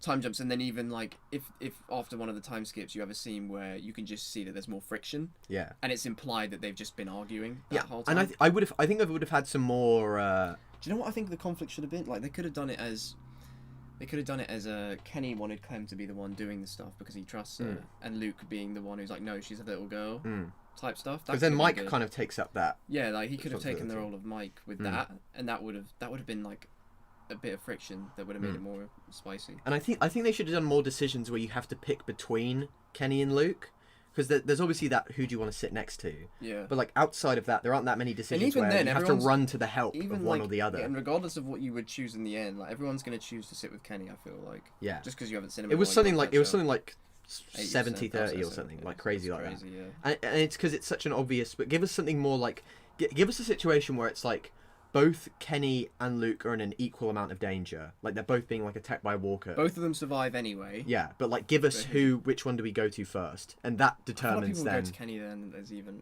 there. But then again, maybe It depends what. But then Kenny is more competent than Luke. It all depends on. How you frame it. It depends on how like the story's been progressing, right? It depends like if you had those arguments, who you're backing and stuff. But yeah, I get what you mean. Yeah, more direct stuff. Like more when you have to pick a side. Yeah. Because there's a lot of times when Clementine can just sort of kind of middle about, or where like there's more minor characters are opposing Kenny rather than like two major characters being at oppositions. Yeah. Would have been like had a more kind of conflict. But no, God, that would have been fucking awesome. Yeah, I mean, even like thinking about that scene where Mike and Kenny are like fighting in the in that place where they're trying to barricade up the thing, that could have been Luke as well. Luke and Kenny, yeah. Yeah. I think maybe it was. God, but that would have fucking Because pissed they me didn't off. need Luke out there because he got caught anyway, and I guess whilst that did make them feel more urgency to leave. Yeah, and that leads to like his Kenny's eye getting. Oh, I mean, in. there is a little thing there with Luke saying. Well, maybe you could weirdly. have had Luke have that plan, and then it goes wrong. Even if he's in prison, it goes wrong, and then Kenny kind of blames Luke for it. You could still have him lose the eye and take the fall for Clementine, because I think you could still have that Carver scene, yeah. and you could still have the walkie-talkie plan. Well, here could have been a good idea. What if you had them having two different plans, and you could choose which plan to go with? That would have been better, I think, than the Walker thing. So like Kenny's plan, you could have had a Kenny's plan would have been like because that comes down to the plan, but then you're also indirectly choosing who you you're support. siding with. and it could have affected like the lot. Yeah, whereas you the wouldn't Walker even have to thing- do the whole episode. You could have just done like the last act of the episode. Yeah, Could have I split. think the Walker thing could scare off too many people as well, though, because they would just think that one of them's gonna die, and then that people would just go to Kenny. Yeah, if you did the plan thing, that would be better. Well, no, I think Almost like how they did in season 4 with choosing the brick trap or the log trap, but Yeah, in more detail. on a bigger scale. Yeah, on a bigger scale. Here's also kind of a thought I had. I think it would have maybe. I think maybe Luke would be more likely to believe in Wellington than Kenny. Why is that? On paper. And I say that because like Kenny has sort of been through the ringer, right? He's lost at the beginning of season 2 he's lost his old family. He's been alone for years and he only met Sarita, and I feel like it would make more sense for him to be kind of cynical and not trust the idea. I mean, like imagine when he went all the way to Savannah to get the boat and the boat wasn't there. Like he kind of went all that way and it was for nothing. I feel like he would have that level of skepticism, and I think he might, maybe he would still have like a place he'd want to go to, but in the south, because I would want to have that kind of he wants to go there because I don't know, I just feel like they definitely need that. and I feel like Luke would have, I feel like Luke as kind of the younger, maybe more optimistic. I don't know. I feel like Kenny would still be the one who would be in favour of Wellington. That's fair, but I mean, in my world, in my perfect world, it's Because that's Kenny, man. No matter what he goes through, he has this belief and Yeah, but- hope but- more but than any other player. his And he's also so stubborn as well. But his hope with Wellington it isn't based on any sort of fact. But Well, I that, feel but, that like- could, but that could add to the thing where he acts on impulse rather than But thinking. I think for him it would be better if he was like, I want to go to Mexico, and his thing would be, let's go south to Mexico where it's warm. Yeah, well, either And way, he's it's from not- Florida too. So long as he's like determined to So get long to as they either have, way. so long as they have two opposing goals of where they want to go, Yeah. whether it's like a Wellington or a different place, I think that could have been. Because Yeah. Jane really doesn't have a massive long-term plan other than going back to House. No, she doesn't. Like that's kind of her only plan. Whereas I think it would be better if like someone like Luke was like, I know a place where we should go. It's further away but it's warmer. It's in like a different place. But then Kenny was like, no, we gotta risk going to this less known place that there's no evidence of, but it could be better. Yeah. And I think that could have created some interesting conflict. God, there's so much. And the thing is, season 2 is so divided. A lot of people think it is their least favourite one. Which is crazy to me. I think maybe some people just see it as like an incoherent experimental failure, but I see it as a flawed masterpiece. I mean, I feel like there's too much good character stuff for people to. I don't know why anybody. And it's hard. Maybe it's because we just like feed into each other's love for it. But like out there, if you look at anyone's rankings, a lot of people have season 2 at the bottom. And then people would have. But I would argue with that all It's day. near the top, and I mean, people would. There are probably people out there who think season 3 is better than season 2, and in which case, I mean, like, but it's just bizarre to me that like it has the No, kind a of lot of people reputation. do put it 3 above 2. I'm not even gonna That's lie bizarre. to you. No, I'm actually being serious. But like, Don't let that distract you. I can't believe it has the I can't believe it has the reputation that it does of kind of like a disappointing sequel, because I know people say that like Well, 'cause it people- doesn't live up to the first game, and it's Well, like that's a problem with all games. People are so wrapped up in the original. and blinded by their their biased nature for the first game of whatever it may be. And so you've just got to. They put their expectations high, and if they even minimally go out of those expectations, they shit on it. I get that it's sad that Christian and Omid die early on and pretty much get removed from the story. Yeah, they do. They do, but it's not like they ditch that for a shit story. No, and it's like you've got to kind of like season 3 does. You've got to appreciate that they tried. They went for something that wasn't like the first one. They didn't just repeat the first one again. I think honestly, they did an entirely new kind of dynamic and setting, and it's like you've got. And in both of our opinions, it worked. And I mean, swimmingly. I guess you could say that with season 3, where they kind of tried to do their own thing, but that didn't work out so well. No. But season 2, it worked. Season 2, it worked magnificently. But yeah, that's season 2. That's season 2. I will not. Well, Christian's come out and openly said it's his favourite. It's my favourite one, guys. I think it's the best game of the year it came out in, because I think it came out 2013. Yeah. So I want to say I'd put it above. Well, Last of Us came out that year though. So I put it above season 1. You put it above season 1. Yeah. I would, just because it's my favourite. So that's just how maths works. Yeah. But yeah, that's season 2, and then we'll do season 3. Yeah, let's go into which it. I'm sure we all agree is our favourites. Fantastic. Yeah, that should be good. You're the boss, Harvey. You're the boss.